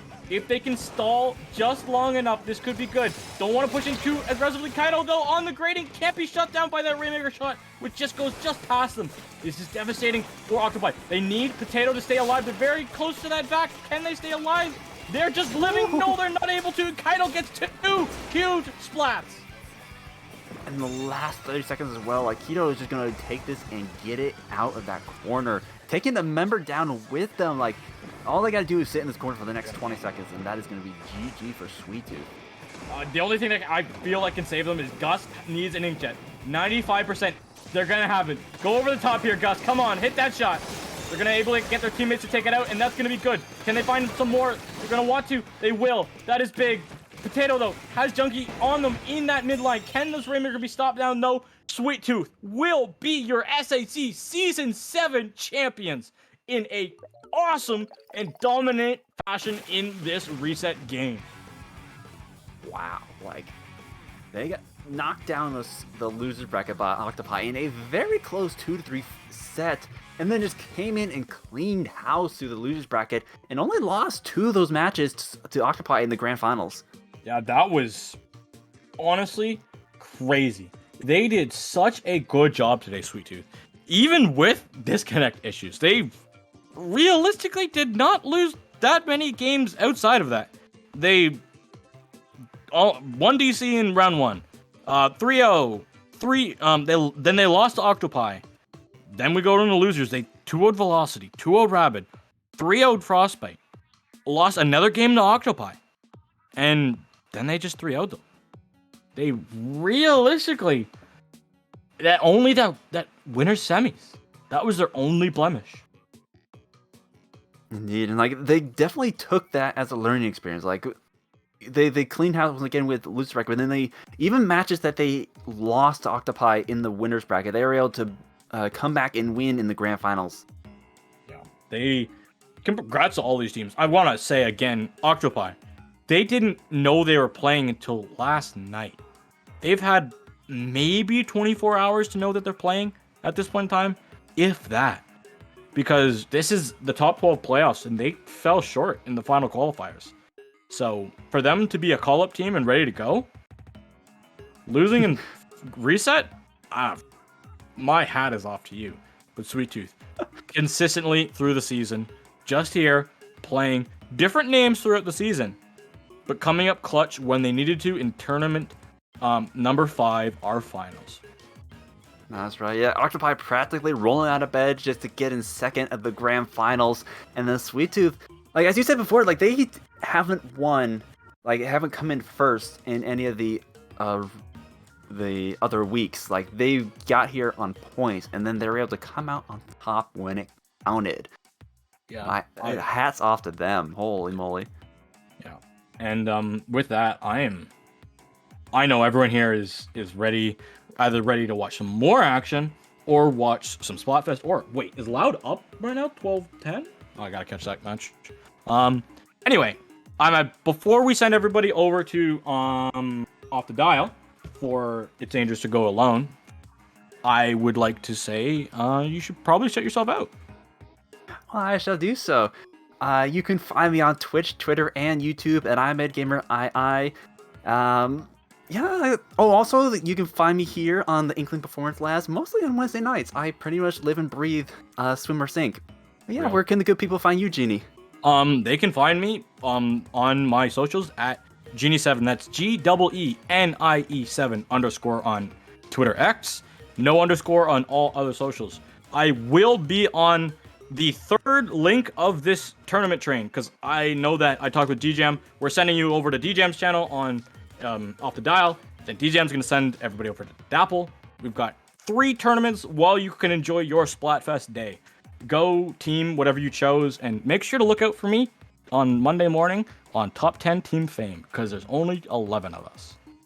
And then you'll also be commentating for that Dapple Productions match a little bit later this evening as well. So you're double dipping today. I'm double dipping. You're triple dipping because you did the first round as well.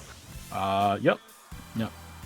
But yeah, with that, enjoy the other streams and make sure to check out back here for SOS on Wednesday, everyone. Indeed. Have a good night, everyone.